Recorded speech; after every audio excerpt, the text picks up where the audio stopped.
1 minute, 30 seconds remaining.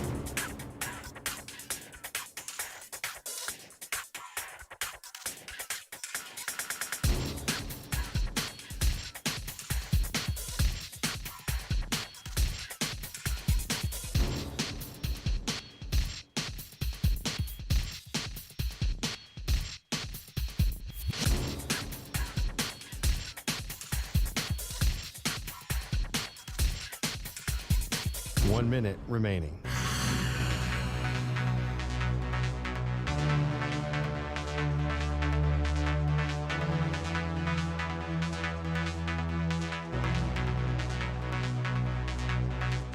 .45 seconds remaining.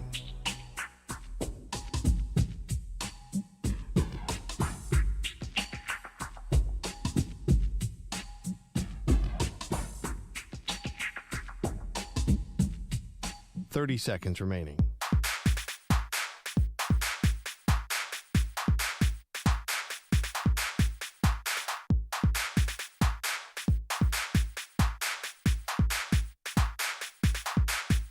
.15 seconds.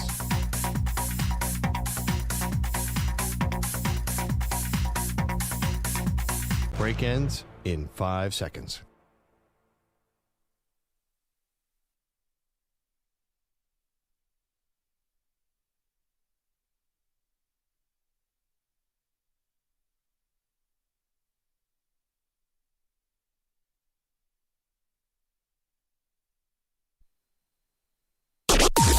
Maggie and Perloff on the Infinity Sports Network. Pacheco motioning left. Mahomes in the pocket. Darts it near side. Caught. Touchdown! Kansas City. Hollywood Brown is having a night. And the Chiefs answer a touchdown with the touchdown to go up 26-17. 9:30 to go in the game. Thank you to Chiefs Radio. The final score would be 30-17. The Chiefs even their record, Pearl, to 3-3. The Lions go to 4-2. But clearly, if you're asking me for my big takeaways of this game, it's not actually the Chiefs' offense. You're supposed to score that much when you have Patrick Mahomes and this much firepower up against a Lions team that's basically either missing their whole secondary or guys are in and out of the lineup. Like, I'm not going to give flowers here to Kansas City for putting 30 on the Lions when the Lions couldn't stop a nosebleed last night. Oh, yeah. I mean, the Lions defense with Kirby Joseph coming in and out was no good. But, yeah, and I understand, like, it's going to be time to celebrate the Chiefs right now. They're 3-3. Chris Collinsworth said this is a better team than last year's 15-2 team, which was basically 15-1. I had a little bit of concern. What's that? About who? They seem awfully dependent on Chris Jones on the front line. And we saw Chris Jones with the elbow injury. Like the funny thing is they somehow adjusted. They were getting demolished by the Detroit Lions offense. Spags, I don't know, came out of nowhere and figured out a way to stop the run game.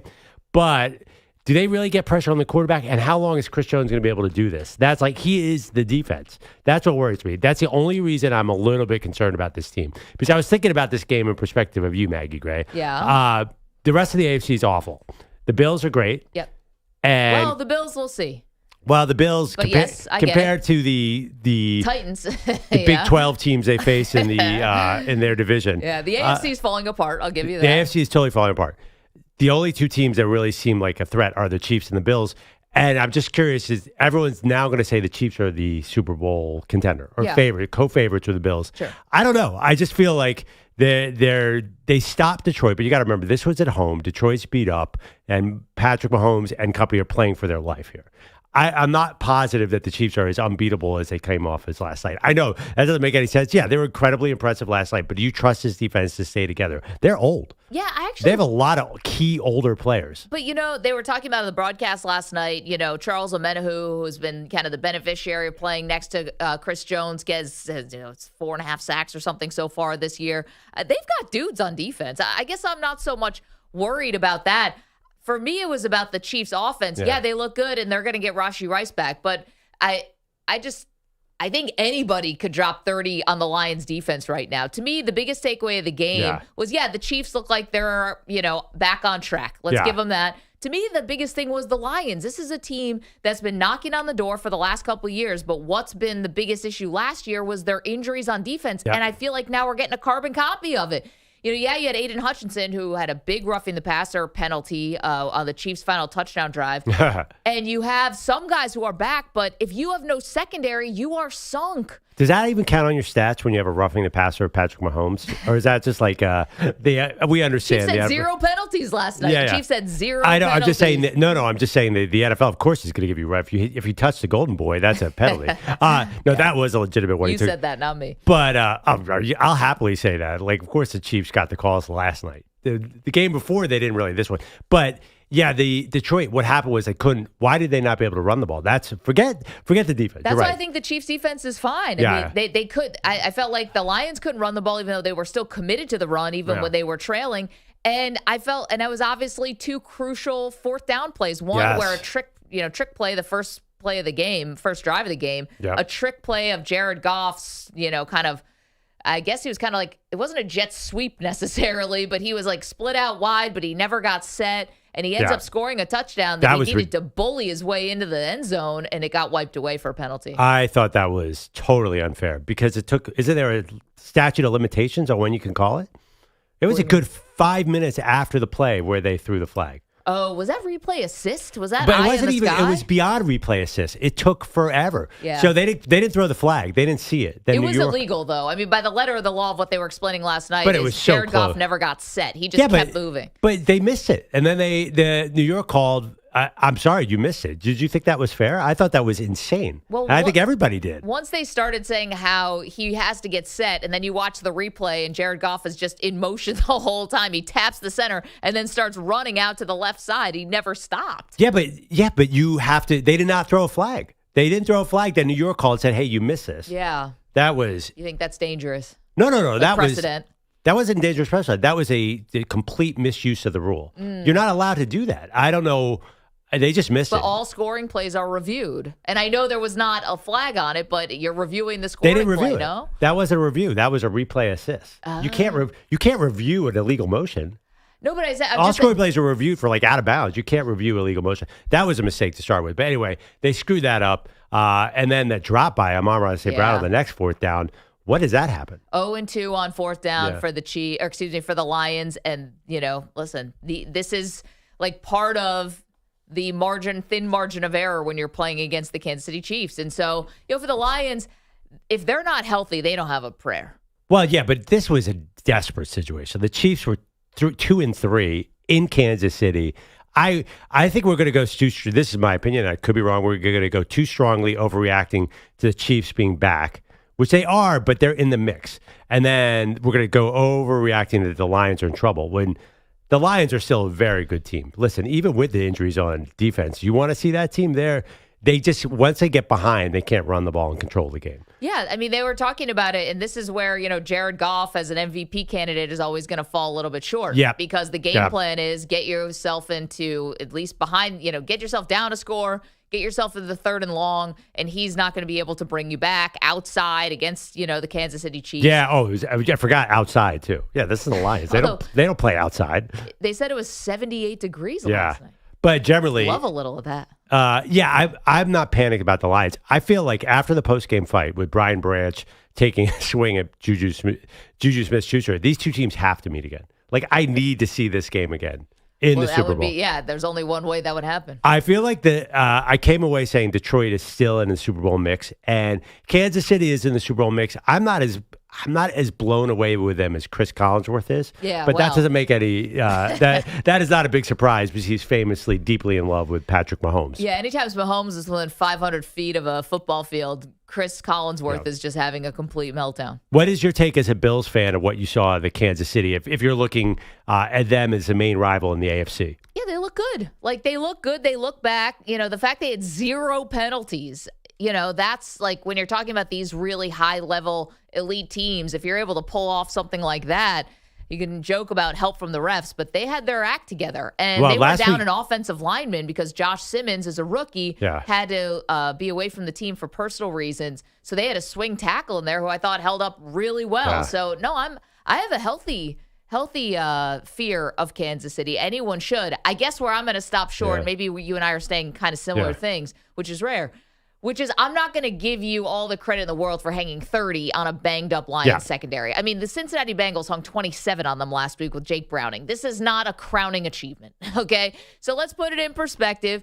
But, yeah, this Chiefs team definitely looks closer to, I think, what they usually are than we've seen in a long time. So last week against Jacksonville, they had 13 penalties. Yeah. Today they had 0. I mean, which team are they? I'm assuming probably more like in the middle, I guess, but last night they were on it. I thought they got a couple favors from the officials. There was one where Travis Kelce, I thought that was a drop. And, it hit the ground. It was. Where's the replay review assist eye in the sky on that one? It's got its camera pointed at Taylor Swift in the luxury box hanging out with Caitlin Clark. That's where it is. What do you mean? This is Kansas City. We're back, baby. They were all year long. They forgot that we were supposed to help the Chiefs.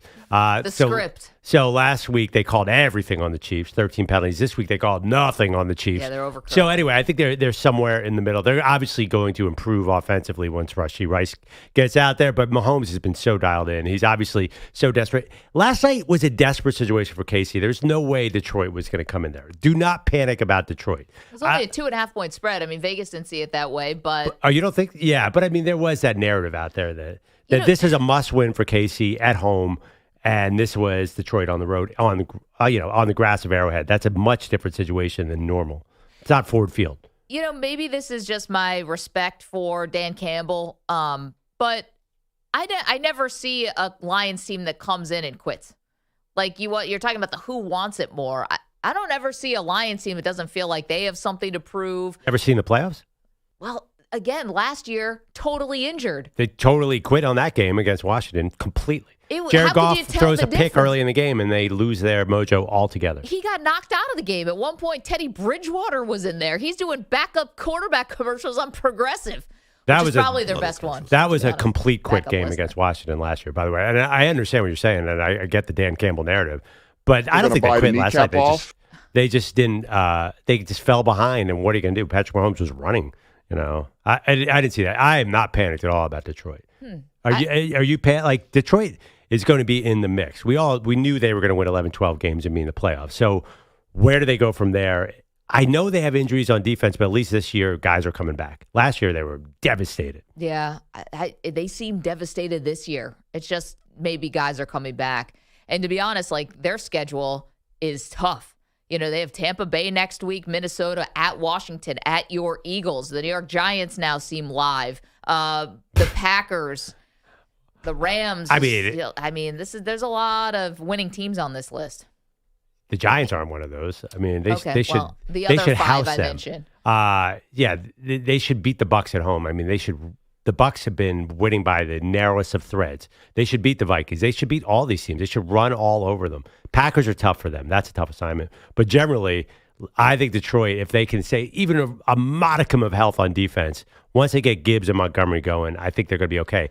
Last night, desperate situation. They ran into the wrong team, missed a couple fourth downs. It wasn't like that game was out of control at all. That game was super close. Can I bring this up to you? 9:30 left to go in the game in the fourth quarter. The score is 27-17. Detroit has the ball. You're down 10, okay? That's not crazy, especially if you're Detroit that has all these weapons. 3 and out. They could barely gain a yard. I feel like that's where the game, and then it was off. Can I be the Debbie Downer on Detroit if you guys won't? Yeah, go. I picked them to win the Super Bowl this year, so I have a lot of riding on Detroit. I see a team that when they play the top teams, they don't play with the same energy. They don't I'm looking at their schedule. I mean, they beat up on some terrible teams, and yes, I'm including the Ravens in that. The Ravens now are terrible. They will just dominate these teams that are bottom feeders. But when it came to playing the elite teams, I thought they brought the fight yesterday, but I don't know. It doesn't feel like their offense is nearly as explosive. It doesn't feel like – I know their defense, they were losing a lot of guys last night. But that's just how they always are injured. I don't know. I just think that's something you got to kind of bake into the Detroit equation if you're picking them to win a Super Bowl. Will they be able to play at that elite level against the other elite teams? I think is becoming a little concerning because I thought that the Chiefs – I know the Chiefs need that game, but I think they're a better team than the Chiefs. Wait, but you saying there's history there? Like they don't. I'm talking about this season. I know. I'm not talking about. I'm not even talking about previous seasons. I'm saying. Lions. They've lost on the road. They've lost at Green Bay and at Kansas City. Yeah, great teams, Super Bowl teams Yeah, I mean, that's the games you lose in the regular season. That is exactly where every team loses. But I don't think you lose so convincingly. Like, this was a convincing loss to me. Really? Okay. They lost by 13 points. Yeah. And then the Packers loss was easily convincing. Like, the fact that they put up season opener, I mean. Yeah, I feel like, I don't know. See, last night's game, I do not blame them a lot. Because how many times is Amon-Ra St. Brown going to drop a fourth down pass over there? He's never dropped that pass. He's caught that 1,000 times. How many times are they going to call 5 minutes late a penalty on some trick play by Dan Campbell? I don't know. I just feel like these are tough games at Kansas City, at Green Bay. You can't really count that against them. I thought they were in the game most of the game last night. I didn't think that was a blowout by any means. Do you want to ask a question on Twitter about the Lions? Do they not bring it against the elite teams, or they'll struggle against the elite teams? 888-710-4ISN, 888-710-4476. If you are concerned about Detroit, you're welcome to call in. And as far as the Chiefs, Ralph and I got on the same page here about not being that totally impressed. They definitely feel more back than they have in a long time, but you hang 30 on the Lions. I mean, again, they're very banged up to me. We have a lot more to get to. What a weekend. We've got ArchManning to react to. Big win for Texas in the Red River rivalry. We've got the Cowboys going on the road and losing to the Carolina Panthers. These are not your older brother's Panthers, I guess. And we had a big firing in college football as well, with James Franklin showing the door in Penn State, and all the other NFL stuff to get to. You guys know the drill on Mondays. If we're not talking about your team, give us a call, 888-710-4ISN. Know we got a lot of San Francisco 49er fans in our audience. Rough to lose another standout defensive stalwart. Nick Bosa first, now Fred Warner gone for the season. It is just a calamity of injuries. So much to do, guys. Let's go. Again, 888-710-4ISN. Say good morning to the Weedos and the coffee drinkers in the chat. YouTube.com/InfinitySportsNet. I got to tell you, Maggie, it was a fun weekend for me because I was on fire in prize picks. Take ArchManning. Good game, right? I went less than 245 yards, and he didn't quite hit that number. So I won big on prize picks. And there's so much going on right now. Basketball is back. We still have baseball, football. Prize Picks is the best because you can prove when you're right, you can get paid. Right now, new users get $50 in bonus credit instantly in lineups when you play your first $5. The app's so simple to use. Pick 2 or more players, pick more or less on their stat projections, anything from TDs to threes. And if you're right, you could win big. Perloff can't stop bragging about the heater that he's on Prize Picks right now. So I'm going to try to match him tonight, and here's what I got going for you. Can I give you a little Jaden Daniels, more than 221.5 passing yards tonight against Chicago? And then I like the Blue Jays in a big bounce back spot today. How about Trey Savage over more than 5.5 pitcher strikeouts? That's what I'm going to be doing on Prize Picks tonight. You want to play along? Let's go. All you have to do is download the Prize Picks app today. Use the code MNP to get $50 bonus credit in lineups after you play your first $5 lineup. That's code MNP to get $50 bonus credit in lineups after you play your first $5 lineup. Prize Picks. It is good to be right. Must be present in certain states. Visit prizepicks.com for restrictions and details. Mand P.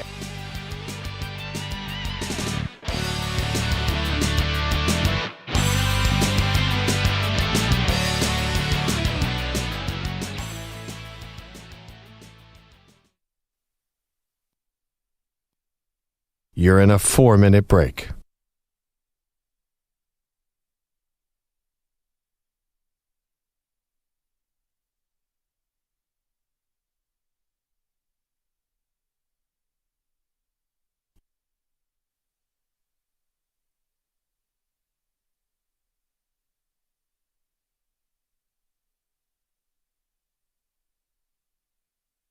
Three minutes, 30 seconds remaining.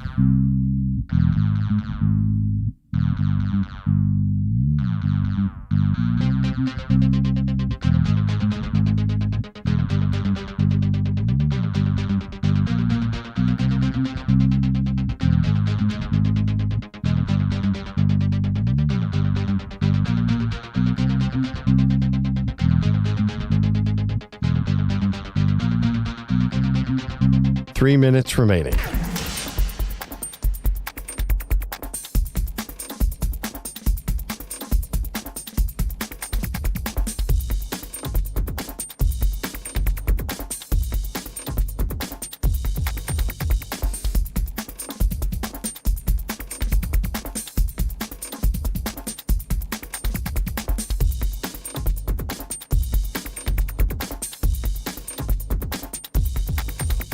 2 minutes, 30 seconds remaining.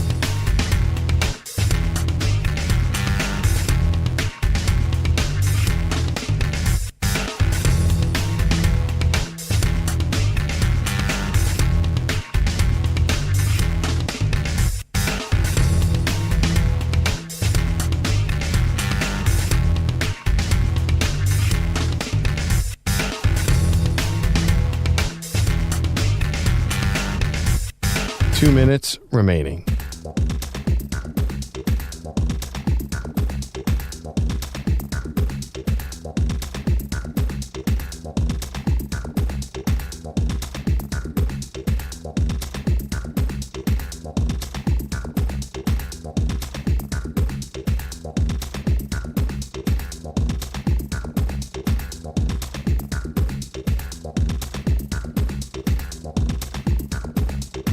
One minute, 30 seconds remaining.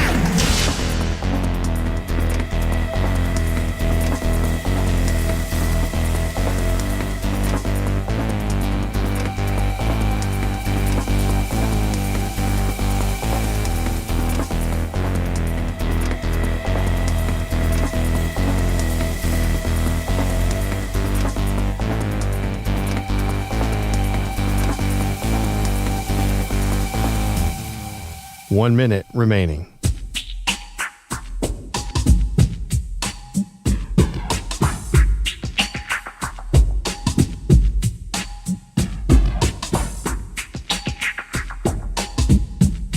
$45 seconds remaining.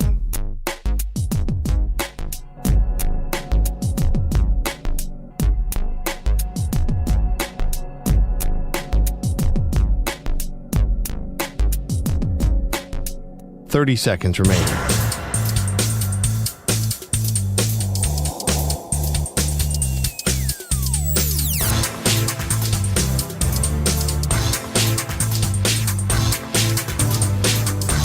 $15 seconds.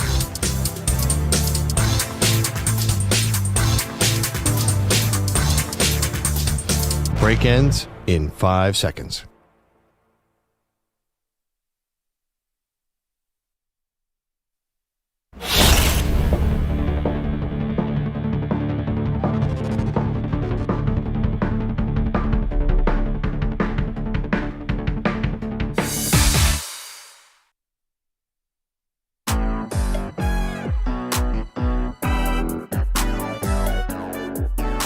First down and 10 from the 36 of Dallas. ETN remains in the game. Orbit motion again. Shotgun snap. Fake to Dowdle. Young backpedaling. Flush to his left. Throws downfield. Dowdle wide open. 10-5. Touchdown, Rico Dowdle. Buckle up. All right. Welcome back, Maggie Perloff. I understand that Rico Dowdle is the reincarnation of Emmitt Smith this year. But what does it say about Dallas? They got outgained 216-31 on the ground yesterday in their loss to Carolina. I mean, come on, Jerry Jones. I'm sorry. I can't believe I've ever listened to a word you've said. You traded Micah Parsons and you said, listen, Micah couldn't stop the run. Well, guess what? None of you can stop the run. You have this massive run defense problem and you just let it fester. And then last night or yesterday, it just completely killed them against Carolina once again. I mean, it wasn't just the run, it was everything. Their defense stinks. And Micah Parsons isn't there, and they are completely to blame, and they are going nowhere because of it. Why? Through 6 games, Dallas is allowing a league worst 412 yards per game, and opponents are scoring 31 points per game. It's losing. Yeah, that's not going to get it done. Even against the Panthers on the road in the Rico Dowdle revenge game, where he was actually fantastic. Actually, KP, can I hear a little Brian Schottenheimer, please? Cut 6. Because Schottenheimer was asked about Matt Eberflus. And can I just tell you how this sounds is going to be very important. Because when you parse the words, it's not awesome. Let's hear whether Schottenheimer's confident that Eberflus can fix the Cowboys defense. Matt's a great coach. I mean, Matt's a great coach. He's been around. Everywhere he's ever been, he's had good defenses, and it's not just Matt by himself. Matt's trying. The players are trying. This is not a lack of effort. This is not that. It's, again, we have to be able to play more complementary defense. And, early in the season, we were getting hurt throwing the football. And, this game, we got hurt running the football. We were not surprised. Okay. More from Brian Schottenheimer. I want this one about cut 8. Does he have the right personnel to run Eberflus's scheme? Yeah, absolutely. No question about it. We got to coach better. We got to play better. The physicality of it all. We're a physical football team. We didn't show it today. Give them credit. And we have to be better. And it's not just the defense; it was the offense. Yeah, we threw the ball all over the yard, and that was great. But at the end of the day, we want to be balanced, and we weren't able to do that today. Okay, so sticking up for his guy, Pro, when he was asked, do the Cowboys defenders believe in Eberflus's scheme, the response was, that's a bigger question. I would think so. I would hope so. Well, regardless, they stink, and their personnel stinks. And is it scheme or is it personnel? Oh, it's 100% personnel. There's no doubt in my mind that Jerry Jones has built the wrong kind of defense. And I'm sorry, a lot of guys get hurt. That's not totally on Jerry, but generally, it can't just be Eberflus. He was the guy before him too. So. You go back, this reminds me of 2020 when, was it Mike Nolan? Who was that really terrible? Yeah, But then they brought in Dan Quinn and it got better. So they've let up 30 points in 5 straight games, right? But they would have let up 30 points or more in the first game too, except that rain delay slowed down the entire game. The Eagles were moving the ball at will. Their defense is terrible. And it has nothing to do with Eberflus. I think you could replace Eberflus with Steve Spagnuolo tomorrow. It wouldn't make the slightest difference.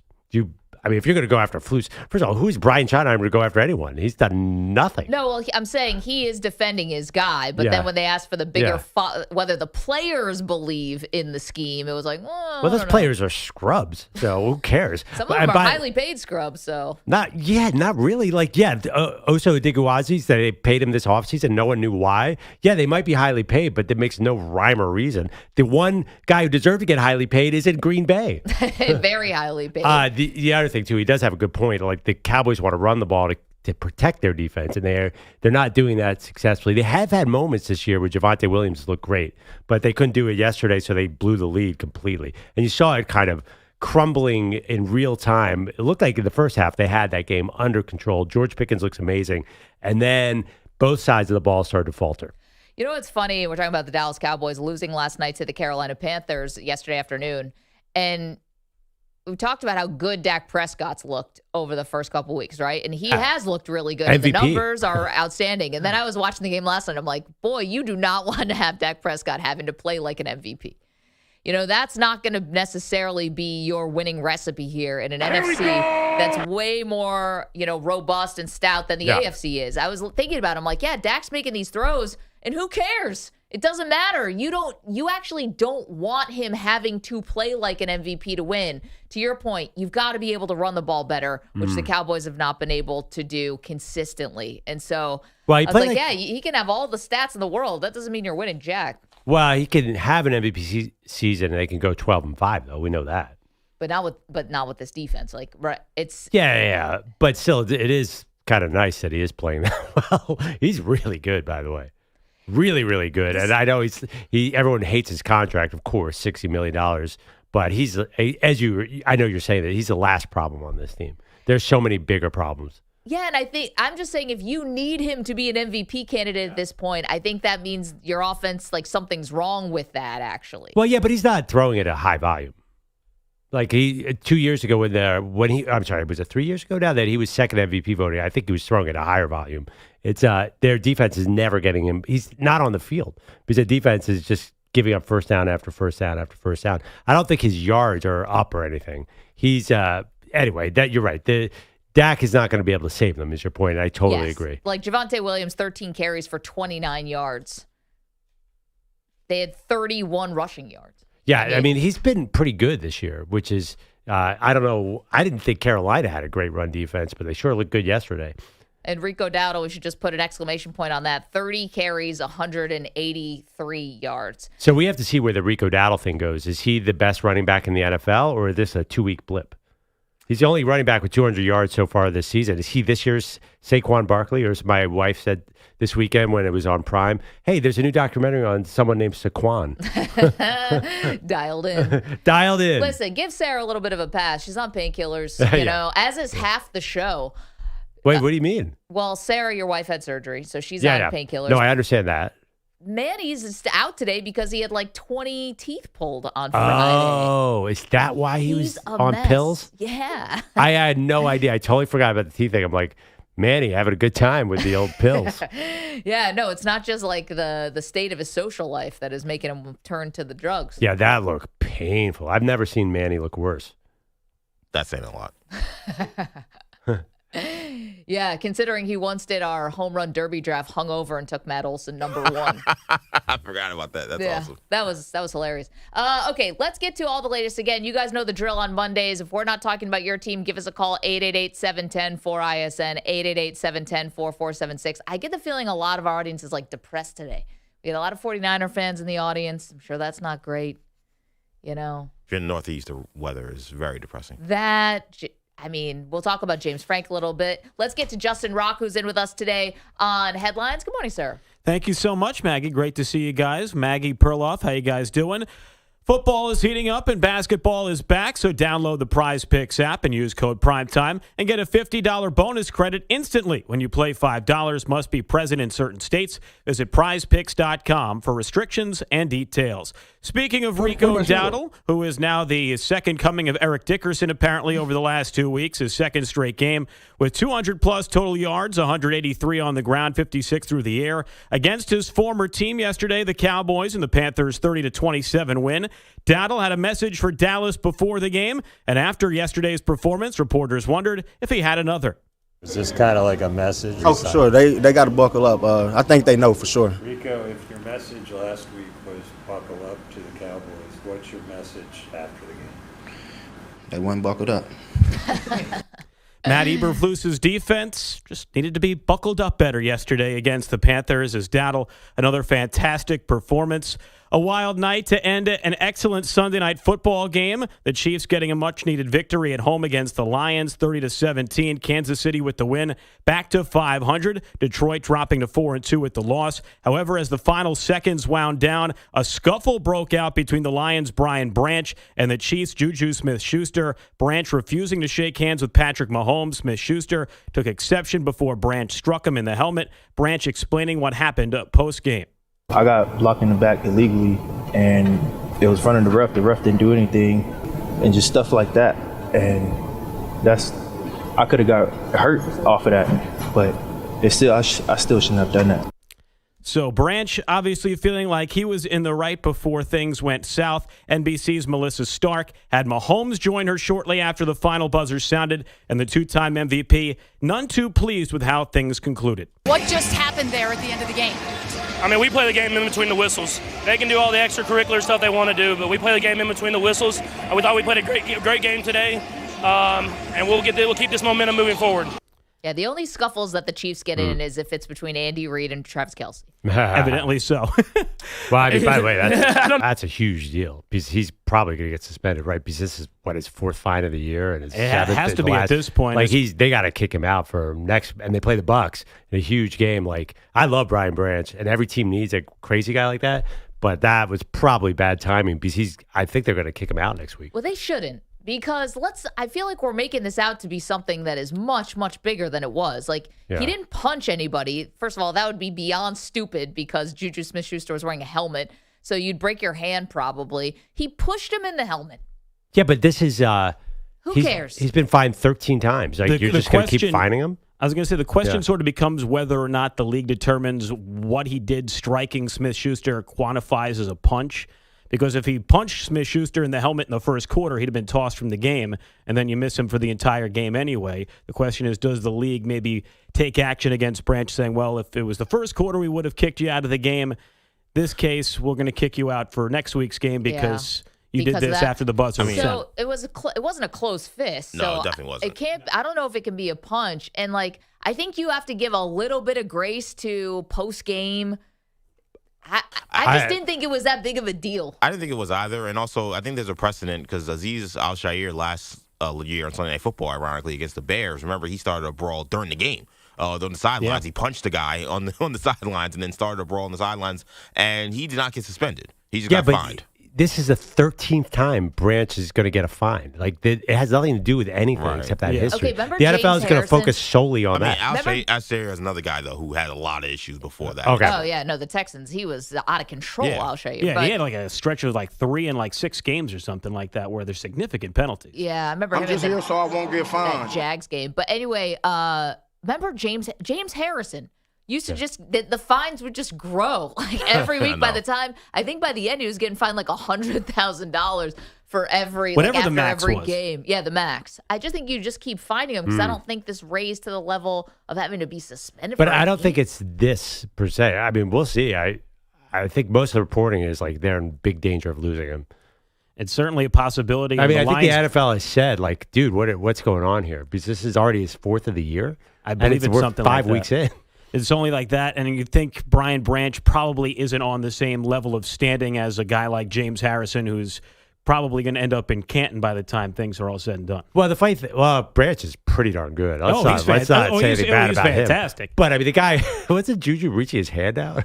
it looked bad. No, it was not great. I think it probably wouldn't have boiled up to be as bad as it was if Smith-Schuster didn't come over to Branch and say, "Hey, what gives?" Mahomes was just trying to shake your hand and say good game afterwards.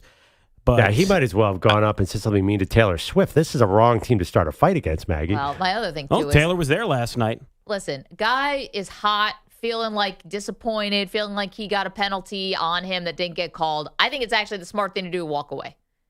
All right, you snub Patrick Mahomes. Oh my God. The world is going to continue to turn, everybody. The sun's going to come up tomorrow. You snub the golden boy. Okay. It's not a felony. I think it's actually the smarter thing to do. Listen, I'm out of my mind right now. Maybe it's not the best idea that we shake hands because I don't trust myself. If you ignored one, ignore the other. To me, looking at the fair. video, That's I don't fair. even know, to me, looking at the video, if Mahomes was his issue. I think he wanted smoke with Smith-Schuster immediately. Well, he's covering him the whole game, basically. But also, like you watch the over the 22 video, as soon as the knee goes down, he walks directly towards Smith-Schuster. It just happens that Mahomes happened to be there. And then Mahomes had to be there and throws his hand out, and he's like, I have nothing to do with you. I want this guy.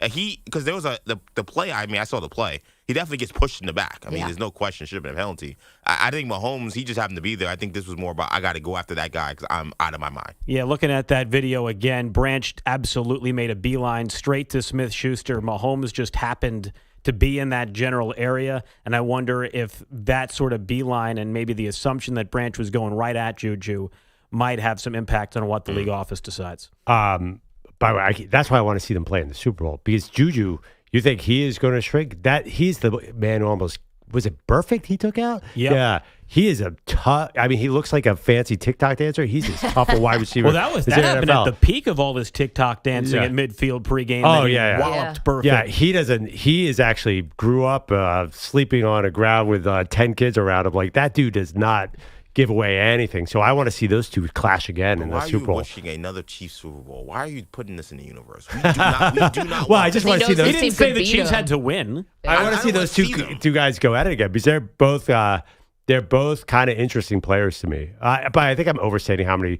fines Branch has this year, but a ton. Like, the guy gets a lot of unsportsmanlike conduct penalties. It's more of a cumulative thing. I don't think this action alone suspends him, but at some point he just doesn't seem to really be able to control himself in this sense. But he's a great player. He's so important. And thank God for he was out there last night because Kirby Joseph was not really out there. This Lions team is really falling apart on defense, as usual. They need him desperately. We got time for one more quick one. What do you got? Well, last night, of course, Game 1 of the ALCS, Toronto and the Seattle Mariners. Game 1, and the Blue Jays got a solo shot from George Springer on the game's first pitch, but Cal Raleigh and the Mariners had the final say. The 2-2 to Cal. Swung on, blasted, right field. This is going to go. It is gone. Cal Raleigh, Old Canada. A solo home run, and this game is tied. Cal has invaded Canada again. Fantastic call on the Mariners radio network. Easy there. Well, they have good reason to say it. Raleigh now 9 home runs in 14 career games at the Rogers Center. He has dominated every time he has played north of the border. Seattle takes Game 1 3-1. Game 2 coming up today from Toronto, 5 Eastern, first pitch. Would Canada make more sense if a Blue Jays guy had hit a home run? It's sort of a mixed metaphor. I guess someone he did it in Toronto. It's trolling. Yeah, he's been really good. He No, doesn't I even play in their understand. division. He has 9 home runs there. That's crazy. In 14 games. That's I an understand insane that. ratio. LeBronto thing. Yeah. Yeah, it was like somebody doing the Ray Lewis dance in Baltimore, like showing them up. Yeah. Nah, I don't know. You didn't love it. You don't. Oh, It's Callaghan? fine. It's Was that what it fine. was? How do you rate it? It's fine. Oh, I think baseball should desperately avoid playing that game on a Sunday night. That was not good for them. No, not exactly the best time. Going up against the Chiefs, Lions. Especially when you consider the fact that the game started literally right at 8 o'clock and kickoff is 10 minutes behind that. Yeah, it kind of feels like it is funny. The MLB, whenever the commissioners look at the market sizes here, it must be like, whoa, all right, let's go Dodgers. And now that you have the pitch clock, it's not even like you have the guaranteed fact that the game would still be going on after the Sunday night football game is over. Unless it's the ALDS, in which case the game never ends because It is a that Mariners was postseason insane. game. You never know. That Friday night game went 15 innings. I was I needed like toothpicks to jack my eyes open by the end. I mean, our schedule's kind of unforgiving for late games, but oh my God. Anyway, Mariners move on. Mariners win last night. 888-710-4ISN. Justin, thank you so much. Coming up, let's dive into Arch Manning, shall we? What'd you see from the previously embattled Manning heir? It's Maggie Perloff Show. You're in a 5-minute break.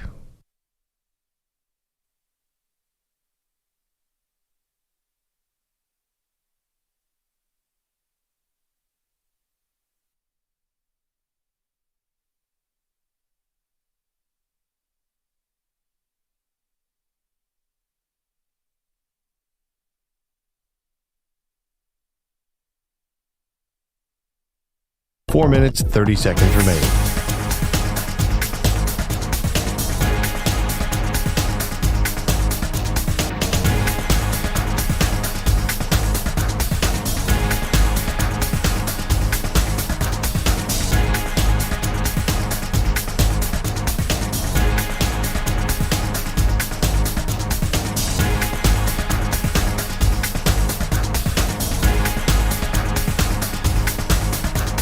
Four minutes remaining.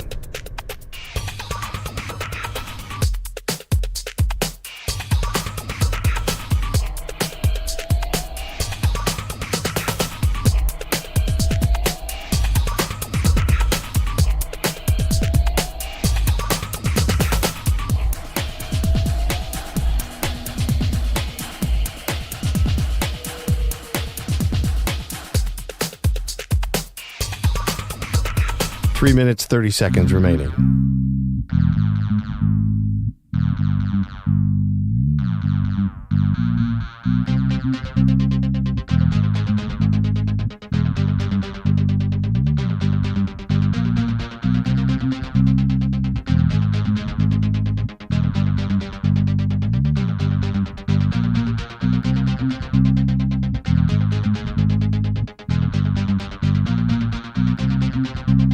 Three minutes remaining.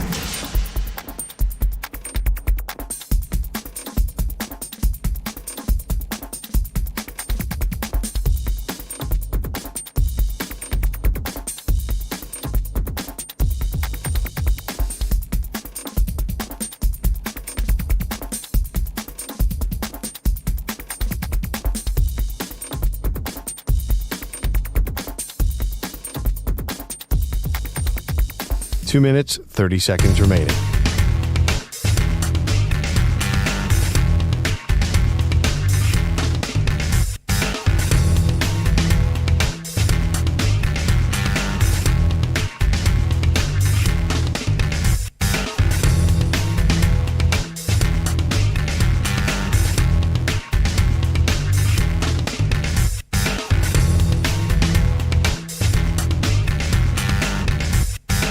Two minutes remaining.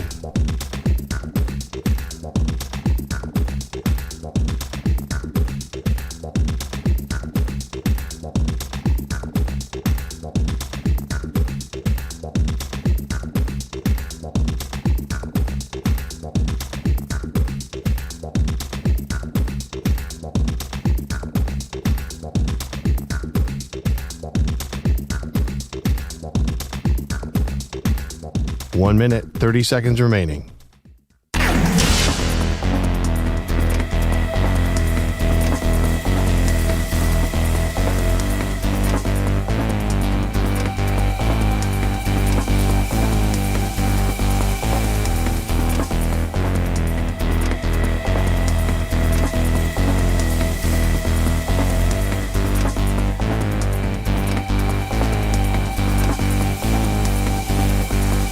One minute remaining.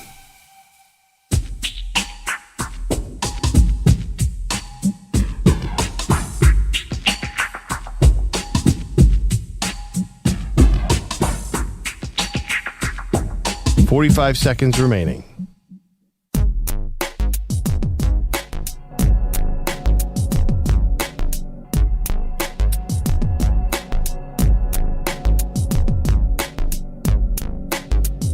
$30 seconds remaining.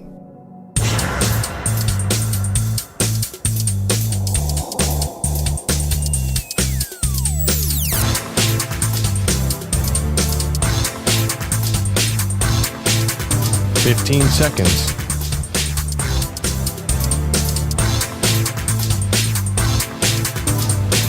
Break ends in 5 seconds.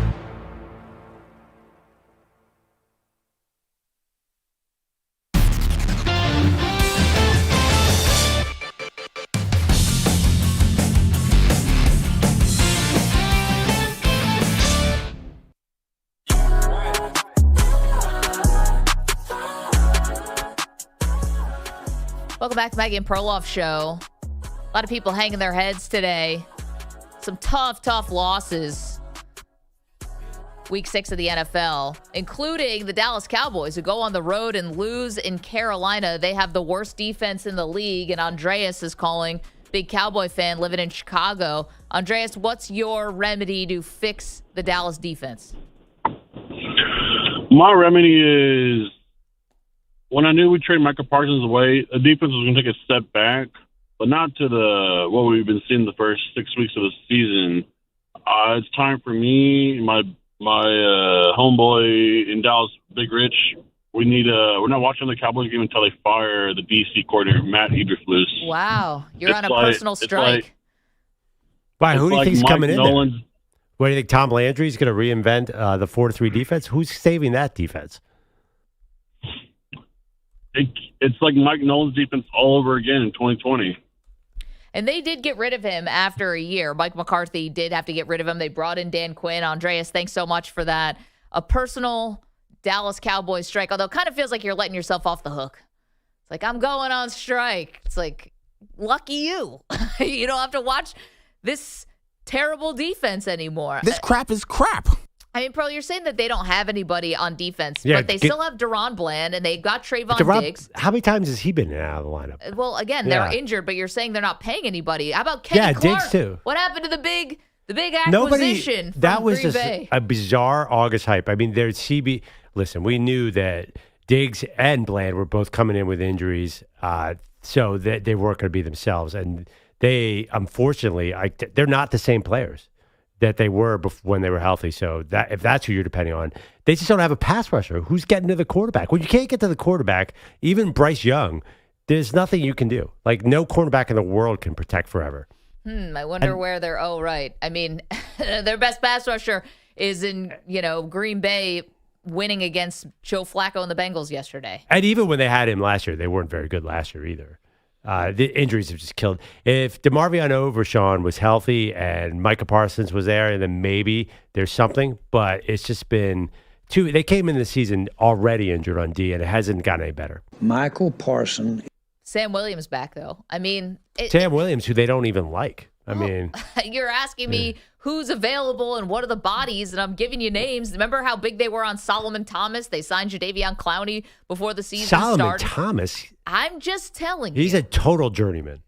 I'm just saying. Well, you can't argue that this Dante is Fowler. Elite. I know. How many times? I mean, is he on his 9th team in 8 years? They do not have elite personnel. There's no doubt about that. Listen, so I'm not going to put on Eberflus. I know. When Kyrie Elam left Buffalo, it was like, you can have him. But anyway, should the Dallas Cowboys fire Matt Eberflus, you can weigh in 888-710-4ISN, 888-710-4476. Let's get to another Texas product. How about ArchManning, the big winner in the Red River rivalry? We got a highlight? Let's play it. Manning from the shotgun. Weisner offset to his right. Split receivers on either side. Weisner shifts out of the backfield in motion, creating an empty set. Shotgun snap to ArchManning. Manning looking, steps up, fires over the middle. It's caught. Touchdown, Texas. DeAndre Moore in the back of the end zone. What a drive to start the second half. A 12-yard touchdown pass, and the Longhorns have their first lead in the All-State Red River rivalry. Okay, so that was Longhorns Radio Network, Pearl. That did give them the lead 10-6. And then basically Oklahoma had the ball for literally 1 minute and 7 seconds that entire third quarter. So credit to Arch, goes on 2 really long sustained drives. And obviously, clearly, Arch looked a lot better. You know, the offensive line wasn't a walking holding penalty against Oklahoma. Yes, it was. They only got called 2 holding twice. penalties in the first quarter on run plays. And then they were good the rest of the way. They had a run game. And so, of course, he's going to look better. But I'm going to pump the brakes on saying, oh, my gosh, Arch is the second coming of Joe Burrow. I didn't see that. They scored 1 offensive touchdown. They got a special teams punt return for a touchdown, and then they went field goals the rest of the way. I still think that, I still want to see a lot more from Arch before we anoint him. Like, I'm sure this was a huge relief. He's smiling ear to ear after they win. Good for him. But, this was not a, oh, my gosh, Arch back at the Heisman race type of performance. See, I think Arch was not nearly as bad as everyone else. I think it was almost the same game as the Florida game, almost identical. Arch is not getting protected at all. He was 21 for 27. They were either bubble screens or he ran for his life and found somebody. Did he ever have a clean pocket, and did he ever have an open receiver? Not really. So there's something messed up about Texas's offense right now, even with this. And Arch is just he doesn't look like Joe Burrow because he's not in a position to look like Joe Burrow. I wasn't sure what was going on with Oklahoma's secondary. I mean, I felt like Arch was able to have a scramble around, find a little bit of time, find the guys that he wanted to find. It was not like he didn't light it up. He had less than 200 yards passing in this game. But that, because they couldn't hold because Arch was moving. I think I couldn't blame the secondary for that. Arch had bodies all over him. That's been the issue all season long. He's really been under a lot of pressure. I thought he was under pressure against Oklahoma, but he did avoid the key mistakes. So that's really what was different in this game, I guess. He didn't look as uncomfortable as he did against Florida. When Florida was on top of him, it felt like the pocket was collapsing. He had nowhere to go. He was just getting swallowed up. Yeah. This was not the same. He kind of got hot against Florida for a big stretch. From the sort of early in the third quarter through the beginning of the fourth quarter, he was starting to really move the ball. And then he threw 2 interceptions in the fourth quarter. Yeah, but he was, again, one was definitely on a receiver. That's what I'm saying. ArchManning, the whole narrative has been messed up because there's so many problems around that Texas team. And you saw it. They had 2 holes on run plays early on. You're right. They didn't have another one. But what is their problem? What is this? And they had so many false starts early in the game, too. That's why they went into half with 3 points. Yep. So definitely, I watch that team and I'm like, this is not Steve Sarkisian's offense. Something is still wrong. And the thing is, John Mateer was not himself for Oklahoma, so they didn't really need much. I was actually, if I'm a Texas fan, excited that the defense played very well. Yeah, I mean, listen, Mateer threw 3 interceptions. He's playing 17 days after thumb surgery, and the interceptions were not that you can ever really have good interceptions, but all of these felt really impactful. An interception in the end zone. Yeah, that one was the one. It was a killer. Yeah. Also, he got hit a lot. I think in the second half, he started to see the thumb. Not only was the thumb maybe bothering him a little bit more, but also they didn't have the ball in the second half. It was really crazy. I mentioned they had it for literally 1 minute of game time in the entire third quarter. Then the beginning of the fourth quarter, he comes out and throws an interception. Then they punt. Then you have the kick return for a touchdown, the punt return for a touchdown, pardon me. And it was kind of off to the races for Texas at that point. But we have to be able to see Arch through clear eyes. And I know that's really hard because we have the history with his family and all of that. But, it's not like they win this game and he doesn't play terribly. And he had some really nice throws. Maybe his best throw of the year happened in this game, a throw to Parker Livingstone. That was he had a good run down the sideline. He had moments, but he's had moments in the other games too. Yeah, he's been fine in the other games. I guess what I don't want to do is say, all right. See, I think he had terrible mistakes in the other games, right? I don't. Which ones? Against Florida, terrible mistakes. What, the one, you have to understand that players around him are really letting him down again and again. Even in Oklahoma, they barely survived. Like there were so many. By the way, they did run the ball, but they only averaged 3.9 yards per carry. They're still not running the ball. Like this is not what Texas was supposed to look like. I think the guys around him have been letting, even in this game, the guys around him have been letting Arch down more than Arch has been letting them down. That's my opinion. And he did play well. I think he's, even this, you're saying, well, let's not read too much into it. He only had 166 passing yards. I think Arch is playing much better, even after this game, than people think. Listen, is he the number one overall pick? No. But he's certainly solid. The last 2 or 3 games, he's been solid. Not spectacular. I'm sorry, I don't give you credit for beating Sam Houston State. Yeah, but that's not. I mean, he hasn't looked great against even mid competition like the San Jose State. Now, I want to give him the credit because he avoided the big mistake and did play well against Oklahoma. But let's not swing the pendulum so far on the other end that we're doing that thing we did before the season, which is setting him up with these incredible expectations only to have him fall short. He was fine. Couple throws looked great. That's the ArchManning story, right? No.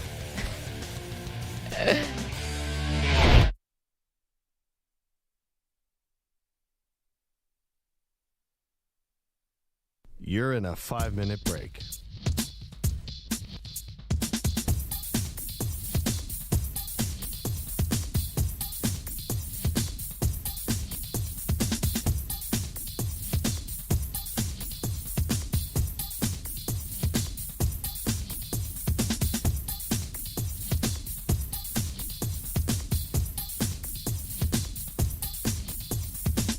Four minutes, 30 seconds remaining.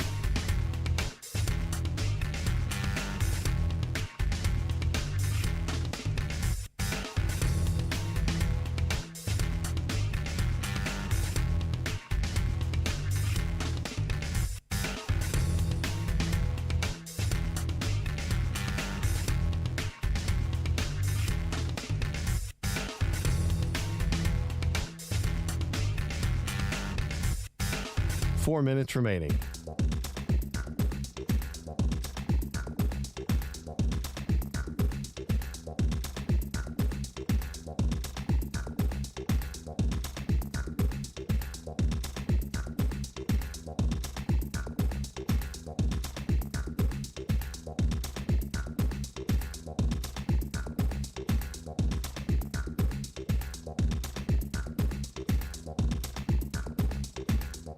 Three minutes, 30 seconds remaining.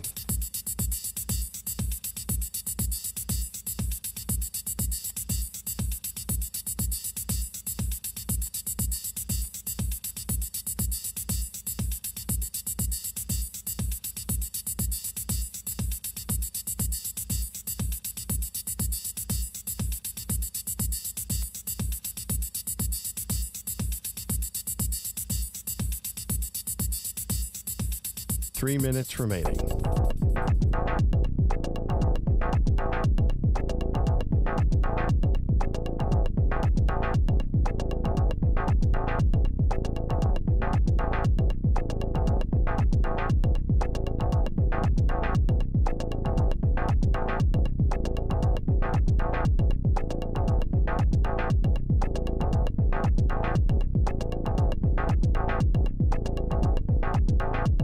Two minutes, 30 seconds remaining.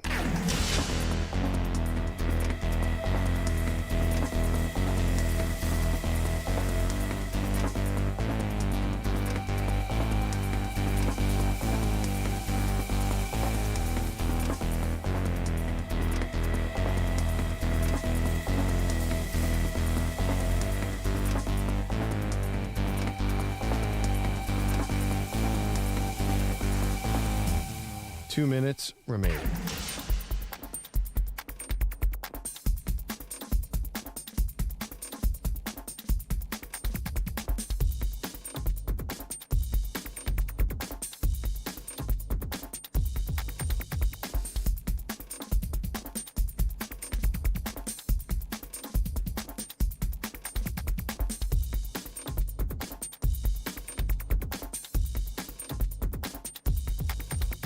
1 minute, 30 seconds remaining.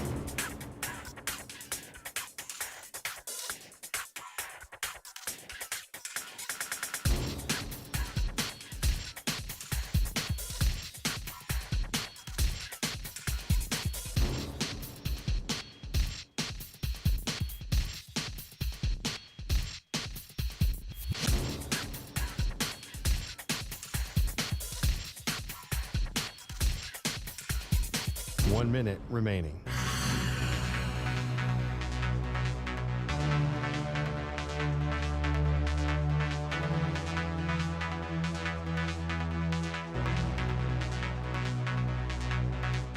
Forty-five seconds remaining.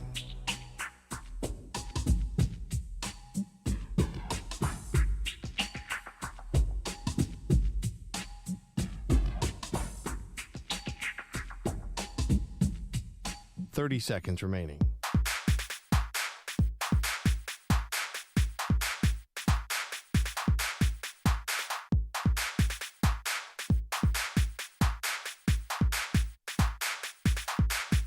Fifteen seconds.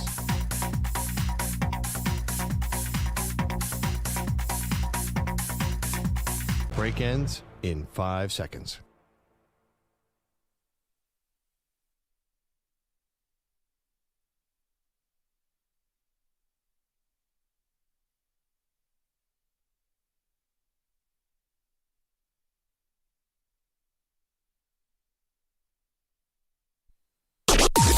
Maggie and Perloff on the Infinity Sports Network. And it's Komolafe into that unbalanced look. He breaks free. Touchdown Northwestern. Komolafe sneaks out of there. Wildcats in front. I'm feeling glad I got sunshine in a bag. I'm useless, but not for long. Oh boy. Oh boy, Northwestern taking it to Penn State, and that was the final straw for James Franklin. Thanks, Northwestern Radio. James Franklin gets fired early Sunday, Pearl. It was not surprising because the guy started 0-3 in Big Ten play, but in some ways it's shocking because this was a Penn State team that was preseason top 2. They were expected to, go on this run. James Franklin was finally going to get over the top. They had all the pieces together. They brought in a new defensive coordinator. They had their quarterback returning. They got into the portal to go get wide receivers. They had these great running backs. I mean, the laundry list of reasons why this Penn State team was supposed to go all the way was like the Dead Sea Scrolls. And meanwhile, they get punched in the mouth over and over again by good teams, bad teams, every which way, and now James Franklin is gone. He finishes out his Penn State career with a record of 104-45, so a gaudy record, but obviously could never get it done in the biggest moments. I mean, you lost to UCLA and Northwestern, especially UCLA. I know UCLA won again this week, but that's unbelievable. This team obviously had quit, and I actually like the move because they're obviously going to fire him after the season, right? There is no doubt about that. So I think the big debate is, do you do it now or later? And to me, I get the logic of now, because what's the point of playing out this string? If you can't beat Northwestern, I'm sorry, there's no way you're going to have this magical rebound this year. So I don't even know what. And without Drew Aller, too, after the year. Yeah, Drew Aller gets hurt on the final drive for Penn State, just to add insult to injury. Their quarterback goes down with a season-ending knee injury, so everything was just going as bad as possible. I understand why Penn State did it. I totally do. Even though the buyout is crazy, $50 million basically, and we'll see what the final number ends up being, but that's a lot of money to pay someone to go away when, listen, he actually did go to the college football playoff last year. They were one play away from making it to the final game. We'll give you our thoughts for who should take over the Penn State football team in just a moment. But Pearl, I ask you this. Do you consider James Franklin's tenure at Penn State a success? No, definitely not. No. Strong no. Right, because I do give him a lot of credit. He won a ton of games, and he was an incredible recruiter. The players he got up to Penn State in the middle of nowhere, Pennsylvania, is incredibly impressive.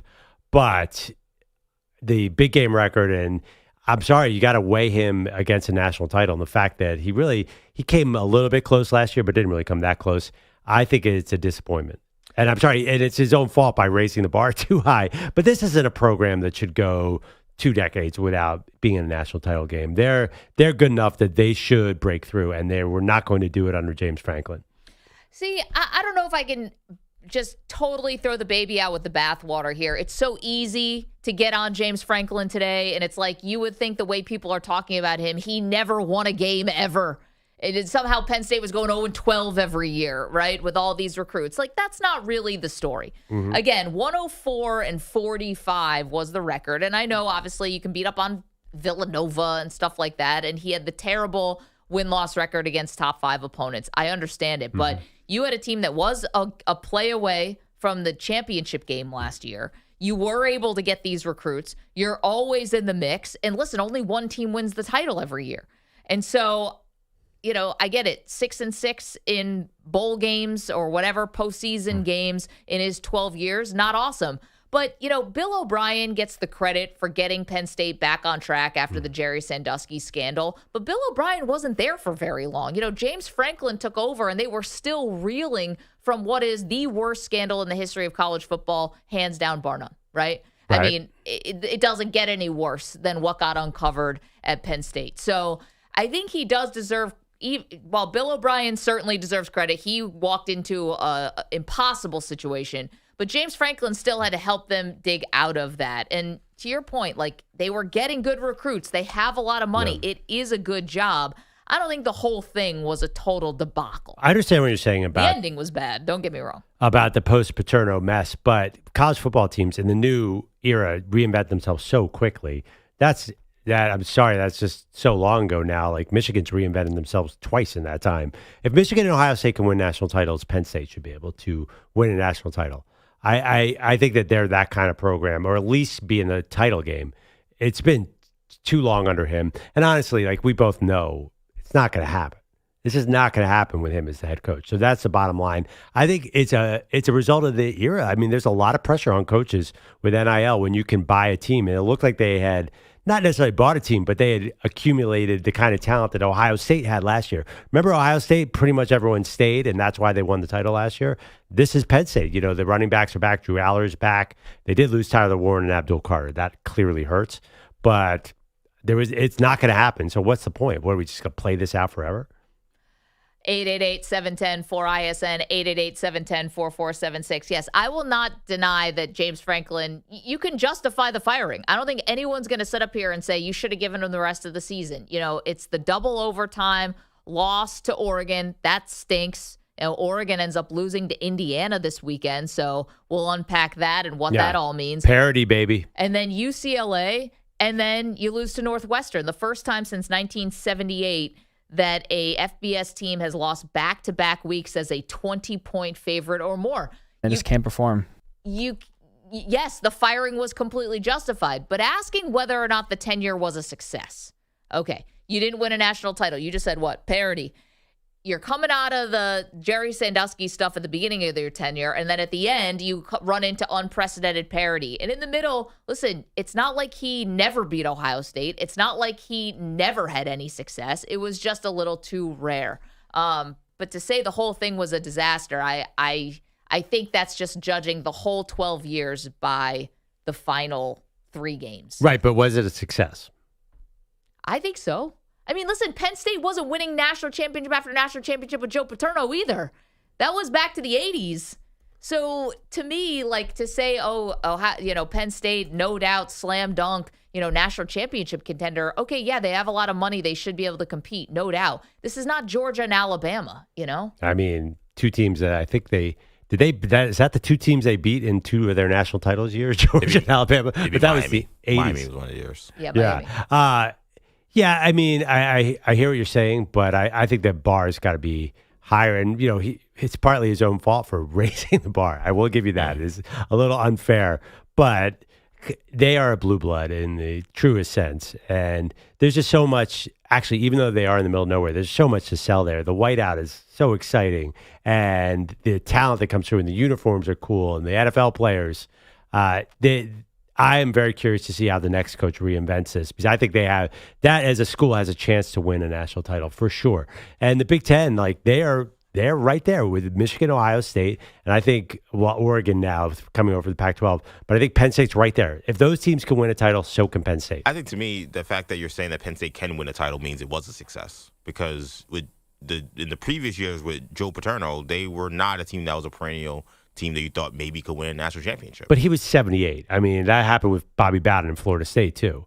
Right, but I mean, at the end of the day, though, like this, in the 12 years before James Franklin got there, they had 3 10-win seasons, and the 12 years he was there, they had 6. So he did a better job in the last 12 years than Bill O'Brien plus Joe Paterno in the previous 12. So to me, like, they raised the profile of the program. I grew up kind of in the Penn State household.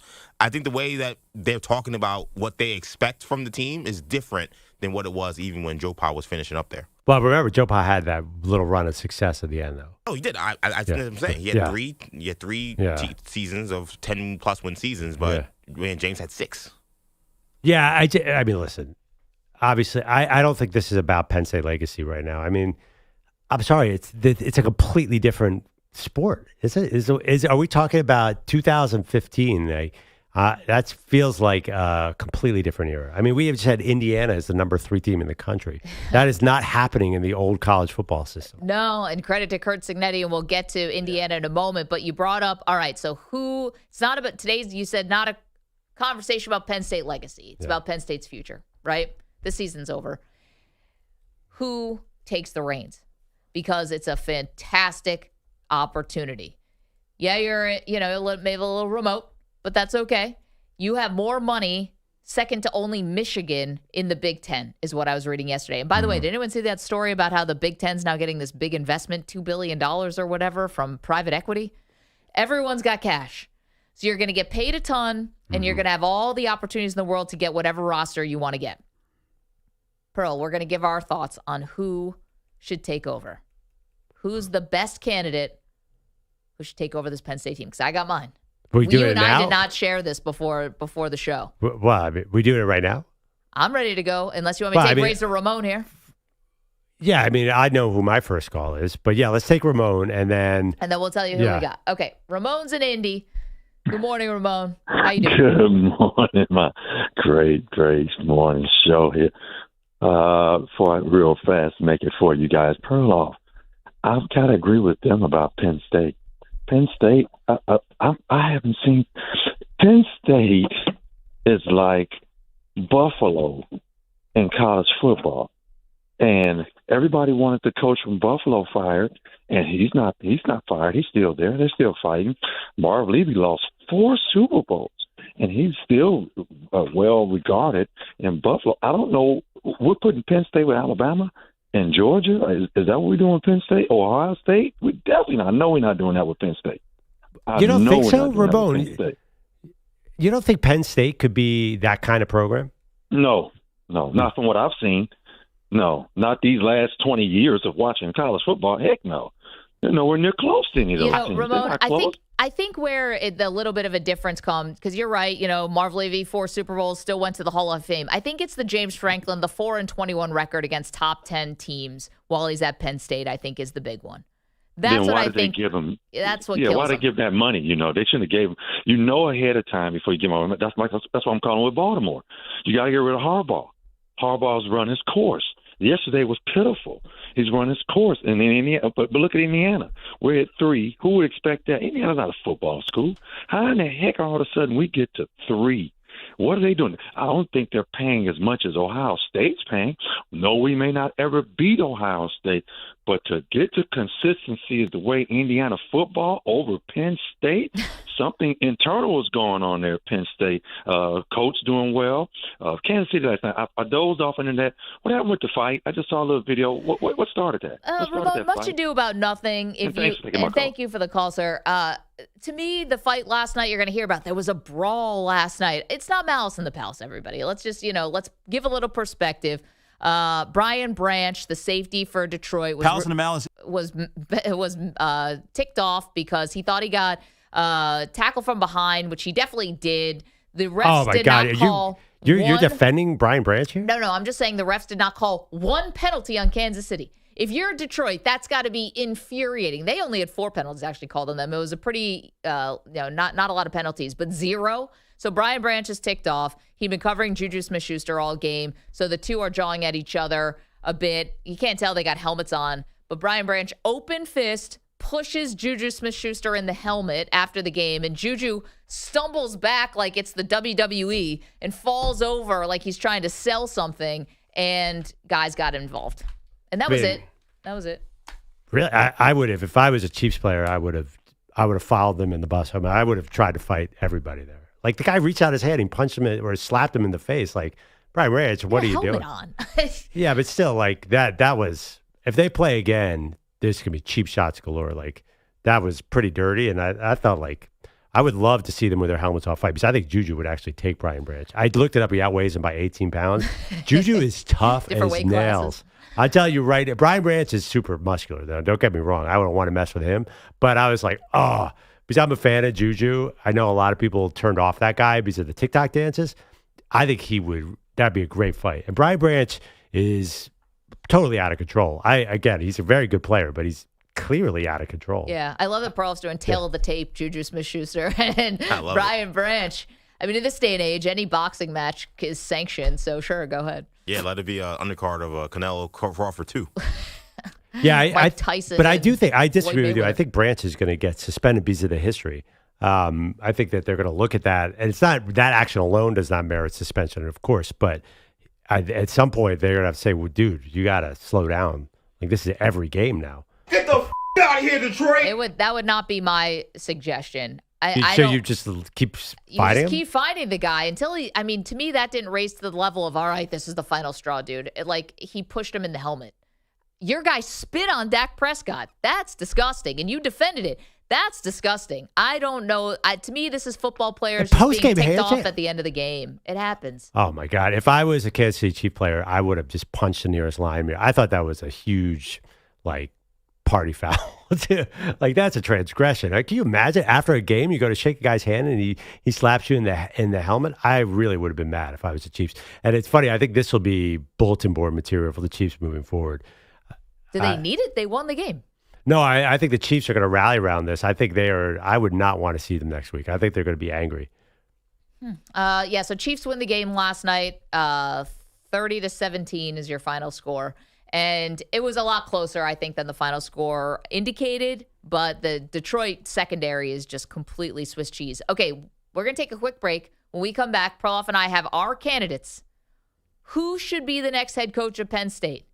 I love my pick, by the way. I hope they do it. Perloff has his pick as well. We'll tell you who we think should take over the Nittany Lions. And you can weigh in on your guesses. 888-710-4ISN, 888-710-4476. It's the Maggie Perloff Show.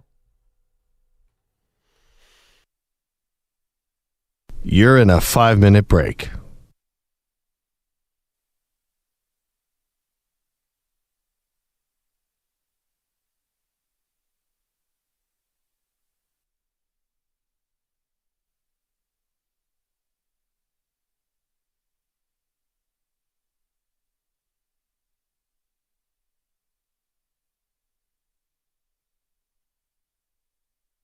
Four minutes, 30 seconds remaining.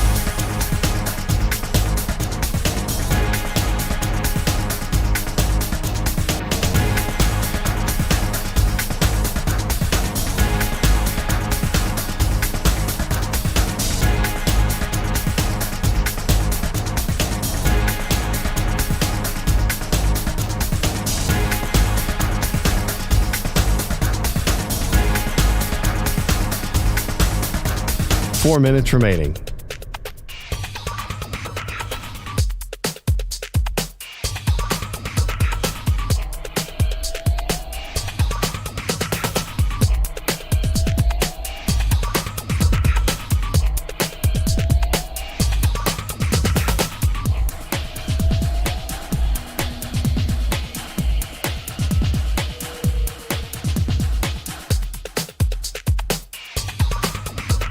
Three minutes, 30 seconds remaining.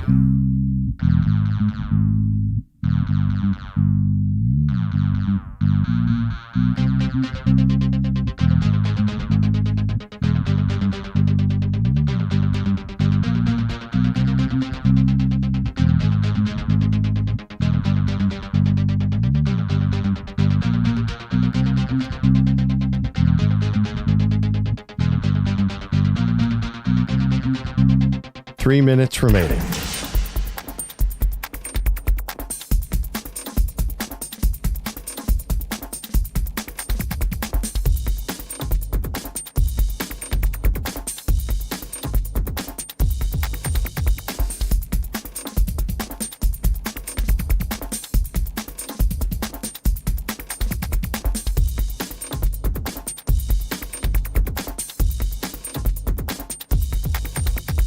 Two minutes, 30 seconds remaining.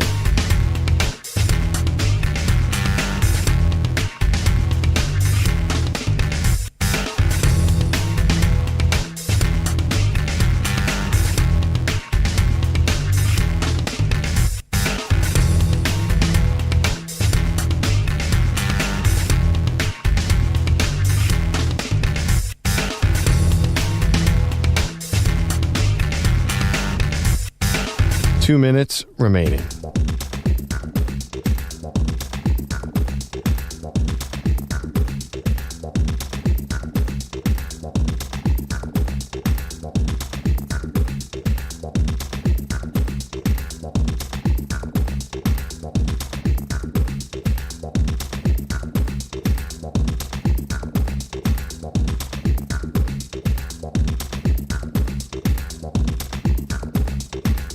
One minute, 30 seconds remaining.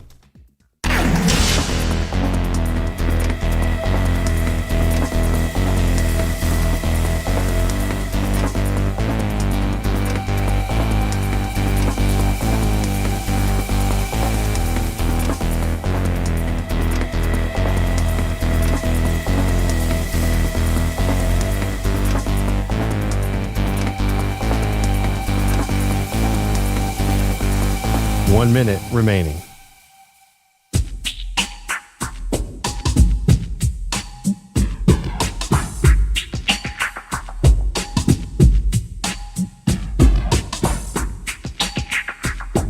.45 seconds remaining.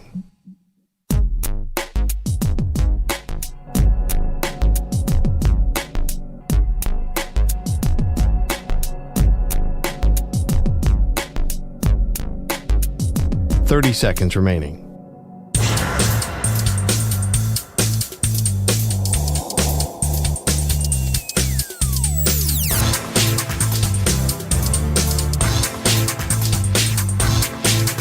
.15 seconds.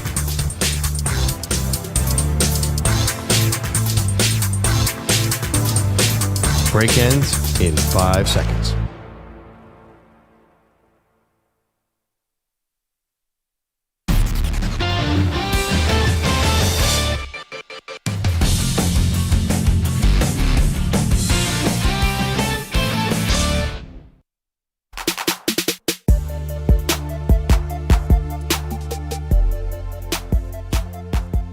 All right, this portion of the show is sponsored by Square. More than 4 million neighborhood businesses run on Square. To learn more, go to square.com or just stop by your favorite local business. See you in the neighborhood, Square. Welcome back, Maggie Perloff Show. We have an important assignment here. We have to find the next head coach for Penn State, who fired James Franklin, paying a $49 million buyout. But apparently in today's college football game, that doesn't make the slightest difference. Money is just flowing. Yet everyone complains about it all the time. They don't have enough, but they have enough to pay James Franklin to go away. Yeah. Well, I mean, one of the reports said that Texas A&M paid a $76 million buyout for Jimbo Fisher, and they're elite already again. So the powers that be at Penn State said, whoa, if they can come back and have such a talented roster so fast, we can afford all this. So now we're ready to go. Sky's the limit. Who are you calling, Maggie, if cost is not a concern? Okay, I'm going with somebody who is realistic that you can get. Okay. So that's my number one. Someone who could actually see on the sidelines, realistic. Okay. So not Nick Saban, not Urban Meyer. I don't think those guys are realistic. Even Curt Cignetti, who we'll talk about from Indiana. I don't know if that's realistic right now. To me, I think the person you can pluck from their already good job is Ole Miss head coach Lane Kiffin. I think Lane Kiffin has been talking about teams that actually have a path to a national title. And Ole Miss, for as good as they've been under Lane, with 3 out of 5 years he's been there, 10 win seasons, and they're off to a 6-0 start this year, he's done well in the SEC. So to me, though, Ole Miss is very hard for them to have a path to a national title, even if he, to me, Pearl, has put together a really good program. Also, what is Lane Kiffin known for? Offenses and developing quarterbacks. Most recently, from your New York Giants, Jackson Dart, who looks like now he could be, we'll see what happens, but he's fresh off a win against your Philadelphia Eagles, Pearl. Trinidad Chambliss, who's a backup to Austin Simmons, looks fantastic now too. So to me, Lane Kiffin, who wants an actual path to a national title, could come to Penn State and address the issues that they have in front of them, which is their offense at times absolutely stinks. So I'll take Lane. And one other thing about Lane Kiffin and why I think he'd be a good fit with Penn State. Lane has like a funny online persona. You know, he'll troll other coaches like Hugh Freeze, and he loves kind of getting a rise out of those guys. But I think actually Lane Kiffin has matured a little bit. I think some of the antics are a little sophomoric, but they don't feel like when he was too young, the coach of the Raiders, or, you know, when he was in over his head at USC. To me, I think Lane Kiffin actually has matured a bit. Everything else feels a little bit more just kind of like harmless, as opposed to the stuff he was doing maybe with the Raiders and USC that actually felt like, dude, what are you doing? You're bringing these negative headlines on yourself. So I think he's grown up a little bit, and that's why I think Lane Kiffin is the right man for Penn State. I like it. My only criticism, does this feel like a geographical match? And maybe it's the visors, but I feel like Lane belongs out west or in the south. I can't see him in central Pennsylvania. I think some of that stuff's overrated. I just feel like he likes the warm weather. I don't know what it is. I've seen him around a lot, like in the off season. It seems like a guy who wouldn't be thrilled to go into the cold weather Big Ten. But, you know, kind of like there are coaches like that. Obviously, like Penn State probably wouldn't reach out to Cliff Kingsbury because that doesn't feel like a geographic match. You just can't, I don't know. Maybe I'm wrong. Like why, same reason. And there are other coaches too that just don't belong up there. I feel like that might be a lame reason, but my first call, I know it's lame. You said he's unrealistic, but you got to call Nick Saban and try and go one super year. My plan is call Nick Saban, have him get DJ Lagway from Florida. This is all working out. All right, you got a manifesto. They fire Billy Napier. Yeah. I think in the transfer portal era, I would maybe take a go for it, like go all in on 1 or 2 years. I know it did work with Belichick, but Belichick had no idea how college football worked. Nick Saban knows it perfectly, and there has been slight unproven rumors that Nick wants to get back in at the right situation, maybe back to Alabama or LSU.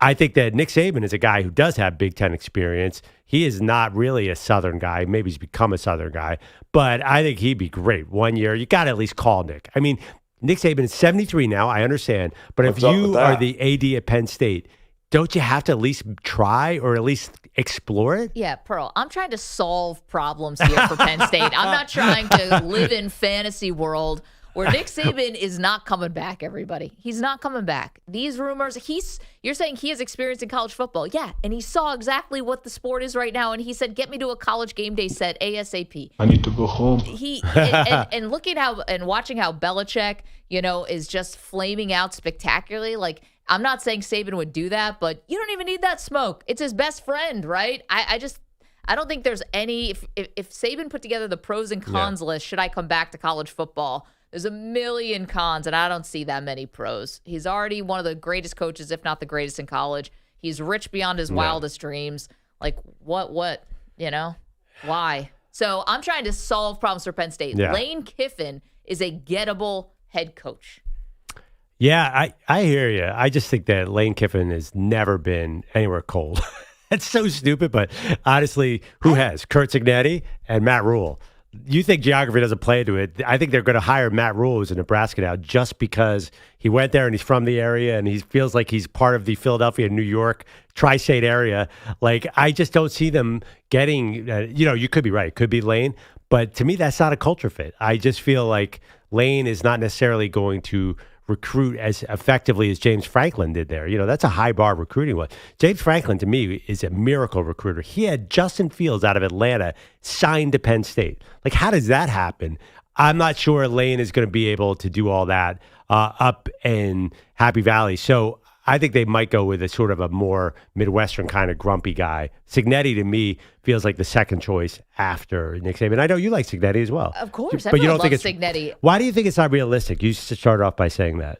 Because, I mean, listen, yeah, you throw so much money at him, but it seems like Indiana's throwing a lot of money at him too. And I wonder in the Big Ten, is he actually looking at this and saying, all right, why can't I just stay where I'm at? I'm recruiting like a mother, and I can lose to Penn State I can lose to Ohio State, at Penn State. I can lose to Ohio State if I'm at Indiana. I think that he might actually be the one coach who's telling the truth when he says he likes where he's at. Maybe I'm naive. I had the same thought for the exact same reasons. Is it really makes sense for Curt Cignetti, by the way, who has turned out to be a real quarterback whisperer. Oh my God. Yeah, he's done even better than Lane Kiffin. So I think Cignetti would be the second call after Saban, and then they settle on Rule. Which, for better or worse, I don't think there's a lot of excitement for Matt Rule because he hasn't turned it around in Nebraska. What about the previously mentioned Urban Meyer? Yeah, I guess maybe I wouldn't be surprised with actually Meyer doing a heel turn from Ohio State then to take over Penn State. I would not be shocked at that at all. A lot younger than Saban. He's 61. Yeah, but could he have a burns second himself out so hard. Could have a second act. I mean, if Urban wants the job, I think you definitely give it to him. I just don't know if he wants to get back. I don't think it's I don't think it's such a definite give it to him. I mean, I think his reputation has fallen off a lot. I think Penn State with this move showed how desperate they are to be at the top of college football. Like they fired, I think, by all accounts, and I know a lot of the Penn State reporters who were talking about it say, "Hey, whatever you think about James Franklin, he's been a great guy behind the scenes. He's been great to us."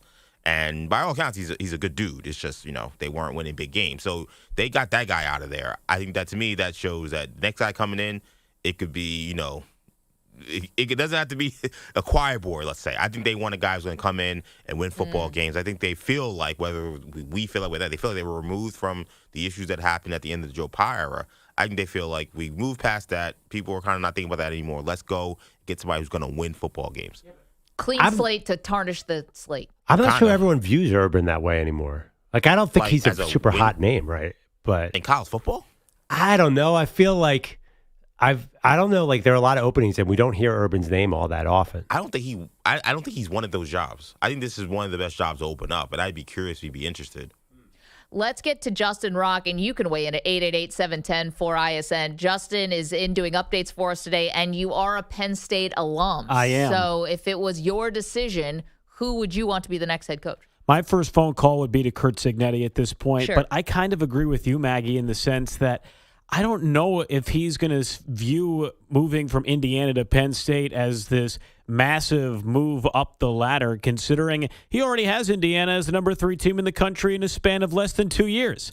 So why would you leave an established, dominant program that you've created over the last year and a half to try and start from scratch and try and retain what you have there at Penn State next season? I kind of agree with you, Pearl, in that Matt Rule is probably going to be the guy that ends up getting the job there. Are at you Penn excited State. about that, though, if you're a Penn State alum? I would have been more excited about it after his tenure at Baylor when he left to go take the job at the Panthers. But right now, I can't say, considering how things have gone at Nebraska the last couple of years. Not that they've gone poorly, but nothing about that tenure has screamed, oh, boy, I can't wait for Matt Rule to get here, and he's going to change things around here at Penn State.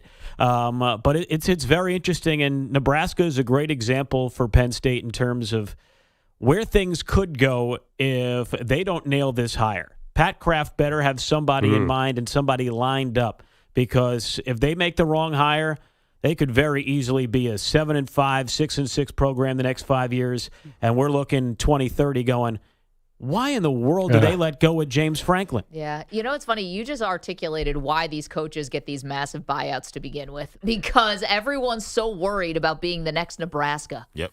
And that's why you give guys $50 million buyouts, because you don't want them to leave. I will say about the buyout that I find hysterical.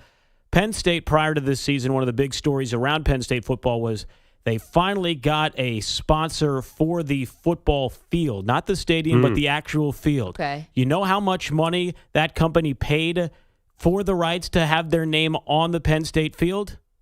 $50 million. So, thank Easy- you, easy in, American. easy I out. think American Home Family Field or something like that. So, thank you to that company for paying James Franklin's buyout. Yeah, clearly that advertising is working, considering you have no idea what it is. Absolutely. What about how they went to Bill O'Brien? You know, I hate to say it, like the name of what Josh McDaniels jumped into my mind. What if they went to the NFL? They're not going to get Cliff Kingsbury. I don't think so. But what if Honestly, they went for an NFL guy or John Gruden? Or I don't think they'll go Gruden. An interesting name would be potentially them looking at a guy like Bill O'Brien. Yeah. To bring him Bill back. O'Brien, yeah. Which would be a very interesting way for this story to all end up. Or what if they Mark went Levy young? said- Brian Hartline is the man at Ohio State. He's fantastic. Well, considering they paid $3 million to hire Jim Knowles away from Ohio State this past offseason, I would not be shocked if they tried to stick their foot in that water to try and grab one of the Buckeyes, a guy that could very easily be Ryan Day's successor. Two of the quick names I would throw out there, Al Golden, defensive coordinator. He's for a the Penn Bengals, State who's alum. A Penn State alum, played at Penn State. Did not do a good job at Miami, but was Yeah, very good at I don't Temple. know. He beat I'm not saying I Penn love State him. at Temple. I'm just saying I think that he's going to get consideration. And under the radar guy is Alec Golis from South Florida. Yeah, I was thinking about him. He's from Brooklyn. It's a big step up. It's a big step up, but South Florida may make the playoff this year. He's from Brooklyn. He grew up in Ohio, so he's got Northeast and Midwest roots. And their style of play is very different than most teams. They play breakneck speed in terms of how they run their offense. Could be a little bit of an interesting shift for Penn State football that they may be looking for. If the big fish don't want to come to Penn State, I think Golis may be someone to look at. That's a good call, EJ. All right, let's get to Justin with a couple other headlines this morning. What's up, dude? This is sponsored by Progressive Insurance. Your small business keeps you on the go. Progressive Commercial Insurance keeps your policy within reach with our easy-to-use mobile app. Learn more at progressivecommercial.com. We're just talking about it. Penn State firing James Franklin on Sunday. Penn State entered the season ranked number 2 in the land. Firing Franklin after finishing his career at Penn State second all-time in wins behind Joe Paterno with 104.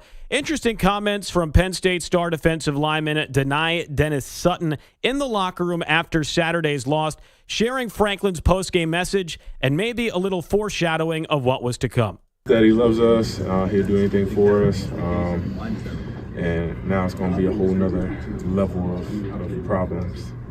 A whole nother level of problems. Okay. Fairly ominous from Dennis Sutton, a guy who is expected to be one of the top draft picks in next year's NFL draft. As for Franklin, he said in Saturday's presser that the outside noise from the previous 2 losses to Oregon and UCLA certainly had an impact on the team. Worked really hard to keep the building as positive and close out all that noise as we possibly can.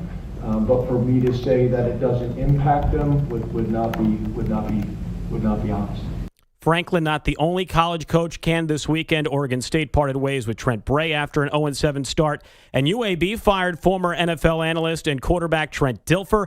How about this? Former NFL insider Chris Mortenson's son, Alex Mortensen, taking over as UAB's interim head coach. Wow. Is Stephen A. Smith next? Or are we just going to go through the whole ESPN roster? Rumor is that Stephen A. Smith's kid is going to be the offensive coordinator, and they're still trying to figure out who's going to be the DC.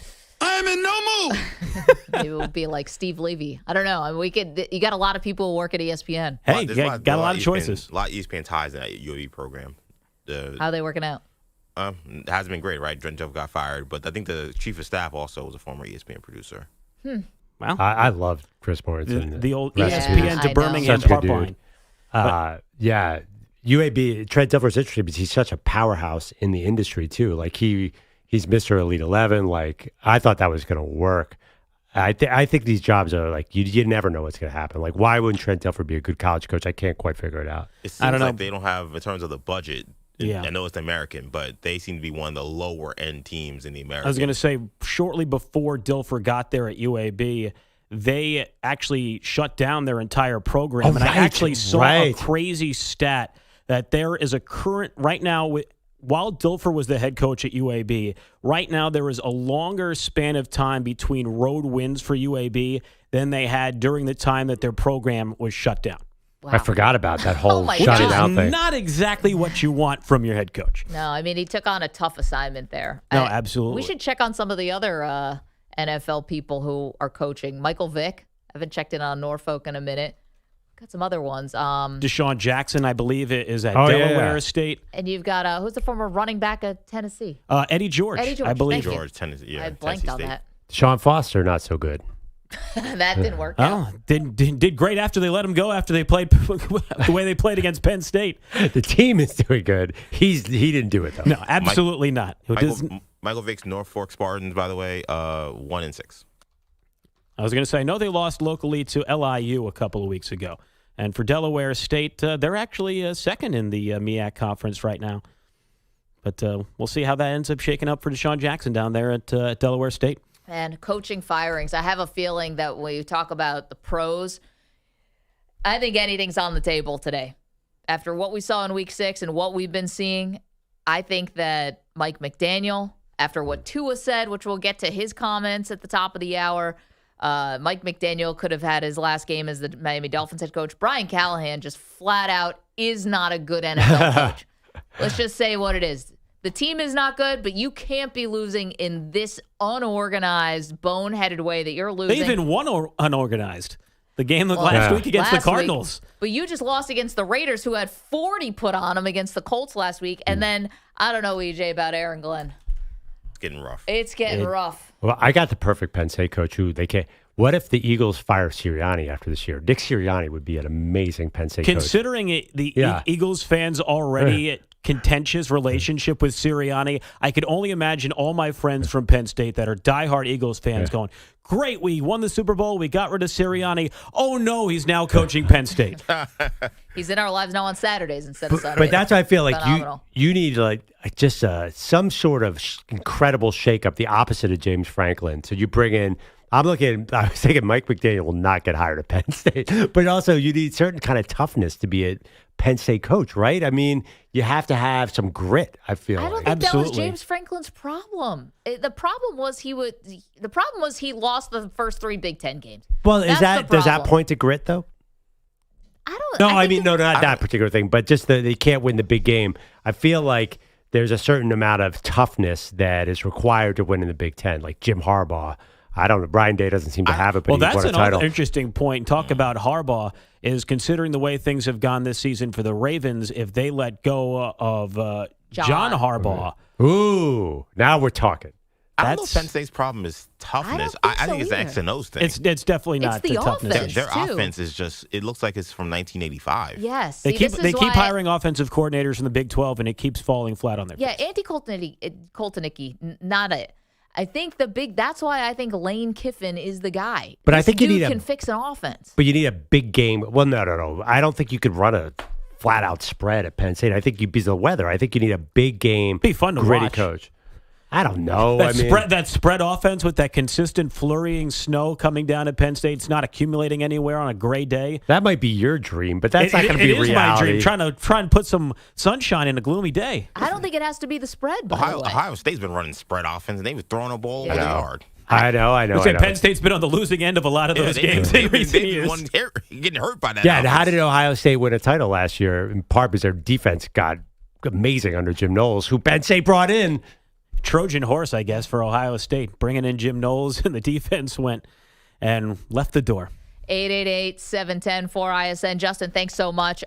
You are welcome to give your candidate. Who do you want to see as the next head coach of the Nittany Lions now that James Franklin's been shown the door? There's a poll up right now at Maggie and Pearl on YouTube. Who's the next NFL coach to be fired? Is it Aaron Glenn? Is it Brian Callahan? Is it Mike McDaniel? Is there just like a D, all of the above?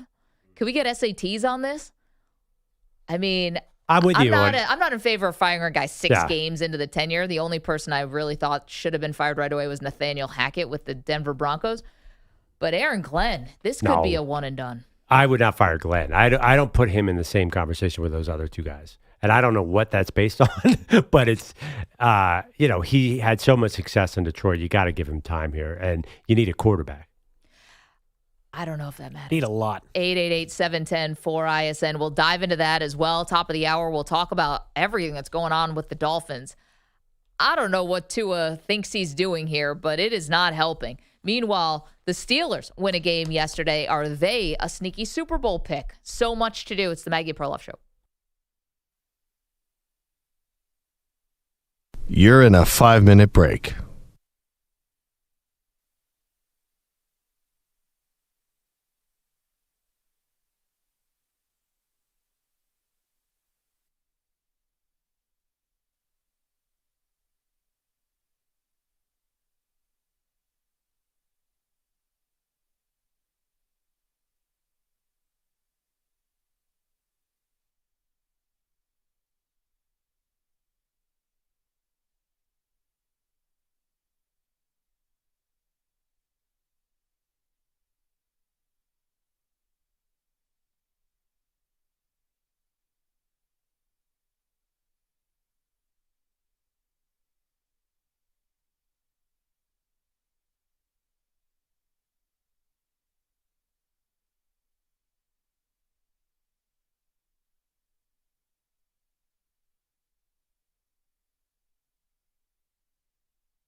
Okay, great.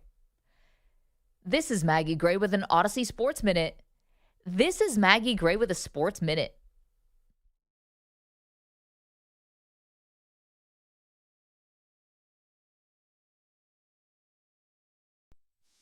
Believe Bilatti's got something to say. Infinity's mice. He's feeling the dismay. No NBA on NBC. What a shame.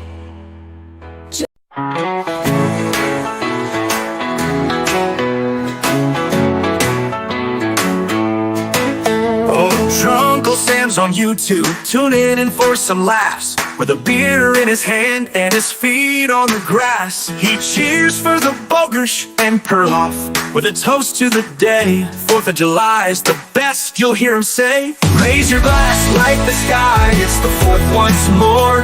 Uncle Sam's got stories that you can't ignore. From Maggie to Perloff, he's got quite the plan to celebrate freedom with a drink in his hand. Uncle of the year with a patriotic twist, watching sports and sipping brews none he's missed. He jokes and he laughs, spills some too, it's alright, 'cause Drunkle Sam's in charge of the fun tonight. Raise your glass, light the sky, it's the 4th once more. Drunkle Sam's got stories that you can't ignore. From Maggie to Perloff, he's got quite the plan to celebrate freedom with a drink in his hand. On the fireworks boom and the stars are out, Drunkle Sam's still laughing, oh there's no doubt. So here's to the uncle who loves his brew. Happy 4th of July from the YouTube crew. So watch with Sam have a laugh or two. He's the life of the party, brought to you by YouTube. With Maggie and Perloff, it's always a jam. Happy Independence, cheers Drunkle Sam.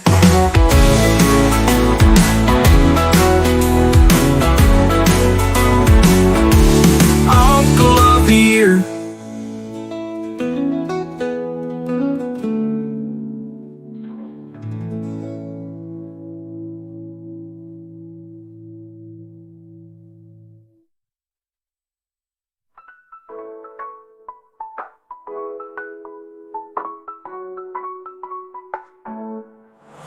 Oh, Drunkle Sam's on YouTube, tune in for some laughs. With a beer in his hand and his feet on the grass, he cheers for the Bogersh and Perloff with a toast to the day. 4th of July's the best, you'll hear him say.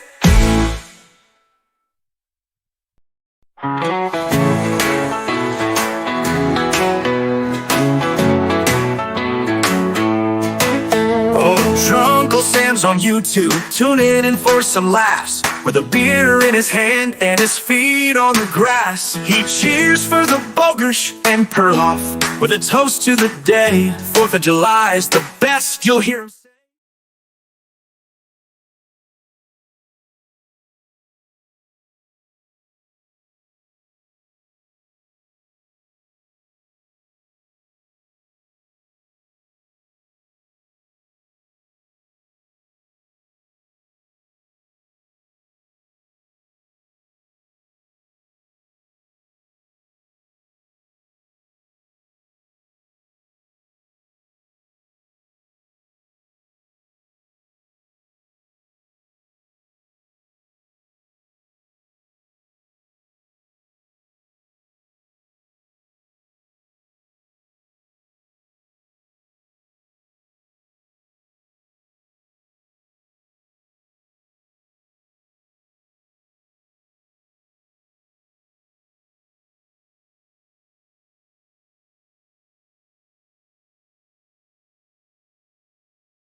But that's because things are going well. But this is the Steelers, and there is such a thing as the way the universe wants it. They're going to end up with 10 or 11 wins. Something will go wrong, and then that's when Rodgers will become Aaron Rodgers. Oh, I said, you don't know me.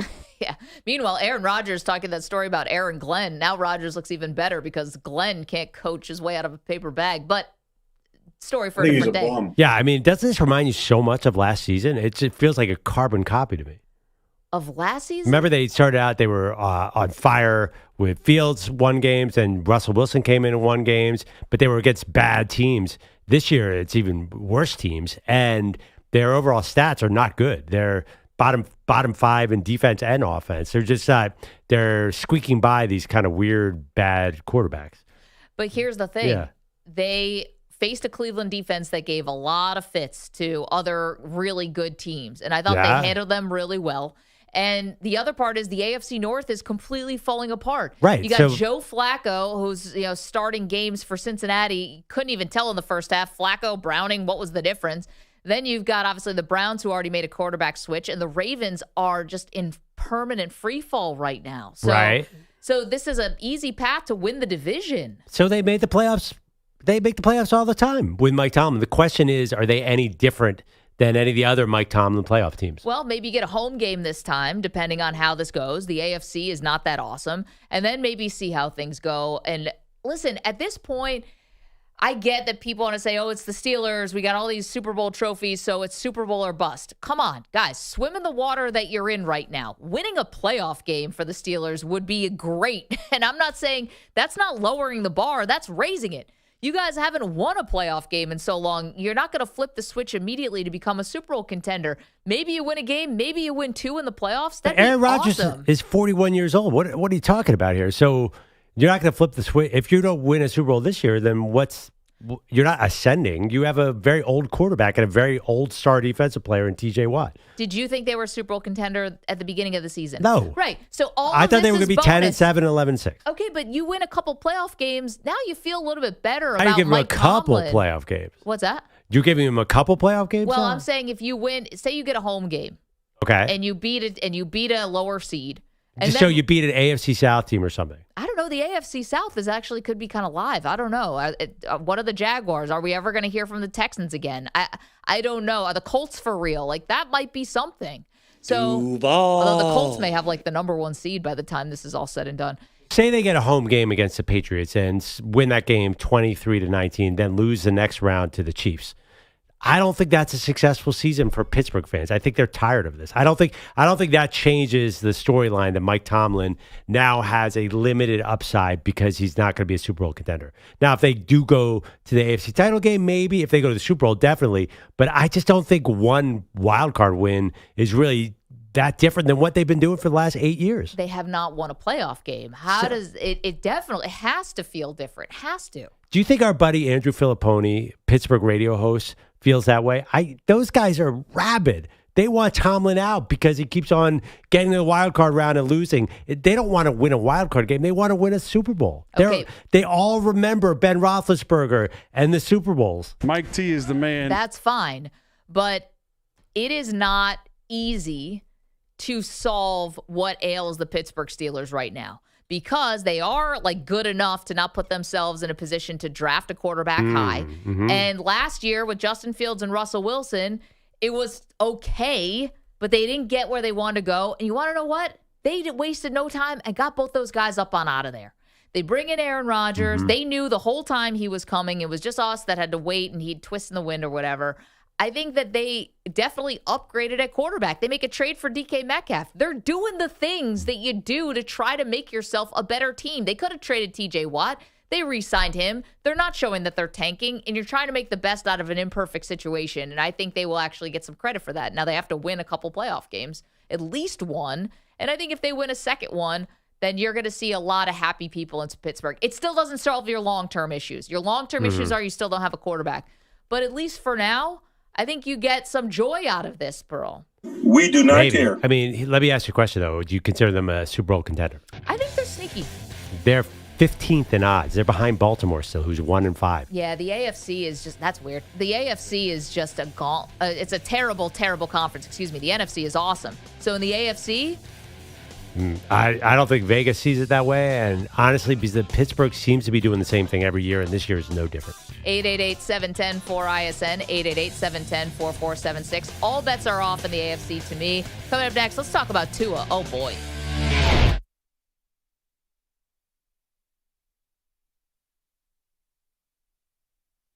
You're in a 5-minute break.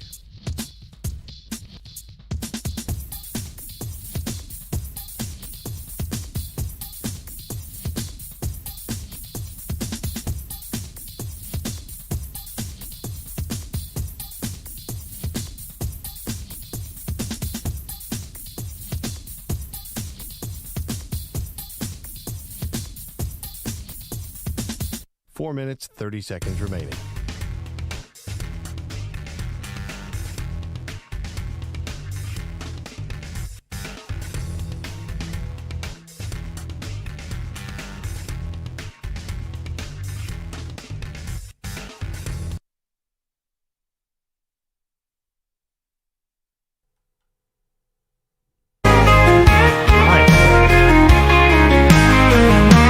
Trouble Sam took the mic in sequence, and Shame said, I'll win this contest, you'll remember my name. But the teleprompter froze, he pulled out a cheat sheet, lip sync and turned back time with 2 left feet. Oh, the crowd, they booed, the DJ cried, he'd even Cher herself would have run to hide. If he could cheat in karaoke, he'd be the champ, but it's all hokey. With a glass of gin and a tambourine, he's the sloppiest diva you've ever seen.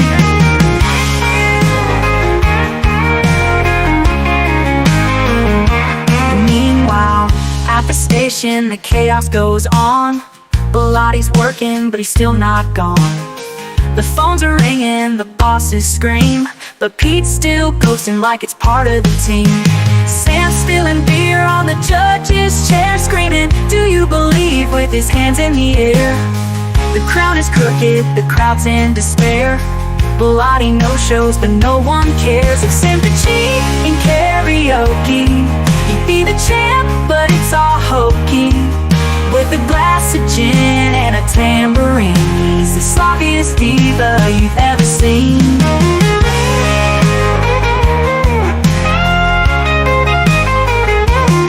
Meanwhile at the station, the karaoke, he'd be the champ, but it's all hokey. With a glass of gin and a tambourine, he's the sloppiest diva you've ever seen. If Sam could cheat in karaoke, he'd steal the crowd, it ain't a jokey.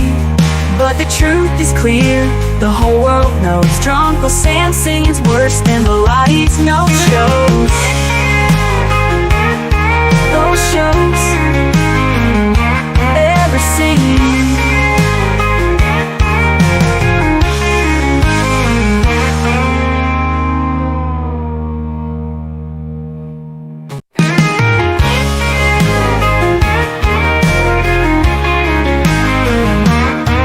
Sam took the mic in sequence, and Shame said, I'll win this contest, you'll remember my name. But the teleprompter froze, he pulled out a cheat sheet, lip sync and turned back time with 2 left feet. Oh, the crowd, they booed, the DJ cried, he'd even Cher herself would have run to hide. If he could cheat in karaoke, he'd be the champ, but it's all hokey.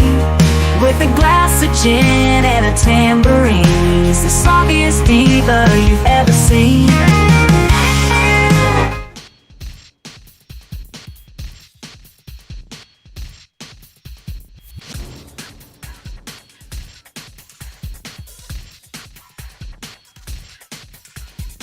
One minute remaining.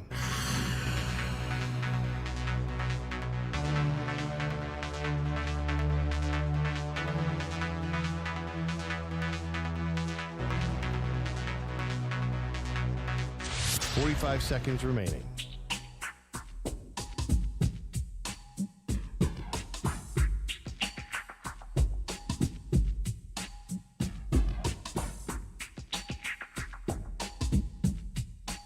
Seconds remaining.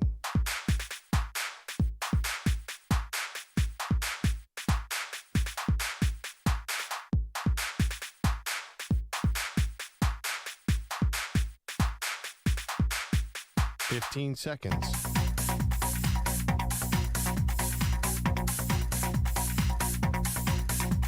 Break ends in 5 seconds.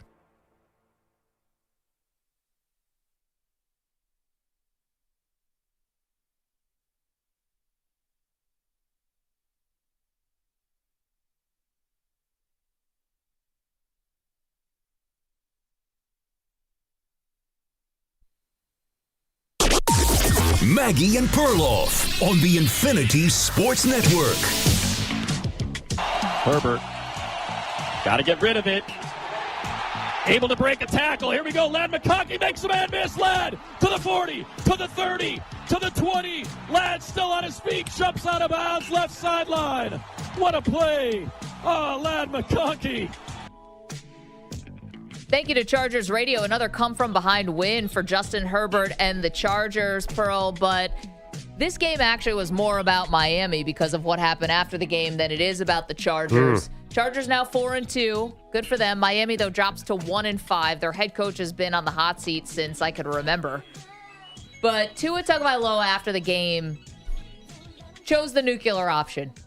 Now, I don't know if this is going to do anything, but Tua, who threw 3 picks yesterday and was generally not great, called out his own players, and by extension, he called out his coach, and I think you call out yourself, although I don't know if he meant to do that, by revealing that there were players who were skipping players-only meetings. Let's hear from the Miami quarterback. I think it starts with the leadership in helping articulate that for the guys, and then what we're expecting out of the guys, right? We're expecting this. Are we getting that? Are we not getting that? Okay, more from Tua here about calling out the players. We have guys showing up to player-only meetings late, guys not showing up to player-only meetings. Like, there's a lot that goes into that. Do we have to make this mandatory? Do we not have to make this mandatory? So it's a lot of things of that nature that we got to get cleaned up. Okay, Perloff and I know both had the same response to this on the text thread. We thought this was AI. Yeah, no, I couldn't believe he said that, yeah. But, I mean, listen, frustration boiling over. But I think we view this team a little differently. Like, I'm not putting yesterday's loss on Tua.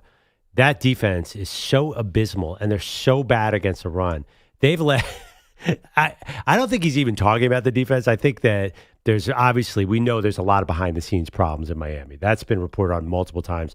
They supposedly got rid of their 2 biggest troublemakers, Tyreek Hill and Jalen Ramsey. But I guess those guys must have had a big impact on the rest of the team because no one's showing up at team meetings. But that is a completely heartless defense. And I know Tua hasn't been perfect, but compared to the defense, he's been Joe Montana. So I understand why Tua's frustration is boiling over. Because the one thing you can't do, if your defense cannot stop the run, then it screws up your offense too. And they've let 200 yards to Rico Dowdle and Kamani Vidal. Gore Vidal's son, I think. But I don't even know. So. Kamani Vidal torched them. I mean, torched them. So I think the Miami defense is just so bad that to me is such an overwhelming storyline. It actually overwhelms what seems like a mistake by Tua to call out his teammates. Yeah, okay, so let's pause.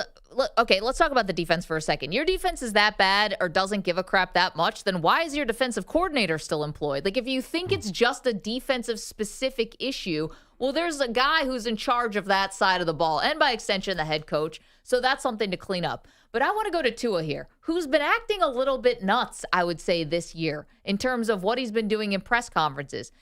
He called out Cam Newton. Remember that from just a couple weeks ago when Cam criticized him and he was like, well, you've never stepped in between these white lines. Like, I'm sorry, what are you talking about? Cam Newton actually is somebody who can call you out because he is a former MVP, whether you think Cam is in it for the clicks or not. Cam is allowed to give football commentary that should be respected, I think. And Tua is like dismissed him like he, had never played a down in the NFL. Well, you say you're not playing now. I mean, Cam is 35 and could be playing now, by the way. It just was bizarre. Yeah. And I think for this one, I don't know if Tua understands that what he's saying yesterday about calling out players who don't show up to a players-only meeting actually reflects poorly on Tua. I don't know. You don't think there's something rotten in the entire locker room beyond Tua? maybe, but if you There's no maybe. Have you read about that team and everyone blames McDaniel? There is just bad actors all over that locker room. Okay, that's fine, but I think that if you enjoy a certain level of elevated status when you are a quarterback, and I think if your team actually respects the quarterback and some of the other leaders, then they show up. Then there is a buy-in. You've always told me another day closer to death. Yeah, that's always a fun one. You always tell me you don't think team leaders can really come from the defensive side of the ball. I mean, I'll disagree with you on that, but then it's the quarterback and the offensive guys who have to set the tone. And I just think Tua doesn't realize that this actually makes him look bad as well. I think it's desperate times because they're 1-5. What do you have to lose at this point? Even if he said the right thing, would it make the slightest difference here? They're obviously. They have to move on from Tua. They might have to keep him on the roster next year because of the contract, but this isn't working, and they need to fire Mike McDaniel. I've been trying to defend him. I want him actually to join the Eagles staff. Well, we need some help there. The quicker he gets fired, the quicker he can join your staff. I just think that it's desperate times. I mean, what are you going to do? The offense has clearly not been the problem. I mean, they've scored enough points to win a bunch of games. Devon Achane looks amazing. And Tua actually looks pretty good this year. So to me, I'm judging on the field. I think it's the run defense is the massive problem, and that's about want, and that's about heart. And maybe that's on the coaching staff. But I understand why Tua is upset.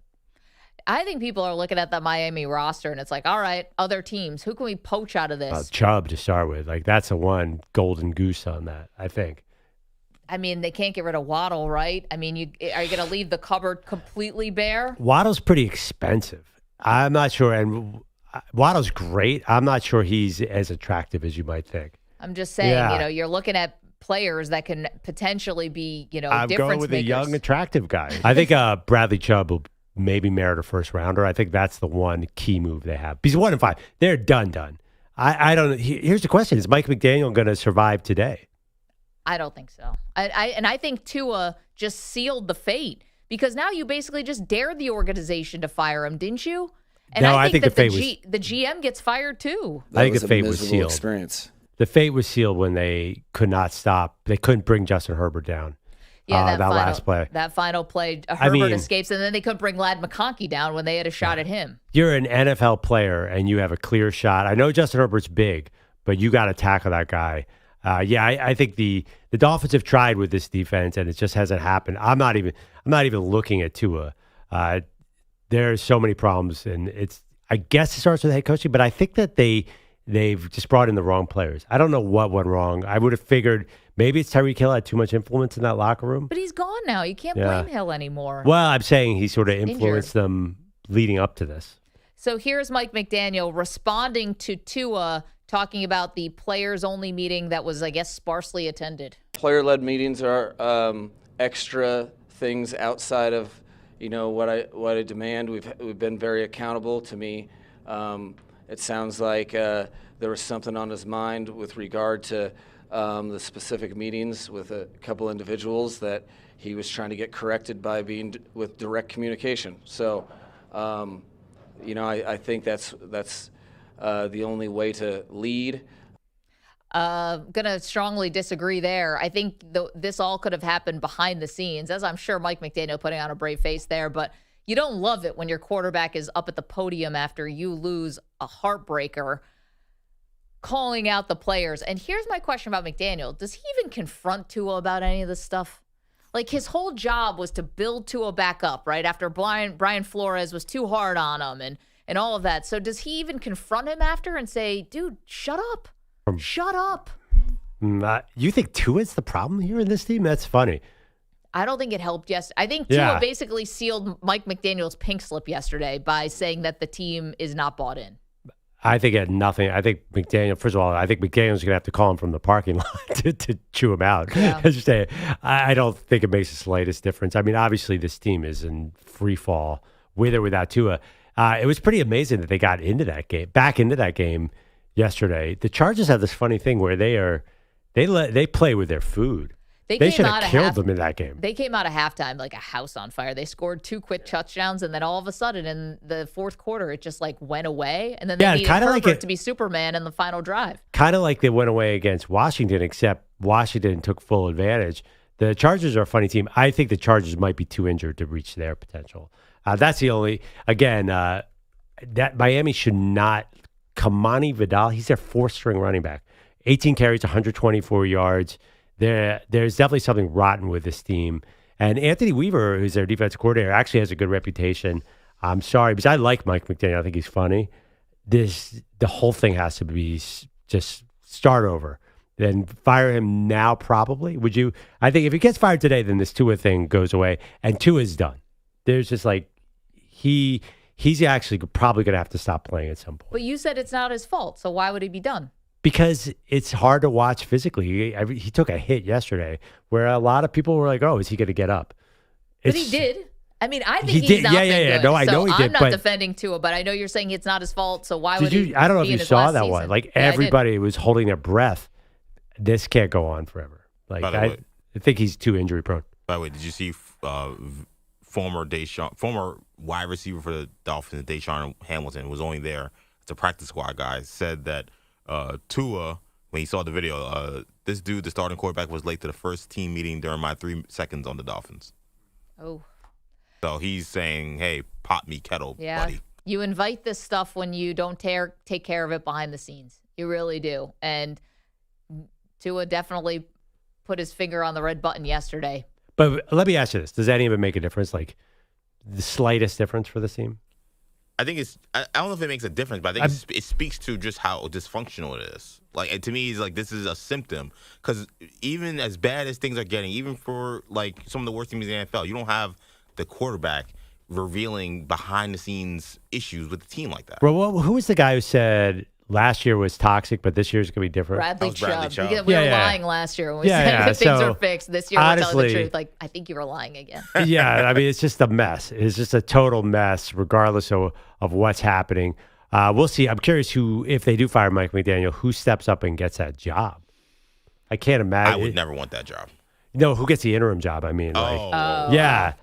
Whoever they want to throw Anthony to the wolves. Weaver, maybe? The defense. Well, I know, but I think he's kind of been in the mix for head coaching opportunities. If I were him, I wouldn't take it. I would. I don't want those L's on my permanent record. It sucks to be the interim on a lose. There's only so many Rich Bisaccias. And by the way, he didn't even get a head coaching job.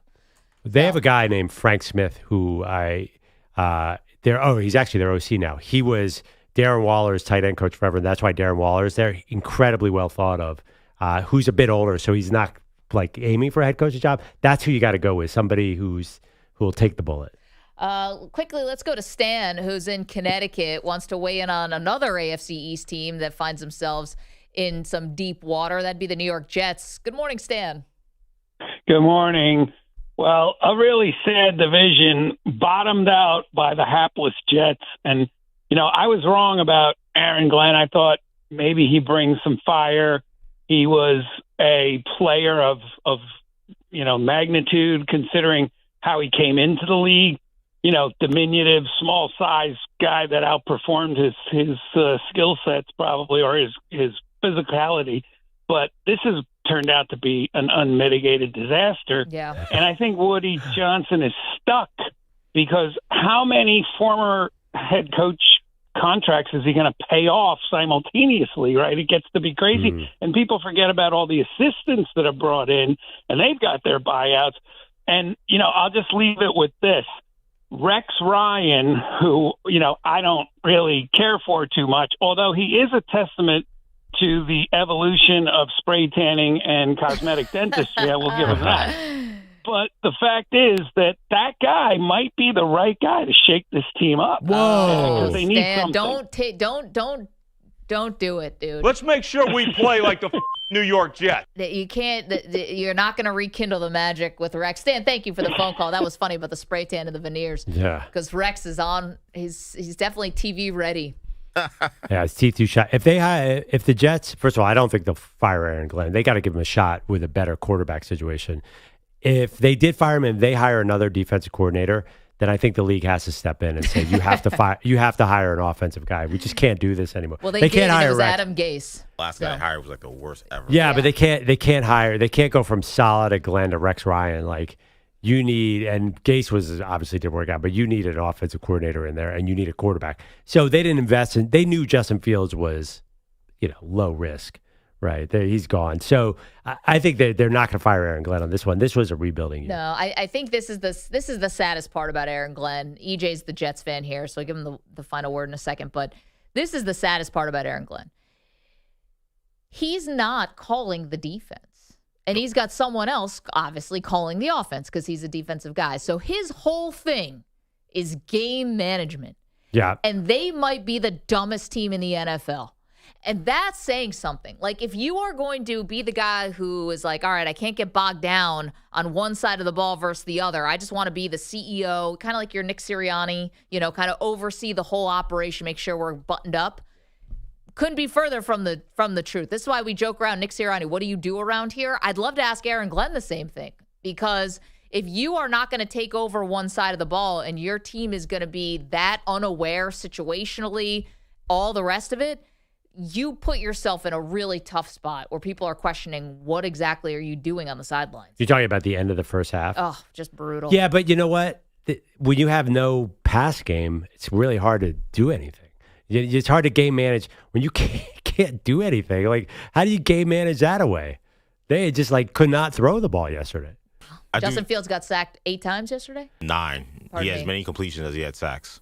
9. They finished with 9 negative sacks. passing yards yesterday, -10 on the game. To me, Justin Fields in some ways is kind of, I don't know if he's saving Aaron Glenn, but that would be the only thing saving him, I think, is Justin Fields is a terrible NFL quarterback. And I don't take joy in saying that. I rooted for Justin Fields. I wanted him to be the Jets quarterback. But this guy, I've never seen a quarterback just not throw to open receivers. Yep. There's just, the screenshots are all over social media, and I was watching the game. I'm on the floor of New York Comic-Con looking like a maniac, yelling at my phone, watching Justin Fields take sack after sack while there are guys wide open underneath. He just does not process the field. So now you could argue maybe Aaron Glenn, he's at blame for not pulling them and putting in Tyrod Taylor or literally anybody else. But you can't win with that guy. You can't. EJ, do you realize how crazy you have to be going to be sticking out at Comic-Con? Yeah, people look at me like, who's this guy yelling? Yeah, but he's the cheapest veteran quarterback in the entire NFL. You knew this coming in. This was sort of a tank move to have him there in the first place. It was a flyer, but this is a no harm, no foul. They're going to move right on from Justin Fields and give Aaron Glenn something better next year, I would hope. $10 million they're going to have to pay him $10 million? off the books. Yeah, that's like a running back number. Who cares? It's guaranteed, though. Is he I think he's the lowest paid veteran in the league. Here's my thing. You are likely going to have the number 1 pick if things continue the way they continue. Oh, yeah. So you're going to have some competition. Maybe the Dolphins, maybe the some Titans. If the Titans get it, Titans are terrible. we'll still get a quarterback. But they already have their QB. So well, I'm not sure a could turn QB it goes number around. 1 this year. That's not a guarantee either. There's no Trevor Lawrence, Andrew Luck type. That's the sad part for the Jets. What if you do get the number 1 and it doesn't work out that there's a quarterback there? 888-710-4ISN. They'll still take one. 888-710-4476, I think. Okay, we want to get back into what we saw in college football over the weekend, headlined by James Franklin getting the boot at Penn State. Ralph Russo covers college football for The Athletic. He will join us next to take us through all the craziness. It's the Maggie Perloff Show. You're in a 5-minute break.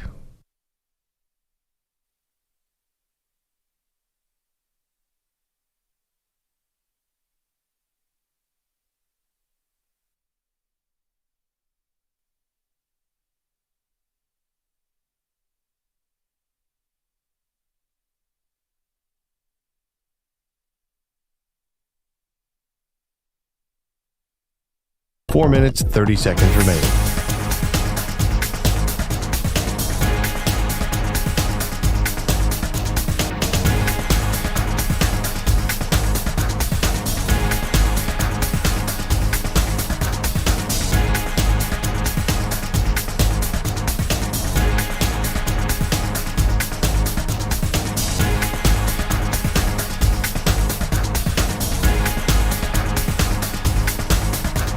Four minutes remaining.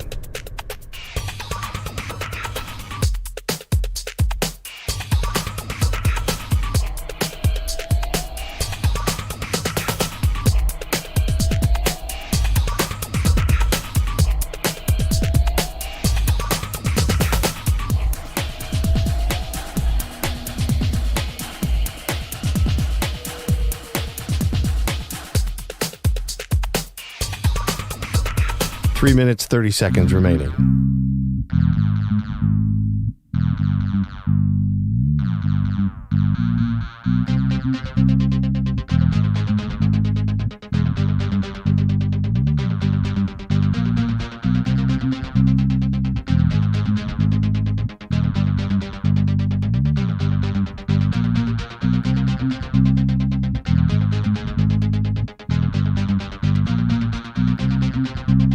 Three minutes remaining.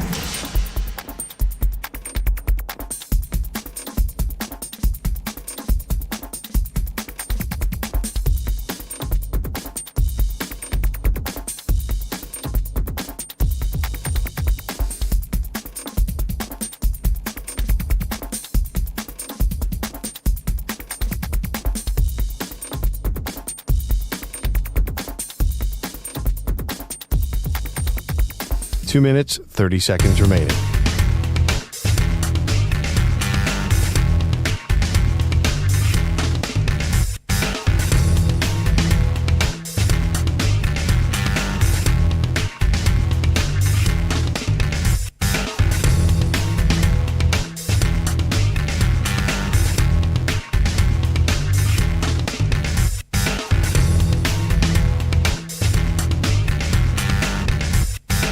Two minutes remaining.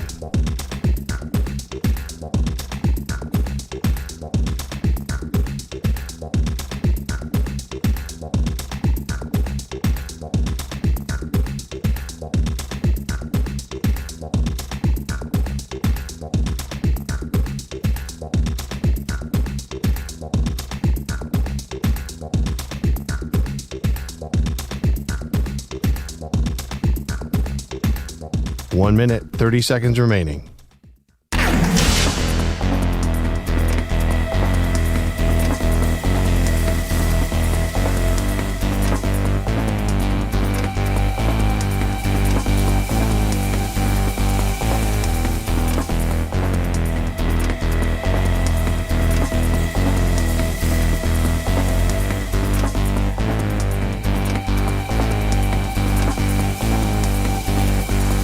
One minute remaining.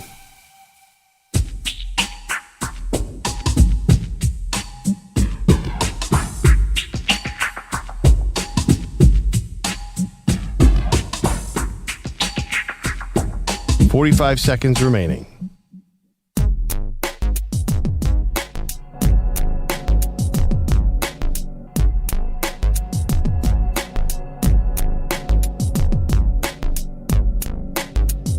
.30 seconds remaining.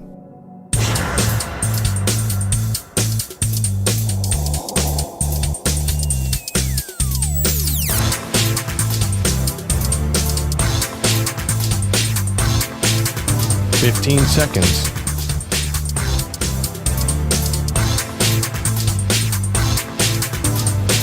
Break ends in 5 seconds.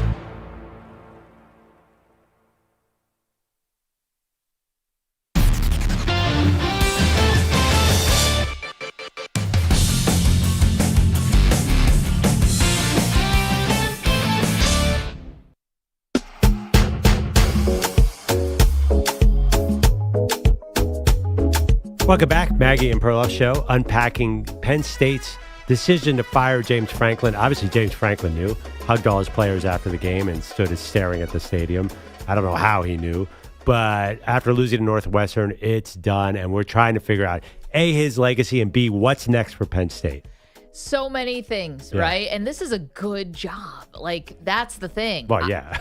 It's a great job. You have lots of money, and you have a real clear path, actually, to get to a national championship. These are things that not a lot of other places can offer. Like, some of the openings that we know are going to be there, like Arkansas, stuff like that. Okay, Arkansas, that's going to be great. You actually are probably going to have to fight for some dollars with John Calipari, so that's not going to be very fun. And no, Arkansas is not going to win a title. And playing in the SEC, you know, I think that Penn State has a lot of things to offer.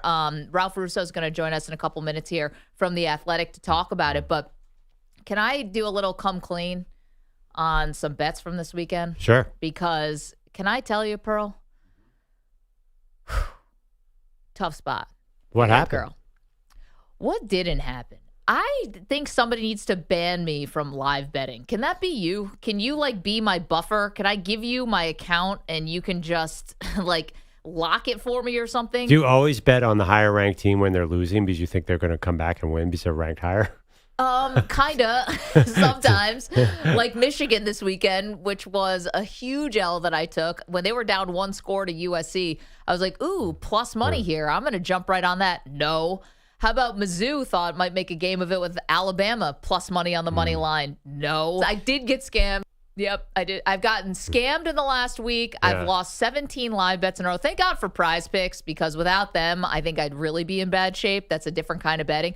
I need to be banned from live betting games. What is it? Do you really think Bryce Underwood's ready to win games, like big games? I don't even know why Michigan's in the conversation right now. Well, they're not anymore, so don't worry about it. Yeah. They fell out of the top 25. Yeah. I just could not. I could not buy one over the weekend. Meanwhile, you're on a hot streak. Yeah. By the way, it's so kind of funny. I really had a feeling last night that Casey was going to win because the home field. I know that it's not desperation. They were favored. Yeah, I know, but I didn't feel like it was like a 2.5 point spread. Desperation is not a metric, but don't you look at that game and say wow, Detroit can easily afford a loss here. Casey, they can't go to 2-4. They're just too good a team, and often in close spreads or home games, Patrick Mahomes is undefeated. So that one was not a big surprise. I really wasn't nothing shocked me this weekend. Was there? I mean, Penn State obviously didn't see that come. But as far as the NFL, even the Panthers coming back to beat the Cowboys, I mean, it all felt like kind of went mostly by script. So I don't know why you lost so big this week. It's just college. I live bet Oklahoma, loss. I live bet Michigan, as I said, loss. I live bet Missouri, loss. I mean, I was just taking them on the chin left and right. I didn't have the heart to. Did you go all plus odds? Yeah. Yeah. Well, here's the thing. I thought about it with Indiana, and I was like, I just suck right now. I can't even do this. And meanwhile, they're the ones that pull off the big upset against Oregon, which was pretty shocking. I was wondering, do you think the fact that Indiana beat Oregon actually hurt James Franklin even more? Because it was only 16 days ago that the Penn State was in double overtime against Oregon. Oregon wins. And then obviously the UCLA debacle and then Northwestern after it. And now James Franklin is out. But let's say that Oregon, if they beat Indiana 40-20 or something, do you think that James Franklin maybe still has a job? No, I don't think so. Okay. I think it started with UCLA. And I understand UCLA beat Michigan State this weekend, but that is not a game Penn State football should lose, even with the travel. Sure. And then to come out and say it was a travel, and then you just don't lose to Northwestern. No, I hear what you're saying. There is logic there, but come on. UCLA Northwestern, that's enough to seal anyone's fate at that level. Imagine if Ryan Day lost those games. He'd get fired, and he just won a national title. Yeah, it's just crazy to me that, again, this was 16 days ago was the double overtime loss. I mean, you had you came back from a 17-3 deficit. I don't know. The level of parity is insane because Oregon went to overtime with Penn State, who can't beat these bad teams. And meanwhile, Florida State beats Alabama, who looks like a juggernaut. And then Florida State can't win an ACC game. And anybody can win ACC games. No offense to EJ's Miami Hurricanes. They are bad. I mean, when Pitt comes in and pushes you around, that's a tough state of affairs there. It is an incredible level of parity because of NIL. I mean, just look at the rankings. Indiana, number 3. When does that happen? Let's get to Justin Rocke, who's in for Bogusch doing updates today. Good morning, Justin. Good morning, Maggie. Good morning, Pearl. A busy day around the NFL yesterday. Justin Fields and Gang Green accumulated a whopping -10 passing yards in a 13-11 loss to the Broncos. By the way, that's the worst number of passing yards of any team in NFL history in the last 27 years. As EJ mentioned before, Fields has many completions, 9, as he had sacks. Head coach Aaron Glenn, testy post-game when asked about potentially benching his starting quarterback. Steve Gelbs and former Jet Willie Colon on the Jets post-game show on SNY did not mince words about Fields' performance and the fact that he wasn't pulled. But my goodness, the offense was about as bad as we've seen it. Justin Fields making so many of the same mistakes that we've talked about here throughout the first 5 weeks, and pretty difficult to believe that this is how this one went, and the fact that Justin Fields was not taken out of the game at any point, staggering to me. Yeah, I said it in the pregame. The fact that we were sitting behind the curtain talking that when they rolled out Justin Fields at halftime, I'm like, how is this possible after the way they produced in the first half? 45 yards from Justin Fields yesterday.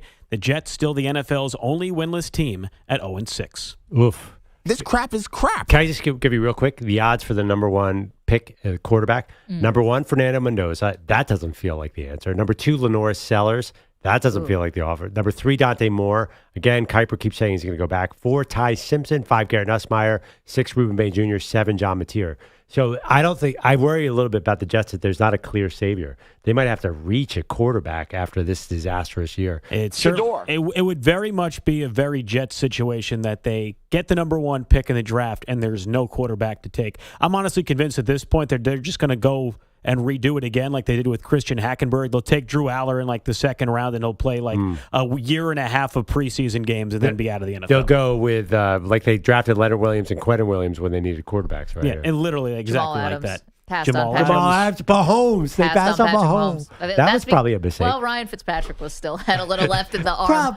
Looking back on that one, that was probably not the best move. Because that one doesn't get talked about at all. There are so many Jets blunders over the years, so much so that I think there's a montage somewhere on YouTube of all the Jets failures that like only go to like 2005. We're still missing the last 20 years. Yeah. And that one hasn't even made the list. People talk Adams about over Mahomes. People talk about the Bears took Mitchell Trubisky over Mahomes and Deshaun Watson. So I think that's that story of that draft. I was going to say at least Trubisky's still in the league. I was going to say is Adams still in the league? Oh, yeah. He's a starter for the Raiders. Wait. Playing linebacker now. Yep, You just said at least Trubisky. They took Mitchell Trubisky at quarterback instead of Patrick Mahomes. That's a lot worse. Hey, Mitchell Trubisky has played in infinitely more postseason games than Jamal Adams. Did you guys see Trubisky now is on the Progressive commercials as the backup quarterback? Oh. They've got him in there. I did not see that one. That's good. My favorite one is when Teddy Bridgewater puts his hands on his chin and wants to listen to the breakup story. Teddy Bridgewater, I adore. That's the best one. When he goes, "You're not a mechanic. It's not your job to fix them." Is a great line. But is that's that what he says? it's a funny one. That's great. Okay, we have time for one more. Justin, what do you have? Another week, another close contest for Baker Mayfield and the Tampa Bay Bucks. They pulled away late, defeated Mac Jones and the 49ers 30-19. Mayfield continuing his MVP caliber season, 17 for 23, 256 yards, and a couple of touchdowns. Mayfield also making plays happen with his feet. Former Cowboys head coach Jason Garrett on NBC last night enjoyed the effort so much. Let's call them, let's call them involuntary noises as he was giving the highlight last night. This is what you call Baker Mayfield magic right here. 3rd and 14. Watch this play. He's surrounded. He's swallowed up. The pump fake. He's out in space. Another pump fake. That's that Baker Mayfield. That's apparently now Baker Mayfield's nickname, according to Jason Can Garrett. Baker Mayfield keep doing this? Is anyone ever going to be able to tackle this slippery man? They said yesterday was the first time they've done victory formation all year long because they've been doing these last-second wins. I mean, is probably better commentary than Jason Garrett's given most of the season, but... Oh, that's not necessary. It was. I just wonder about this. We can talk about Mayfield and MVP candidates and all that stuff, and that's fine. I wonder for San Francisco, like, what happens here? Because... now they have Fred Warner out, and he has a broken ankle. Yeah, he's done. Gone for the year. Yeah, Bosa's already gone for the year. Your whole offensive receiving core was basically out yesterday. It's Christian McCaffrey, and that's it. Mac Jones feels like he's taped together with duct tape. They lose this game 30-19 on the road. Okay, forgivable. But their schedule, Pearl, can even the 49ers hold the fort here? Because... You mean with the week schedule? Yeah, so they're Atlanta next at home, then at Houston at the New York Giants. You got some Arizona and Carolina and Cleveland and Tennessee on your roster. There is enough here, but you are the walking dead right now. Yeah, it's you're right. I think we're talking about maybe sneaking into the playoffs and not doing anything. They still lead the division. I got to tell you, Mac Jones, early interception, did not get down on himself. Guy can flat out sling the rock. I don't know what that means, but he is really good. No, I think it's, fine, but I think that's also, you've said it before. It's the Kyle Shanahan system. I mean, I think so many guys can look good here. What I'll give Mac Jones credit for is obviously the guy's tough as nails. So is Purdy. Really, really tough. But how many more nicks can you take before we start to see some decline? Yesterday, the offense only put up 19 points. Again, they've got nothing going for them offensively as far as weapons. Well, listen, a road game against one of the toughest teams in the league, one of the best teams in the league, Tampa Bay. I'm not really that upset about that loss. I just don't know how you feel. I mean, you could see they were picking on the spot where Fred Warner was supposed to be all night long. Yeah. Tampa Bay must have thrown there a million times. So you're right. Will you say what are they going to do here? I don't think much is going to happen. Because I'm looking at the Rams. Sorry, I didn't mean to interrupt you. Yeah, no, I mean, I think they're basically what everyone thinks they are. They might sneak in the playoffs, but that's it. I don't even know, like with the amount of injuries they've had. But you look at the Rams and you look at Seattle. Seattle goes across country yesterday, has a big win in Jacksonville. Rams yesterday, fine win. Show up enough to beat Baltimore. Listen, it doesn't take much to beat Baltimore now, so they take care of business. We'll put it that way. It just seems to me like those teams are so much more realistic, legit, anything. And you know that I'm the last Sam Darnold defender, but I don't know. I don't know how the 49ers are going to hold the fort here. Their easy schedule will keep them in it, but you're saying that like everyone doesn't think that way about them. Nobody thinks good about them. They just lost Fred Warner. Yeah, it is just I mean, terrible. Honestly, if you want to talk about injuries for a relevant team, you got to talk about Tampa Bay because who does not go down in that? What is going on there? I was going to say, Ibuka, I think, left the game. Ibuka left the game, but like they are going to lead banged up. They're the all-time receiving injury leaders, and they still seem to be finding a way to win. My favorite line yesterday is from Tez Johnson, who did catch a touchdown. He goes, I went over and they said, they're chanting MVP. Is that for me? I think it's for Baker Mayfield. That was a great catch by that guy, by the way. And didn't he do a flip in the end zone after he caught the touchdown, my God, too? That was a massive play, too. He caught it by the very tippy top of the football. We'll have to do who did it better. Was it Cam Scadaboo or Tez Johnson as far as backflips in the end zone? Justin, thanks so much. We're going to take a quick break. We'll come back. Ralph Russo from the Associated Press will join us to talk about The Athletic. Used to be the Associated Press all those years. Now The Athletic. We'll talk about James Franklin getting shown the door and who is the best candidate to take over for the Nittany Lions, and then who can they get?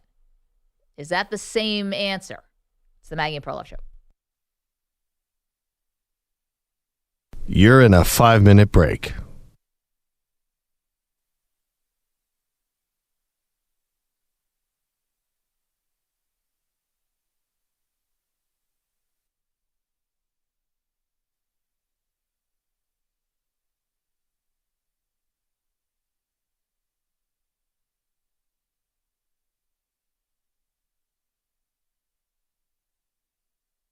Four minutes, 30 seconds remaining.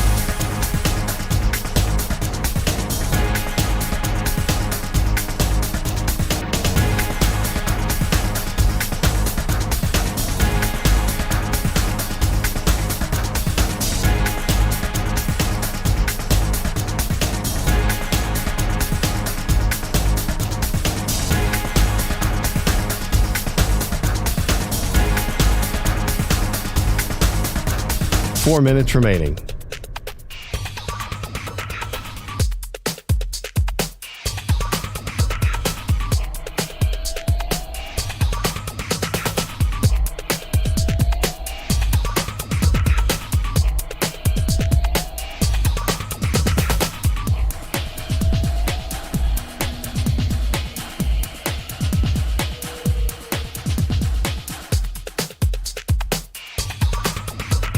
Three minutes, 30 seconds remaining.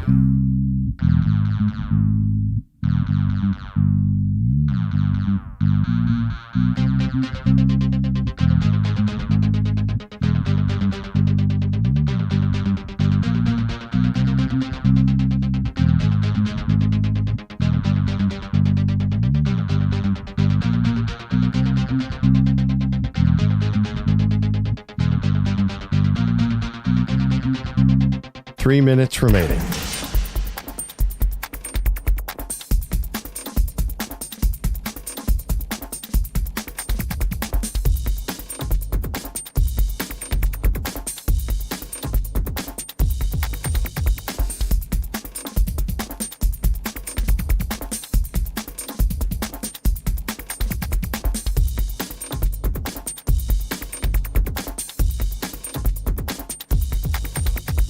2 minutes, 30 seconds remaining.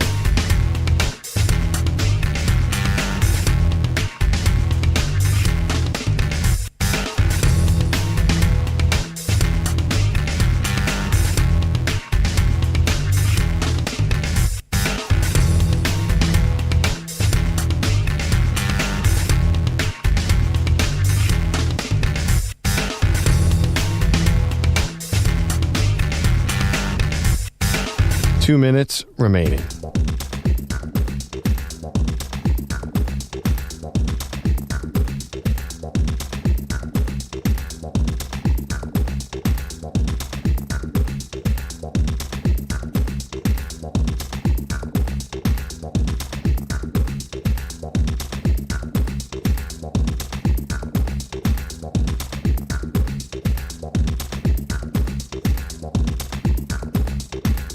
One minute, 30 seconds remaining.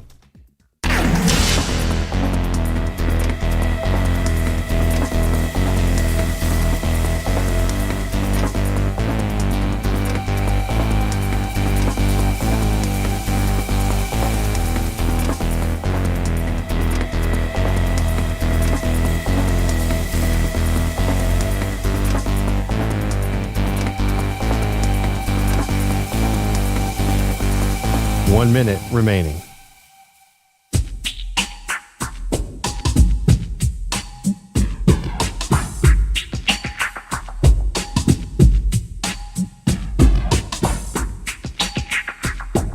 Forty-five seconds remaining.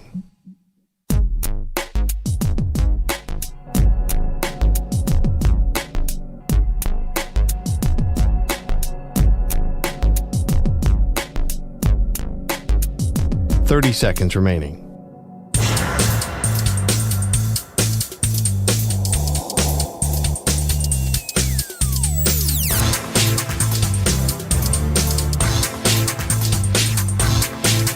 Fifteen seconds.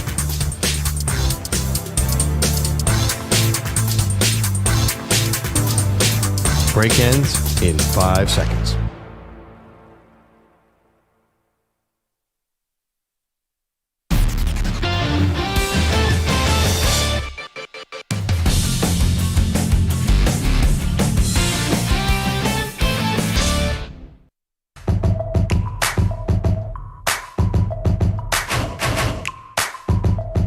Welcome back to the Maggie and Perloff Show.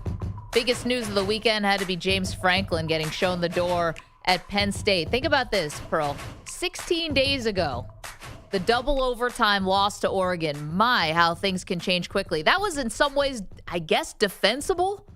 You lose double overtime at home is disappointing for sure, but Oregon is a really good team, we think. They just lost to Indiana last week. But since then, a loss to UCLA on the road, a loss to Northwestern at home, and James Franklin is gone despite a 104-45 record as the head coach of Penn State over the last 12 years. Let's get the thoughts of Ralph Russo, who has covered college football now for The Athletic and has been around the game for a long time. Ralph, thanks so much for the time today. How are you? I'm good. Good morning. Yeah, it was a little bit of a crazy weekend. You think you have a big Saturday, a whole bunch of games, and then all of a sudden a big bombshell hits on Sunday and extends it out a little bit. Ralph, what went wrong here for Penn State? If you were to diagnose it, what happened over these last couple weeks? Yeah, and we're certainly trying to dig into that to find out a little bit why. But I think that's the essential question is, how did this team that we are pretty sure is a good team, because it is the core. Basically, they brought back the core of last year's team, which won 13 games and made it to the semifinals. Again, had the problem of not winning enough of the big games, but Northwestern and UCLA weren't big games. So what happened after Oregon, and even early in the season when they were playing their cupcake games, they were struggling a little bit. It does seem like I find myself wondering if sort of the burden of having this team that's supposed to come back and win the national championship or contend for it, and maybe the burden of their coach a little bit, being the team that broke through for him.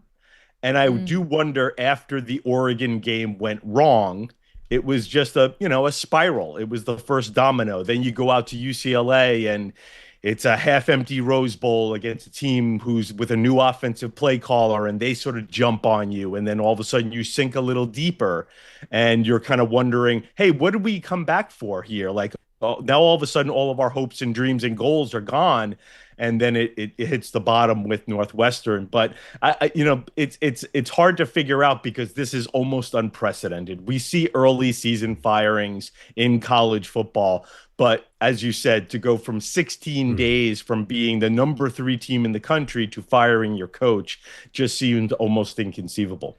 Ralph, from the school's perspective, what is the point of firing the coach now as compared to, say, toward the end of the season or at the end of the season? Yeah, so there's a couple of reasons why you might do that. And a lot of it has to do with support from your fans, support from your boosters. Sometimes the atmosphere can get so negative. I don't want to use the word toxic, but it could probably veer into that a little bit. That all of a sudden you find yourself going like, wait a second, like I have donors who are saying if I don't get rid of this guy, they're not going to contribute anymore. I'm going to have empty stands in my 110,000 seat stadium. For every empty seat, that's money lost, right? Those tickets are probably sold, but those people aren't showing up for and paying for parking and things along those lines. Not to mention there's a sort of an embarrassment that comes with that. So I do think that there's a negativity that can build up. You make the firing now because you kind of know it might be over. There's also a sense of not necessarily saving the season. This isn't the NFL. They've got 3 losses. They're not making the playoff. But maybe you lift some of the pressure around the players and give them a better season. And you also get a little bit of a jump on hiring the replacement, though I don't know how valuable that is. Frankly, a lot of work can be done behind the scenes, even if the coach is still in place.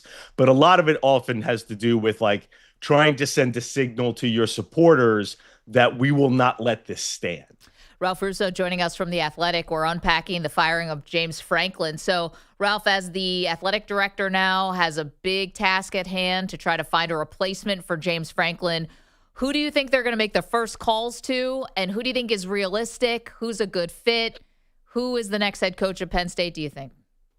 Yeah, I mean, your Penn State, you're going to have a lot of people take your calls. They have a couple of people who are interesting candidates who not only are pretty good coaches with pretty good track records, but I think also have relationships with the current AD, Pat Kraft. The number one is Matt Rule, the Nebraska coach. He and Pat Kraft worked together when he was coaching. Kraft was AD at Temple. They are, frankly, they're like good friends. It's not just that they have a working relationship. They are good friends. Rule certainly had a disastrous NFL tenure, but for the most part, his college career has been pretty good with turnarounds. He is also a guy who grew up in Penn State. He was born in New York, but they moved to Penn State, to Happy Valley. He was a walk-on at Penn State on the Paterno, so there's a lot of ties there. That would make some sense. The other one, obviously, is Curt Cignetti, who's a Pittsburgh native. He's the hottest coach in college football right now, the 64-year-old rock star who's turned around Indiana and made them a national powerhouse. I think there's also some connection there with the AD. Pat Kraft went to Indiana for a long time. Curt Cignetti's coaching career was Indiana-based at a Division II school. So I think they have some connection as well. And again, a Pennsylvania native, 64 years old. Wouldn't you try to get this guy who has performed, maybe the miracle of miracles in turning Indiana into a powerhouse and see if he maybe wanted to finish out his career at Penn State? So those are the first 2 to come to mind. I think there'll be others who will be interested, but it's pretty interesting to see 2 high-profile names with such direct connections to the state and to Penn State. Any chance you think, Ralph, they go outside the box? Maybe one of the old guys, Nick Saban, Urban Meyer, maybe one of the young guys to try and find a 30-something and start over like a Dan Lanning type? So the Saban thing, I just think is done. I can't see Nick Saban coming back at this point. So yeah, I mean, if you want to say hypothetically, do you make the call? Yeah, I guess maybe. Urban Meyer. I think Nick is just done. As for Urban Meyer, again, my sense is he is done in college. I just don't know if what Urban did at Ohio State and throughout his career at Florida, is really quite so applicable to what is necessary in college football right now. I think that Urban probably, I don't want to say burned bridges, but his behavior at some of his last couple of jobs has probably made him a person who I'm not as sure if a lot of people are rushing in to get to. So let's put those two guys aside. I know they come up all the time. As far as the 30-somethings, I would be shocked if Dan Lanning left Oregon for Penn State or almost anything else. Maybe there's an SEC job, but he has it so good out at Oregon. Like, I just don't know if Penn State is an upgrade. No, Ralph, I meant like a current OC or DC who they don't know. Try and find the next Dan Lanning. You know what, though? I would put it to you this way. If you can get somebody who, I don't know if Penn State is a starter job right now, and I think they can get somebody with experience. So why go to Will Stein, Oregon's OC, or somebody like that, or even a group of 5 coach like Alex Golish? Ryan Silverfield comes to mind from Memphis. Alex Golish is at USF. John Summerall at Tulane. Those are you're going to hear a lot of those names popping up around jobs. And I think deservedly so for bigger jobs. But I do think that Penn State probably has a path here to getting somebody who has Power 5 experience. And I would assume that's the way they're going to go. Ralph Russo with us from The Athletic for just another minute or so. And Ralph, we don't have a lot of time left, but I got to tell you, I felt like it was surreal coming off the week we just had with Belichick in North Carolina. Is he going to get fired? Is he not going to get fired? Is this the end? What's going to happen with Belichick? All that. Then the ESPN College Game Day, they're talking about North Carolina, and all of a sudden Kirk Herbstreit gets a phone call on the set from Bill Belichick. I thought I was having a stroke. What do you make of that? And do you believe these statements that North Carolina and Bill Belichick are actually going to make it here through the end of the year? So I do think they will make it to the end of the year. So my colleagues and I at The Athletic put a story out on Friday that obviously had a lot of interesting details about the way they went about building a team there with very little knowledge and admission that they did not really know what they were doing in college football. And that's why they ended up with a team that essentially is not capable of competing in the ACC. My sense is North Carolina really wants this to work. 2 years of his contract are guaranteed. They would pay him $20 million if they escorted him out. Bill Belichick does not seem like a guy who's just going to give up and walk away from $20 million. I think if Bill is willing to make some changes that acknowledge that college football is a little different and you need some different skill sets here and maybe some different knowledge bases here, I think this could move forward. I don't think they're necessarily out on Bill. I think they're out on some of Bill's decision-making on who we put around him. Ralph, thank you. We have to leave it there. Guys. Really appreciate you doing this, and good luck investigating all the things that went wrong with Penn State and James Franklin. I'm sure you're going to have your hands full. Thank you. Yeah. Thanks, guys. Appreciate that. Ralph Russo from The Athletic does a great job. I don't get it why these programs wouldn't be interested in finding the next guy. Who was Dan Lanning before Oregon? Right. Nobody. I mean, he was a assistant coach. So I feel like Penn State, it feels a little bit like a retread in the NFL. I'm not sure I would definitely go for the kind of names that we're talking. I love Matt Rule personally. I think he's super cool. But does Matt Rule get you excited if you're a Penn State fan? I was actually just talking to Ryan Hickey out in the newsroom, who is a Penn State fan, and he just said, not Matt Rule. So I don't want to step on Hickey's toes there. But, I think there's a little, Matt Rule, I think, used the family ties and connections for Dylan Raiola to get him to Nebraska. And, do you trust it? And you don't just want him to get the job because he goes on vacation with the AD. But here's where I'll disagree with you. I don't think this is the job for an assistant. Well, you've got to be really sure you can pass the torch from one guy to the next. And the assistant coaches add a level of unknown. I don't know. I feel like college, sometimes they rely say I could get you Brian Harline out of Ohio State or Will Stein out of Oregon. You wouldn't be excited about that? That's how the NFL works. Yeah, but the NFL also works well that if you're bad, you get the number one pick. You don't, okay. You get a little help. You get draft picks on the way. You get guys who actually contractually must go to your team. College football's not like that. Yeah, I don't know. I feel like who is Curt Cignetti? Who, again, Dan Lanning? Who is Kalen DeBoer 6 years ago? I feel like Penn State had Joe Paterno. They hired him. How old was Joe Pa when he got there? Well, Pearl was like 1960. Yeah, I just feel like maybe you take a risk and find a real program, a guy like the next guy, like Urban Meyer coming out of Bowling Green or something like that. That kind of guy. I'm not sure I want to see even Cignetti. I feel like it's great at Indiana. I'm not so guaranteed that he could do this. Or Mike Elko's great at Texas A&M, but I want somebody fresh and new and different, not just sort of the names we're throwing around. Joe Pa was 40 years old when he got hired at Penn State. 888-710-4ISN. Coming up, every NFL game in 60 seconds or less.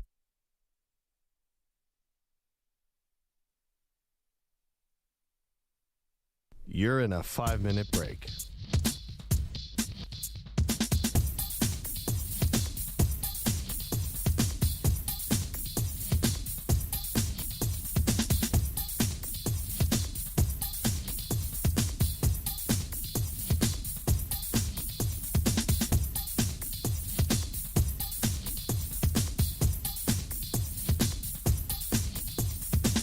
Four minutes, 30 seconds remaining.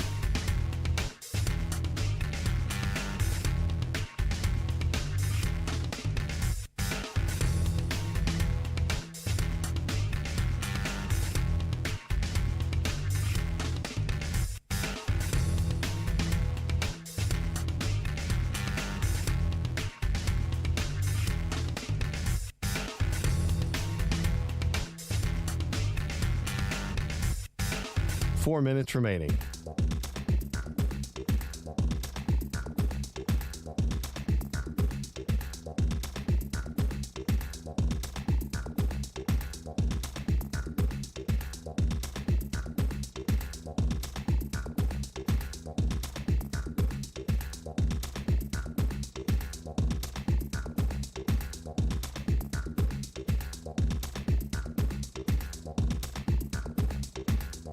Three minutes, 30 seconds remaining.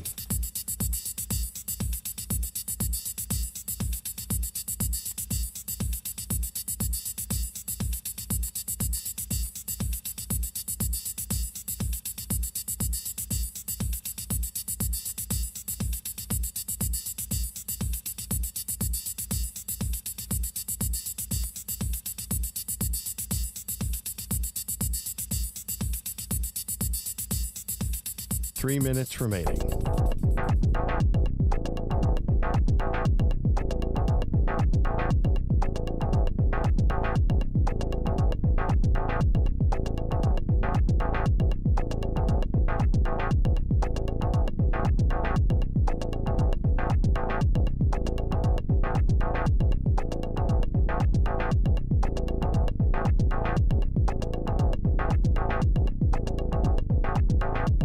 Two minutes, 30 seconds remaining.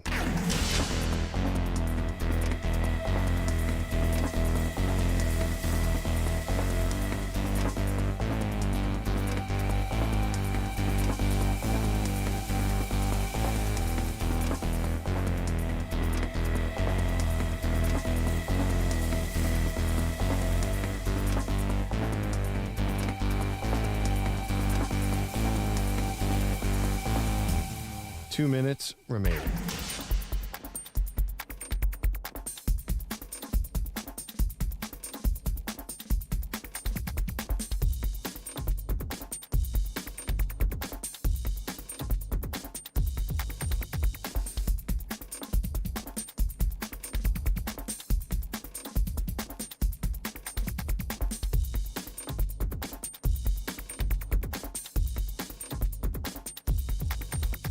One minute, 30 seconds remaining.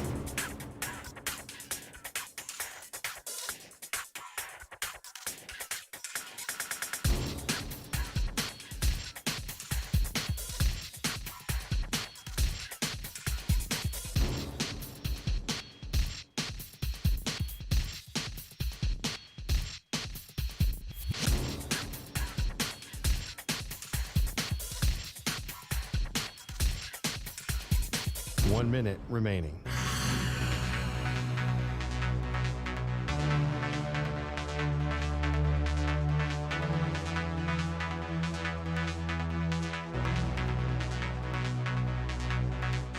45 seconds remaining.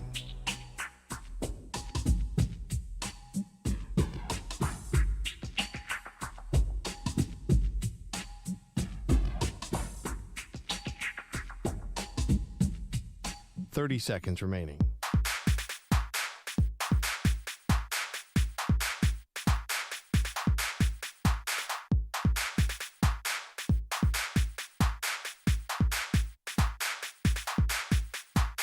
Seconds.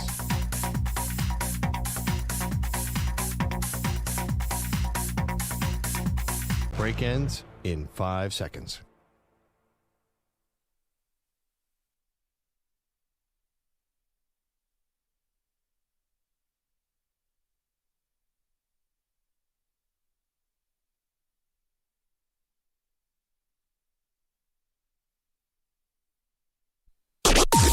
Maggie and Perloff on the Infinity Sports Network. Pacheco motioning left. Mahomes in the pocket, darts it near side, caught, touchdown! Kansas City, Hollywood Brown is having a night. And the Chiefs answer a touchdown with a touchdown to go up 26-17, 9:30 to go in the game. Thank you to Chiefs Radio for that one. Chiefs, a little bit of deja vu, getting back on track here. They win this final 30-17. Although, the final score, Pearl, this game actually was tight. It was a one-score game for most of the fourth quarter. The Chiefs hang 30 on the Lions, and I think a lot of people are rushing to say, Chiefs, Super Bowl, collision course, like it's happening. And that's fine, but the Lions' defense is so banged up. Their entire secondary has been torched. So to hang 30 on them, to me, is not that impressive from the Chiefs. I mean, the Bengals with Jake Browning hung 27 on them last week. So it's not the Lions, to me, have some real issues to clean up, both on the defensive and the offensive side. Yeah, I mean, on counter, Patrick Mahomes does look dialed in. Actually, Mahomes looked great last week against a really good Jacksonville defense, too. He's taking a lot of contact. Did you notice that? But he's Superman again. I feel like I said that he's going to be a dark horse MVP candidate, which sounds dark horse. I think he's making the case, and he's building it. They just seem different than last year. Last year, the offense was so stale. This year, we're seeing a lot of the jet sweeps. Yep. We're seeing some trick plays. Mahomes, he's not really hitting his long passes consistently. Kelsey is back. We didn't know that was going to happen. I thought that guy was still done. Back and still open somehow. How? Yeah. I don't get it. So I'm actually excited about the Chiefs defense, not necessarily just because of last night. You do have a great point about Detroit being banged up, but Mahomes just looks different this year. He looks like he's more of an offensive mission. Last year was just find a way to win the close game. This year, even though they're 3-3, they look in a way more impressive than last year. Yeah, I get that. But to your point, I mean, how many of those like third and medium or third and long was it Mahomes converting with his legs? Felt like they were relying a lot on him, which you can say, Maggie, God, he's like the best quarterback we have. Okay, fine. But if you have like a really well-functioning offense, I don't know if you need Patrick Mahomes to be running this much. Josh Allen, different thing. Lamar Jackson, different thing. That's baked in. I don't think that the Chiefs want Mahomes running, but I think, guys, listen, he usually waits to the playoffs. The Chiefs are going to be fine. They're going to be fine. They were always going to be fine. They got flagged for 0 penalties last night. So obviously they cleaned things up from last week in Jacksonville, and they got flagged for 13 penalties and had turnovers. This last night, no turnovers, 0 penalties. They got the assignment. To me, this story of last night was not actually about the Chiefs necessarily. It was about the Lions. This is a team that, despite the division getting better around them, we still thought was going to be one of the juggernauts. And so far, against the elite teams in the NFL, so far, they've just been too banged up to really make a difference. Well, they lost the opener at Green Bay, and there's no shame in losing this game at Kansas City. And in fact, if they face each other again in the Super Bowl, I wouldn't count too much on this game because they're going to get guys back. Aileen McNeil will be back. I think that their quarterbacks are not out for the year. Their safeties and their cornerbacks are not out for the year, which was good news. We thought Terry Arnold was done. Now he might return. So it feels a little different than last year when Aiden Hutchinson got hurt. If they can hold on defensively, listen, their run game for some unexplained reason slowed down last night. I think the Lions are fine. They're almost exactly the same team they were last year. They lost at KC. Come on. I mean, what are we talking about here? Are they going to go? The Lions are going to go 17-0, or No. But here's my thing. It's not about just losing. It's just how did it look? It was a one-score game. 9 minutes left to go in the fourth quarter. Lions offense get the ball. Like at that point, I'm expecting them to go on a drive. It doesn't have to all be trick plays and this and that because the trick play didn't work yesterday on the opening drive. But I'm just expecting that they're going to be able to complete some passes, and they went 3 and out. And then you're just blood in the water then for Mahomes and the Chiefs to put the finishing touches on the whole thing. Like, they had a chance to make this even more of a game, and they couldn't do it. Yeah. I was surprised by that. Yeah, it's Jared Goff outside. You shouldn't be that surprised. No, he put that narrative to rest when he went to Green Bay last year and won. Really? I don't know. Look at his yards, indoors versus outdoors. I still think the team's going to be fine. I'm not worried about their offense. Well, really, if anything happened last night, Amon-Ra St. Brown dropped a 4th down pass. That guy doesn't drop anything. It was a little bit fluky. They really focused on Gibbs in the second half. That Detroit has to figure out. If the other team really focuses on their run game, can Jared Goff do it? That's how I thought Spagnuolo should have blitzed Goff more. I thought the first half he was just letting him hang back there. So I'm not worried about the Lions offense. If they just stay relatively healthy, Maggie, they're going to be fine. Too much to ask for. The other thing that you're probably going to hear about today around the water cooler or wherever you are on your Zoom call, working from home or, out on the making deliveries, what have you, is the fight that ensued after the game. Now, to me, and, I've got a high threshold for this kind of stuff, I didn't think it was that big of a deal. Brian Branch, a bit of a hothead. Safety for the Detroit Lions. He's the most fine player in the NFL right now. Bit of a hothead. He pushed Juju Smith-Schuster in the helmet. Open hand, kind of mushed him, if you will. No, he kind of slapped him. Kind of slapped him, mushed him. I don't know. It wasn't like a slow-mo mush. He went whoop, if you see on YouTube. All right. Well, then, yeah. So then Juju falls back like, he just got hit out of the ring at some WWE event. Mm-hmm. And then all of a sudden, the guys kind of go at it a little bit. No more punches thrown after that I saw in any of the angles and video I was looking at. But anyway, I thought it was not a big deal. I know Dan Campbell said it was inexcusable, fine. But guys are upset after the game. To me, it was like a glorified push. I didn't think it was that big of a deal. That's me. I don't think he should get suspended. Fine, sure, but not suspended. I don't think you can keep fining him. I think if the NFL is serious, like, I'd be very careful about this because he's just racking up so many fines. At what point do they say this is, we got to suspend the guy? I'm very curious. I don't know what day suspensions come out Tuesday. If they're just going to fine him again, I think people will be like, what are you doing here? Okay, but just take this infraction. Is this suspendable infraction? Definitely not. No. On its own, it definitely would not get suspended for it. But that's not the issue at all. The issue is his history. Yeah, I don't think this is the straw that breaks the camel's back, so to speak, that it's like, all right, now we've got to suspend him. But I don't think it's actually this. I think it's just like, then what is you just going to let him get fined every week? They did that with James Harrison. Got fined and fined and fined. That's a different NFL. I mean, James Harrison was allowed to. Goodell. He was allowed to blow up. Yeah, it was completely different. You were allowed to blow up guys left and right. But this is after the game. It doesn't matter. This isn't about anything that happened on the field, which again to me screams not suspendable. What do you mean? I think that almost makes it worse. What if he had gone on and followed him into the locker room? But he didn't. Well, I'm just saying. Well, you're saying it's not on the field, so why does that make it better? Oh, because it's not like it was some. To me, this doesn't rise to the level of dirty. The guys looking at each other. The guy offered to shake his hand, and he slapped him in the face. I ever heard police presence. I think that it's not like he didn't blindside him. He didn't cut block him. He didn't end his career. He didn't take his knees out. He wasn't trying to hurt him in a spinal cord injury. NFL's fine with all that, by the way. That's part of the game. This is afterwards, like, take your helmet off and fight if you're going to be that cheap. The guy was shaking his hand and he slapped him in the face. Like, what do you expect to happen? Like, you have to fight in that same way. They got a police presence. Like, the entire team kidding me? Are required to brawl after that. There's no other choice. Yeah, so it did get a little bit into a scuffle. I don't know, EJ, you want to throw a poll question up? Should Brian Branch be suspended? But I don't know if everyone knows how many fines he's already gotten. It's quite daunting. I don't have the number in front of me, but that's the issue. I think the NFL is going to look at their history, and if they let him go, the rest of the league's going to be like, the other teams are going to be like, well, Are we ever going to suspend him, or is he just able to do this forever? The other teams in the rest of the league? What are you crazy? What do you think? They're all getting together to be like, that Brian Branch, he's a problem. I think police, Chris Paul trying to beat me up. It's just going to be like, oh my God, they're just giving him another $100,000 fine. I think it'd be a joke. I do think the other teams would be upset about that. Yeah, it'd be like, what? Like, you're just going to find this player again and again and again and again, and nothing's going to ever happen? Well, because if it doesn't raise to the level of a suspension, like, I don't think that, I think that that's why fines exist, right? Because it's not something that, to me, is suspendable. Your dude spitting on Dak Prescott, you kick that guy out of the game. Well, that wasn't during the game. That was, actually, was it during the first play? It was the first play. Yeah.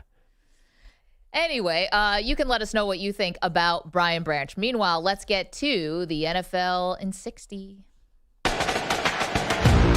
Maggie and Perloff take you around the league, recapping this weekend's football action. Time for NFL in 60. All right, EJ Stewart gives us a game. We'll tell you all about it quickly. What's up, EJ? Okay, so we got to unfortunately start with the Broncos winning one of the most boring games I've ever seen in London over the Jets, 13-11. I actually came away with, I think, a different take than everybody. I don't think anyone really cares about the Jets right now. Broncos look bad. I mean, just flat out bad. Bo Nix looked bad. They didn't seem to have a game plan running or passing the ball against a pretty bad defense in the Jets. I'm taking them off my contender list for now. I thought maybe it was the travel. Maybe they got really up to beat Philadelphia. Then they left and directly went to London. And maybe it's like a little bit of a trap game, letdown, whatever you want to call that. But to me, I'm just wondering if Aaron Glenn's going to be one and done. I mean, can you go over on the season? I don't know. Who's next? All right, let's go to Indianapolis, where the Colts got a scare from the Cardinals. Maybe some home cooking with the refs. Colts beat the Cards 31-27. Yeah, definitely a holding call on Trey McBride in the end zone. Should have been called, wasn't called. I don't know how the Colts keep escaping with these wins. To me, I know that they played the Rams, lost a game they probably should have won, but I need to see them against better competition. They should not have won that game against the Broncos, shouldn't have won the game yesterday. I still think it's a little smoke and mirrors. I want to see more against better teams. Ooh, love the coach, Shane Steichen. Love the tight end. Tyler Warren is a machine. Love the running back, Jonathan Taylor. And Dan Jones was balling. Give it all to me. I mean, they beat the bunch. They got unlucky that Tyler was not playing, and they had to go against Jacoby Brissett, and still came away with the win. You are right about the competition, though. I don't think there'll be any more players-only meetings after this one. Chargers beat the Dolphins 29-27. Tua throws 3 picks and has 0 friends. Wait, can I tell you what I think a players-only meeting would look like now for Tua? What's that that? Scene in Goodfellas when Joe Pesci walks in thinking he's about to get made and they actually shoot him in the back of the head. Not that I'm condoning violence. I'm just saying that would be funny. Funny meme. Funny meme, yeah. Yeah, I mean, I don't even know what to do. Like, who do you fire for the Dolphins? Last week it was Rico Dowdle. This week, Kamani Vidal, 4th-string running back for the Chargers. If anyone can name his college, I'd be impressed. 18 carries for 124 yards.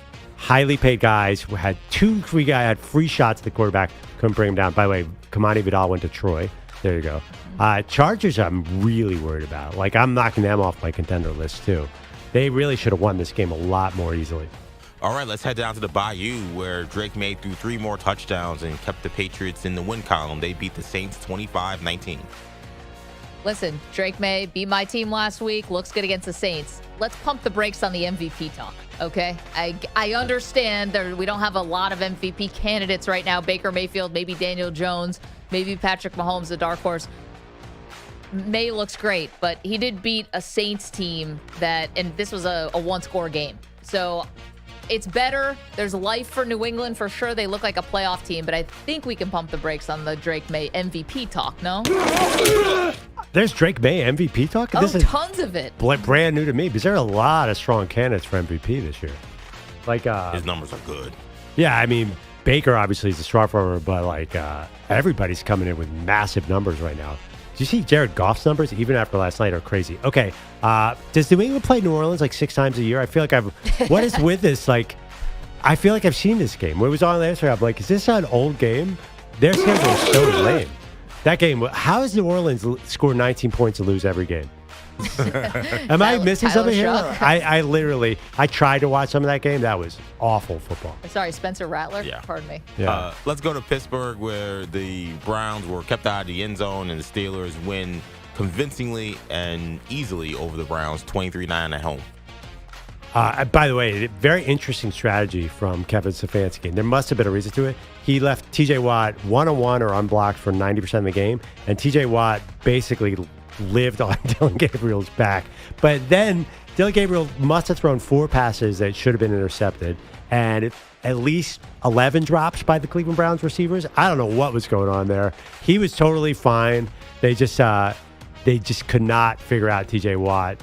I don't know this really wasn't much of a game. Rookie quarterback making his second ever start. Yeah, you want that guy throwing 52 passes. That is ridiculous. It wasn't that much of a blowout, the fact they couldn't keep on schedule with the run game. But no, I mean, the situations lent itself to it.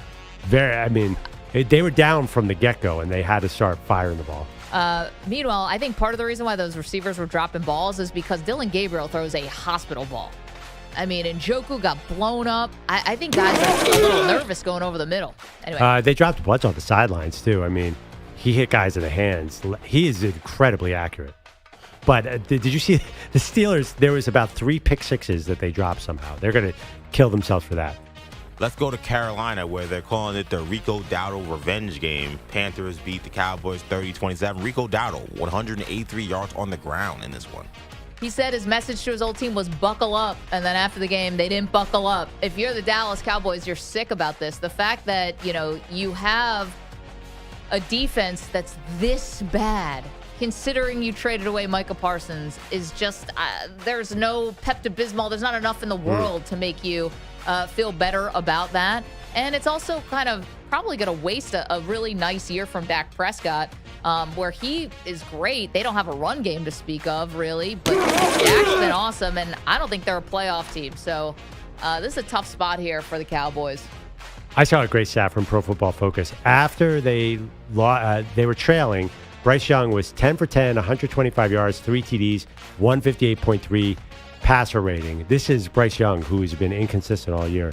The Panthers they have a lot of good second halves. They're really bad. Like, we should start betting against them in the first half. But I don't think, by the way, if anyone's looking at that Panthers team and seeing a contender, just remember the defense they were going up. All right, let's head over to Jacksonville, where the Jaguars' 3-game win streak was snapped. 2 passing touchdowns by Sam Darnold. Seahawks beat the Jags 2012. I mean, we got to start talking about the Seahawks as a legit team.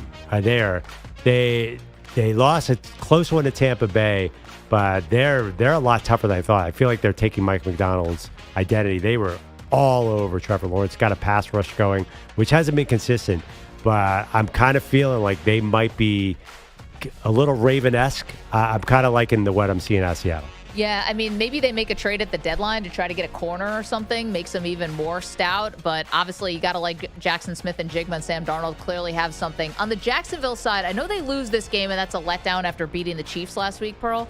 But they are using Travis Hunter a lot more, and I like what I see from that. Seems like he's way more involved in the game plan as the weeks go on. Yeah, so I didn't come away super impressed by the Jags. Well, how could you? I mean, they lost. Trevor Lawrence had to run around like crazy, got sacked 7 times. I just think their record was a little bit inflated at 4-1. Ravens kept out of the end zone in this one at home. Rams traveled to Baltimore and beat Baltimore 17-3.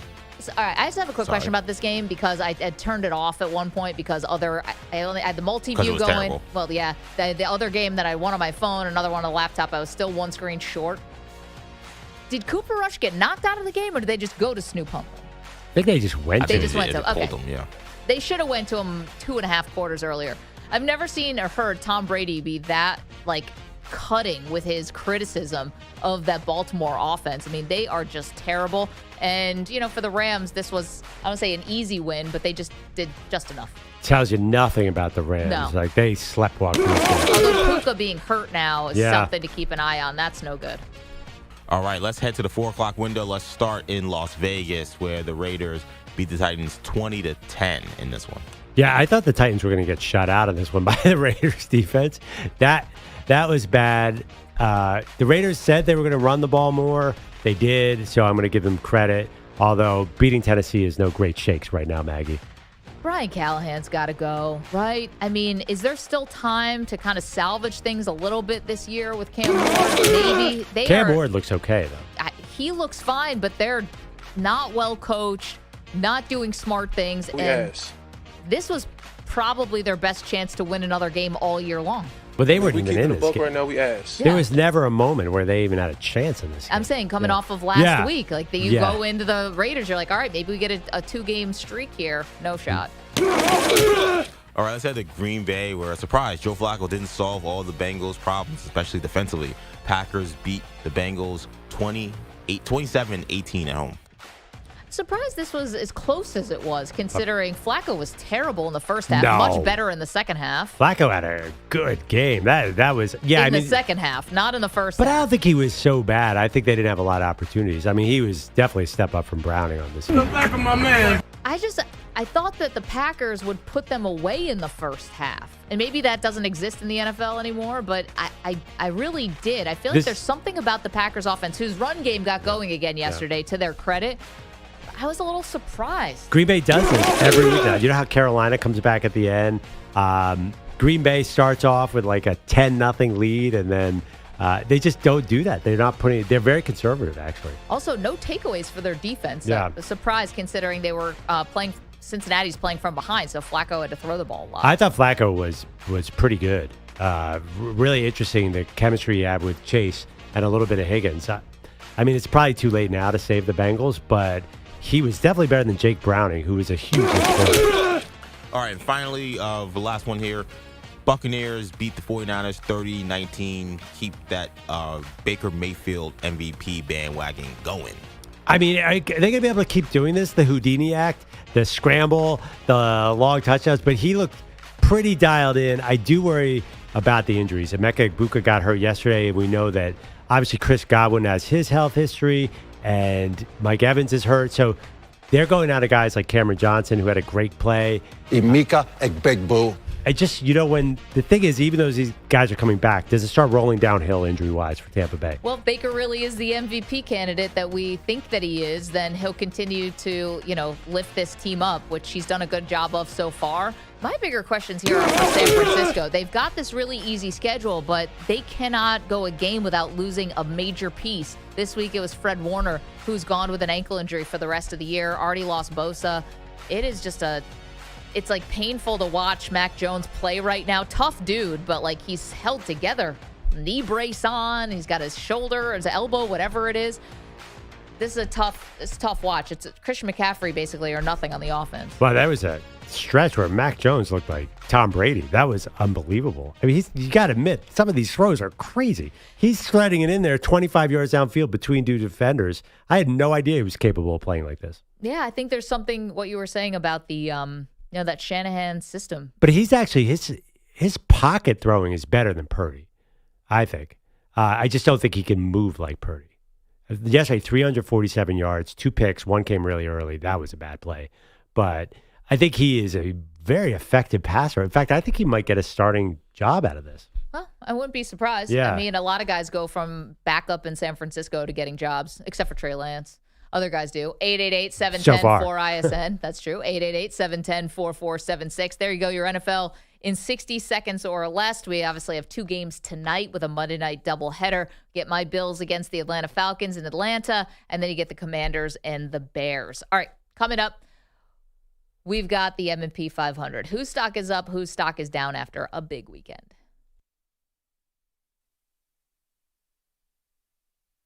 You're in a 5-minute break.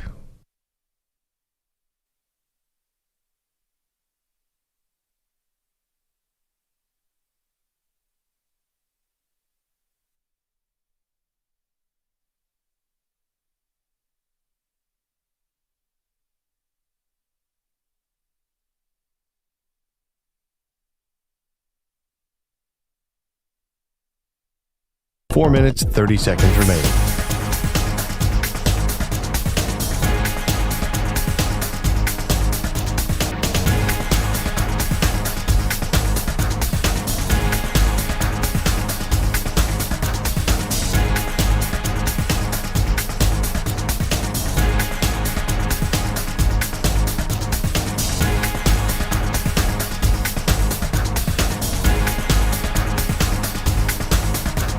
Four minutes remaining.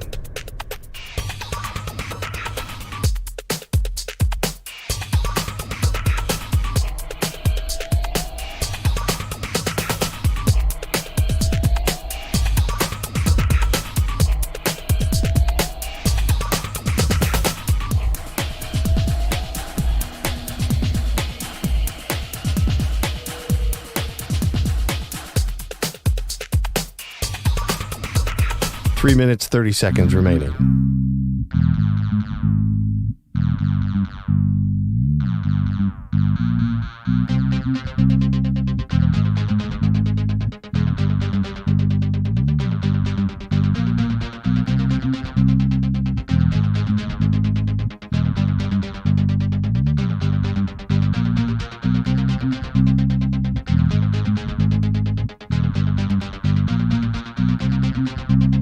Three minutes remaining.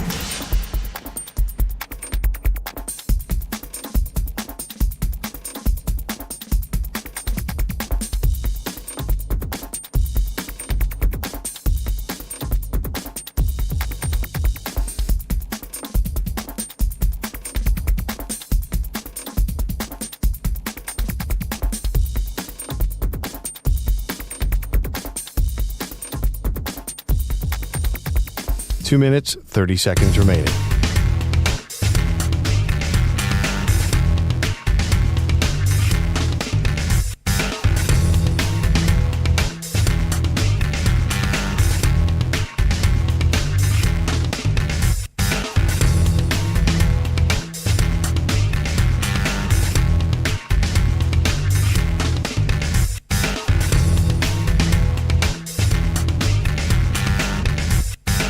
Two minutes remaining.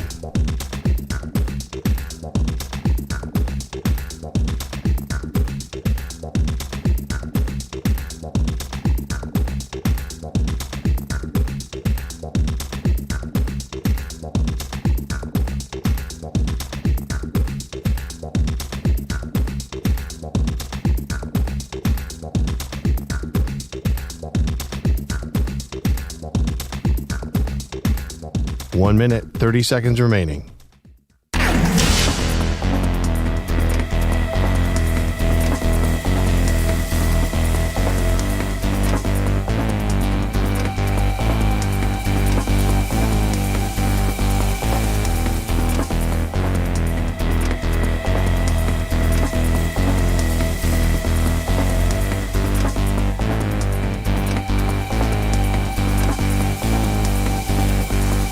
One minute remaining.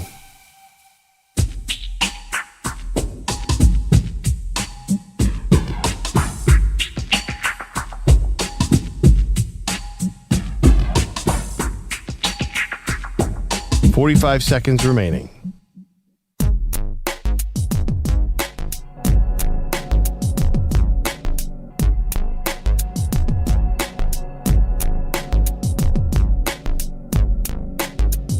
.30 seconds remaining.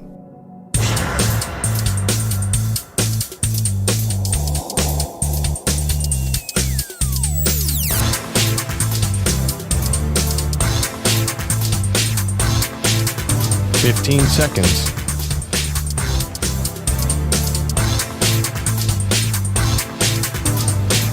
Break ends in 5 seconds.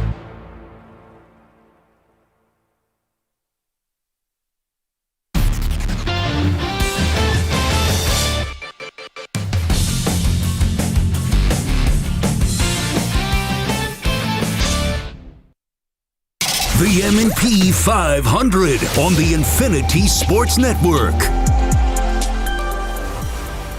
All right, every week here on Maggie and Perloff, we do the M&P 500 stock up, stock down after a very busy sports weekend. Maggie, get us started. Okay, I'm going to go to something we haven't talked about at all because there's been so much football. Shame on us. I'm going to go to Jorge Polanco. Stock up. He's the guy who came through for the Mariners in the 15th inning, Pearl, of the final game of the ALDS late Friday night for us on the East Coast. And then last night gets a big hit as well. Mariners take a 1-0 lead over the Toronto Blue Jays in Game 1 of the ALCS. I know Cal Raleigh gets a lot of attention because he's the big dumper and the MVP candidate and all that. Jorge Polanco, stock up. He's been excellent. Okay, I like it. I'm going to go obvious. Baker Mayfield. He is, by the way, just not only is he getting these escape plays, he's running that offense really efficiently. I think the Bucs offensive coordinator is going to get a head coaching job. I'm getting there, Maggie. I'm getting there on both MVP and maybe they're a dangerous team in the NFC. The NFC is going to be brutal. The playoffs are going to be tough, but man, he is playing football at a high level. So he's my obvious stock up. Stock down. Okay, my stock down is going to go for Auburn. It's not even their fault. They got hosed on a terrible penalty. Well, it was actually supposed to be a touchdown that got taken away from them. This is the second time this season that they've got hosed on a really bad call. So it's not by any stretch of their own or by any fault of their own. But I got to go stock down on Auburn for getting all these bad calls going against them. Yeah, I mean, also the thing with Kirby and the timeout, I don't know what the heck was going on there. I still can't sort of sort that all out. Am I clapping or am I calling a timeout? What am I doing? Yeah, the Auburn totally got screwed. You know, the bigger picture, a lot of people are saying, oh, the SEC protects its powers. That is kind of ugly, but could be true. Okay. Oh, can I tell you another way they did that last night while we're here? Yeah. How about South Carolina getting totally screwed when they executed a great fake punt against LSU, and it got waved off because they said the punter was like out of formation when the ref basically backed away from the punter? Just an abomination. Referees, get your acts together. Okay, I'm going to go, my stock down is going to be capri pants. In general. You don't really wear them in 2025. You especially don't wear them when you're 1-4 as a head coach. I borrowed this from my buddy Big Cat. You can't wear capri pants at the post game. You got, if you're about to get fired, at least put on real pants. I'm sorry. Mike McDaniel, you're talking about. Yeah, sorry, I didn't even. Yeah. I didn't Sean say. McVay wears them too, by the way. Sean McVay wears capri pants? Oh, hell yeah, he does. When? On the sidelines. He's worn them before. Ooh. Yeah, but I mean, not in this must be fired situation. Well, like this is the wrong time and the wrong place to wear that outfit. His pants were falling off all night. Yeah, no, I think that is going to be the symbolism of the Mike McDaniel downfall. That being said, I think he has a bright future as an offensive assistant. You understand, Maggie? Sean McVay wins, Mike McDaniel loses. Yeah. So McVay can do it, McDaniel can't. To be honest, amazing in shorts. The pants are like the 15th thing wrong with all Mike McDaniel's look, but I'll agree with you. Can't be wearing capri pants when you're about to get fired. We back to stock up?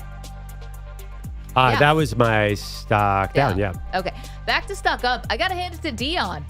Deion in Colorado, big win over Iowa State. Fans stormed the field. Going to get fined $50,000 for that. Deion said chip in, which is fair. And, Deion's been going through a lot with his health. And, 2 games ago had to be seated, had a shoe off. We know the stuff that's going on with him with colon cancer. So do you believe that? Was it stomach cancer or colon cancer? Colon cancer. No. He has bladder cancer. Bladder cancer. Pardon me. I'm off on my location there. But anyway, he's been going through it. And the fact that they got a big win behind Caden Salter, I'm going to go stock up for Deion. Wait, Colorado is still playing football? I actually hadn't heard a single thing. Beat a ranked team, Pearl. Yeah, I know, but they're on TV, and I think the networks regret that. Okay, I'm going to go stock up. I got to give our buddy a shot. Darren Waller with what should have been the game-winning touchdown for Miami. 4 touchdowns in 3 games. A tight end who came off his couch this preseason, and then he was injured, and we didn't think he'd play at all, and all he does is score touchdowns. Wasn't really a big part of the offense on Sunday, but it would have been so dramatic. Game-winning touchdown, beautiful throw by Tua. Actually, a beautiful play by Tua. So Darren Waller was trending up, got kind of robbed by Justin Herbert being Superman. Yeah, that Herbert play to Ladd Yeah, McConkey Chargers came back and won and knocked him out. But it's still really cool to see Darren Waller. My stock up, I'm going to have another stock up. How about the Las Vegas Aces? 3 titles in 4 years, a sweep. And I like how Becky Hammon, the head coach of the Aces, had a really interesting thing that could actually catch on here in sports. She talked about Asia Wilson. She said, you can have your Mount Rushmore. She's alone on Mount Everest. That's kind of a bar. And I kind of like it because we're so out. Mount Rushmore is that's so old, Pearl. Now we need your Mount Everest. I like You're it. one of one. It's thin air up there. Yeah. Kind of lonely. Okay, I'll do one stock down. Anthony Richardson taken to the hospital with an orbital fracture. I can't believe I'm laughing. With an orbital fracture after an eye injury in pregame warmups. He was working out with an elastic band, and I think it snapped. What is going on? First of all, Anthony Richardson weighs 250 pounds. He got taken to the hospital because something happened with this. I hope he's okay, but that's an insane injury. Can you imagine how painful that is? And also, you don't have muscles really, or it's not like your biceps, it's your eye, it's your face, It's vulnerable, that's what I'm trying to say. Yeah, but still. Like that his seems height and weight don't have anything to do with that. It's just retinaculum. I don't know. It just feels like that's a big guy to be taken down by a workout band. I mean, we've seen him take on many, many hits in his brief NFL career. It's just, I'm sorry, like things are going bad for that dude, and I feel kind of bad. He was taken too high. Not necessarily his fault, but it feels like his career is kind of over, believe it or not. He feels like you mentioned Trey Lance earlier in the show. I don't know where Anthony Richardson comes out of this. I said Trey Lance is the only former San Francisco quarterback who doesn't have a job or doesn't have a starting job. I guess this is our Colts. The only thing about this Colts situation is that was only one of 2 pre-game injuries that were pretty significant. Obviously, Anthony Richardson has to go to the hospital because he got hit with an exercise band in the face. That's not good. And then Charvarius Ward got a concussion because his own tight end ran into him during pre-game warm-ups. Do you think Daniel Jones' success is also the death knell for Anthony Richardson? Because that offense is ready-made for success. Like, if Anthony Richardson couldn't throw in that offense, and Daniel Jones is completing 72% of his passes, and last year Anthony Richardson was 47% of his passes, I think he's done. I don't think the NFL is ever going to forgive this, and I hope he's okay with his eye. But, yeah, Dan Jones is he's not been necessarily an MVP candidate, but he's right below. Even in this game that you rightly pointed out, they got a little lucky to win. He was good against a salty defense. He's a good player. Just the latest former New York quarterback to ball out. Yeah, and by the way, on the flip side for Arizona, I guess this is a stock down for Kyler Murray. The fact that Jacoby Brissett looked like he could run that offense and they could be a playoff team. Yeah. So there you go, a little M&P stock up, stock down. I think the obvious, beyond obvious one is stock down. James Franklin, who got fired over the weekend after 3 Big Ten losses in a row. I'll give you 49 million reasons that's not a stock down. I was thinking about that. As you said it. Yeah. Is there anything better than being a fired head coach? Oh my gosh, please fire me. 49 million. Jimbo Fisher got 70 million. 76, right? Or maybe I'm exaggerating, but it was somewhere over 70 million. Yeah, is James Franklin adding $50 million of value to the U.S. economy? God, this system is so messed up. These buyouts, I understand why they have to put them in the contracts to get the guys, but they make no sense. No, they don't. To me, they don't make sense. It's like, if you really want to leave that badly, I'll find another guy. They're almost like No, it's like they're almost like the coaches, the quarterbacks in the NFL. These guys who are like mid, who are getting, Kyler Murray's and Tyler and TuaTagovailoa getting these massive contracts, and you can't get rid of them. But you don't want to lose them because now you got to find a quarterback. So James Franklin is like the Kyler Murray of college football coaches right now. I'm sure he loves that comparison. The NFL has been clueless. Let's get to Justin Rocke, who's got the latest and is a Penn State grad, so feeling especially good or bad today? I've felt better after sports weekends between Penn State losing to Northwestern, firing James Franklin, and then whatever it is the Jets attempted to do yesterday morning. Not exactly a banner top 5 sports weekend for me, that's for sure. But you had to feel relieved that they fired him, no?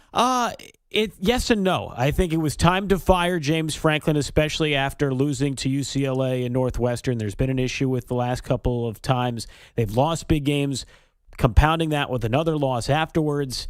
But if they don't nail this hire, they could very well be looking at a 6-6, 7-5, 8-4 kind of season. And that's way less than what James Franklin was producing year after year after year there. So it'll be a lot on Pat Kraft, the AD, to figure out who's going to be the next head coach because it's sink or swim. Did you see next year's schedule, though? So this happens. The Big Ten has such a deep bottom of awful teams. Yes. They got them all next year. Well, that plays to their benefit. Yeah, whoever comes in has got a ton of easy wins. All the Purdue's, Maryland's. They're all on the schedule they next year. just lost to Northwestern at home. I don't know if you have to rethink that's what an better easy than losing win. to UCLA.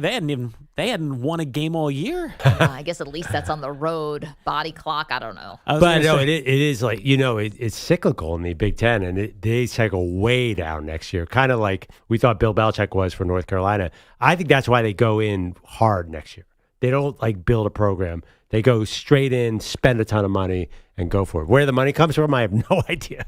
Hey, Penn State has one of the largest alumni bases in the country. Somebody in the alumni base, I was talking with a couple of my friends yesterday, somebody's got to have money to to throw around to some of these guys in the All transfer your guys portal. who went into finance. I was going to say, so someone in that finance degree's got to get something done. But Penn State's, third or fourth biggest school in the country? Something like that in terms of alumni base. It's ridiculous. Ohio State, Texas A&M, Penn State are pretty much the biggest colleges. So it should be. There is money, but you nailed it. Like, if they pick the wrong guy, they could be they just the got new Florida. Got a new contract with Adidas that's supposed to start soon, and then you combine that with the money they got for the naming rights to the stadium and the field. They've got some cash to throw around, so we'll see what happens with Penn State coming up in the next couple of weeks and months as they figure out who's going to be their next head coach. But as Maggie mentioned a little while ago, the biggest win of the year for Coach Prime, Deion Sanders, after a tough week, underwent surgery for blood clots. Colorado upsetting then number 22 Iowa State in Boulder by a final of 24-17. Like most big upsets, as Maggie said, fans and students at Colorado stormed the field after the victory. However, it took until the post-game press conference for Deion to learn about the Big 12's policy on fines for such things. Is it a fine for rushing the field? What is it? 50 what? For rushing the field? How's it 50,000 for rushing the field? Who made that a rule? Come on, man. That ain't right. I mean, these kids, well, we have 50,000 right there. We can chip in. Let's chip in. That's how it was when I grew up. We going somewhere back before you get in the car with some gas, you got to chip in. Oh, now that's the who's got five on it of to get to $50,000. That's a lot of Everyone people. chip in $1. We're gonna be good. They're gonna put a little bowl or a basket or something. Yeah, pass the hat. Here's the funny thing: if it wasn't Deion, right, who is charismatic and all of that stuff, should a coach know this rule? Yeah, you got to know the rule. Yeah, like if this was Kenny Dillingham, would we be like, what a oh my God. Not Kenny Dillingham's a winner. I'm trying to think of somebody who's like not winning. James Franklin. Yeah, if James Franklin didn't know you get the jokes would write themselves. Yeah, he probably wouldn't. You got after the previous 2 weeks, they might have stormed the field on Saturday if they beat Northwestern. You're making me uncomfortable. Like I don't know what you're talking about. Unbelievable. But also, when I'm not in the studio here, I spend a lot of time as a play-by-play broadcaster. Shout out to the Brooklyn Cyclones, the Mets affiliate on Coney Island.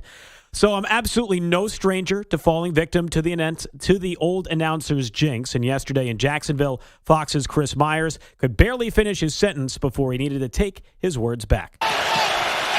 No sacks of Sam Darnold in this game. Fire! Cup in motion. The blitz is on. Darnold is sacked. Armstead and Ventrell Miller, the ex-Gator, got to him. No sacks? Never mind. We've got a sack on our hands. Massive sacks. Sam Darnold, fantastic yesterday as the Seahawks beat the Jags 20-12. Did anyone notice Jim Nantz is trying to predict what the field goal kicker is going to do? Did anyone catch this little thread in the Romo Nantz? I missed this. Oh, yeah. For some reason, Nantz thinks he can predict field goals, and he was pretty good. What does that mean? Yeah. Because of the field goal jinx, he's like, I have a feeling he's going to hit this one, Tony, and he did. Jim Nantz ain't doing no more Jets games this year, but I would hate having him doing those calls for my team. I would beg him to just keep saying, he's going to miss. I thought we were headed for an all-timer yesterday when they were doing something on CBS. Was it honoring somebody? It wasn't about like what today is Indigenous Peoples Day, Columbus Day, whatever you want to call it. But it was something, and I was like, oh, Tony, don't do it. Tony, don't do it. Yeah. Tony, I thought we were getting He Deserves a Day, Martin Luther King Day from Tony Romo, and he laid out. So he's learning his lesson, Pearl. He's going, but he uses that voice now to describe everything. Emeka Ibuka, what a man. Everything is what a man. Yeah, he's just got like this like nostalgic wistful. Martin Luther King deserves to have a day named after him. Baker Mayfield, what a quarterback. Sure deserves that franchise tag or whatever. Everything's got the same rhythm to Romo now. He used to be so excitable. Now he's wistful. Something's happening there. I got to get – Nantz is awesome. So that he's still, I know you don't like Romo on your games. No. They're still, to me, the big game. Brady, meanwhile, has disappeared. What was he doing on the Rams-Ravens game? Shredding the Baltimore offense. And, he was mean yesterday. He's like, that's a D- throw. I was like, it's Cooper Rush. But of he's course a- it's a it's D- a D- throw. quarterback. What do you think is happening? He's the number one broadcaster. So I'm like, Hello, okay, friends. if he's doing Rams-Ravens, and at least he gets to be in L.A. Then I saw he was in Baltimore. Why'd they make him go to that game? What was that game? It was the worst game of the whole afternoon. L's in the chat for anyone who's not watching. All right. Yeah. Coming up next, we got to leave it there. Justin, thank you. Nice job all morning. Coming up next, we will get to our big man on campus. That's next. You're in a 5-minute break.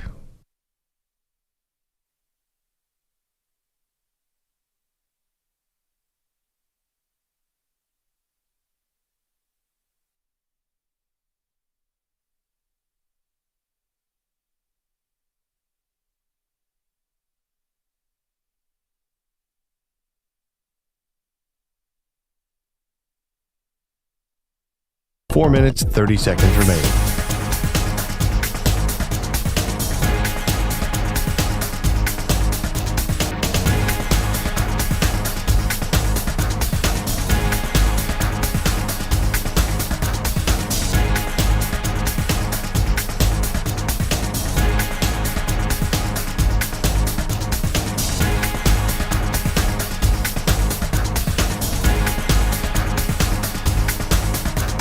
Four minutes remaining.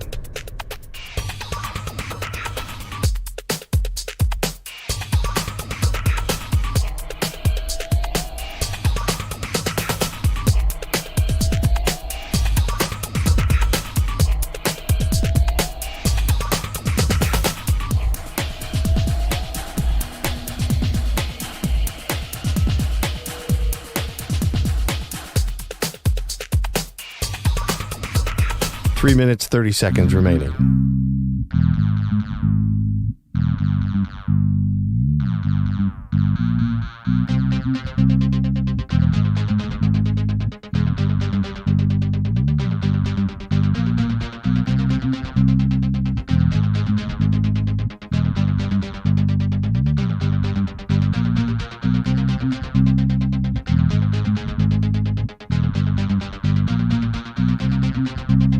Three minutes remaining.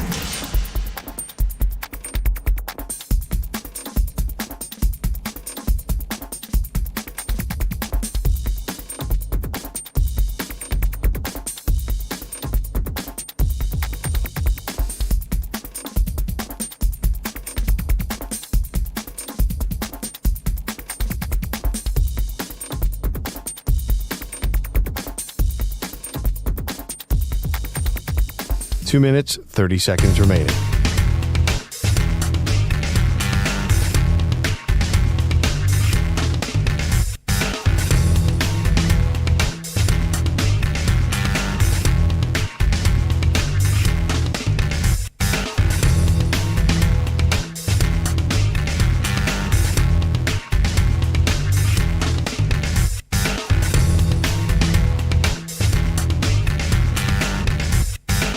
Two minutes remaining.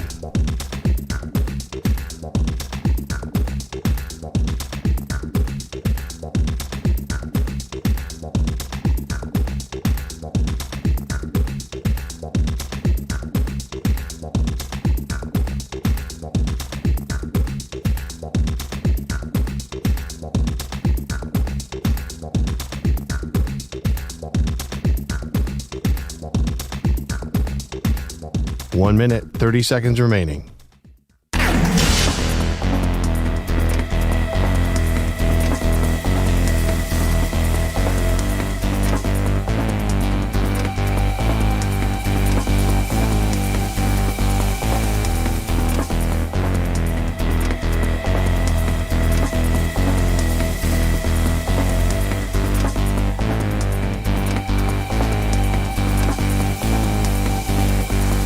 One minute remaining.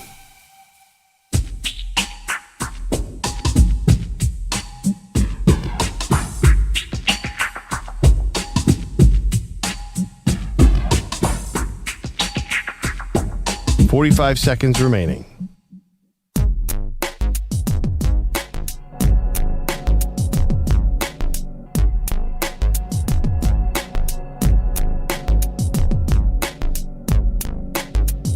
Thirty seconds remaining.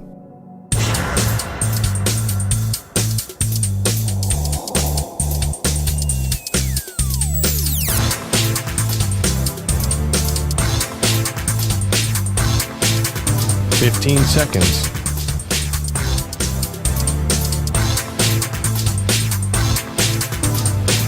Break ends in 5 seconds.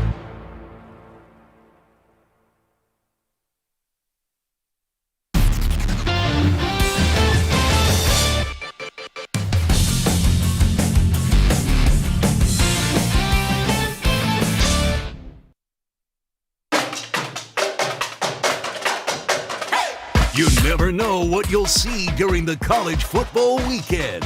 Here is Maggie and Perloff's big moment on campus. All right, welcome back to the show. Last week, our big moment on campus was Jerry Neuheisel, who's now 2-0 as an offensive coordinator. Nobody's talking about the new head coach from UCLA. He gets no credit for any of these wins, Pearl, but Jerry Neuheisel, son of Rick Neuheisel, gets all the love. So he was last week's big moment on campus. Now we've got a new one. Lance Leipold, Kansas head coach, Pearl, suffers a terrible defeat against Texas Tech, 42-17. They get destroyed. They had them, and then it fell apart. If you watch the game, it felt like Kansas was about to roll, and then they got run all over. I don't know what happened in the second half. Well, does Lance Leipold have an issue with how his team couldn't perform? Does he have an issue with, how they lost 42-17? Well, maybe, but you wouldn't know it from the post-game press conference. Here is Kansas head coach Lance Leipold confronting Texas Tech head coach Joey McGuire about tortillas being thrown onto the field.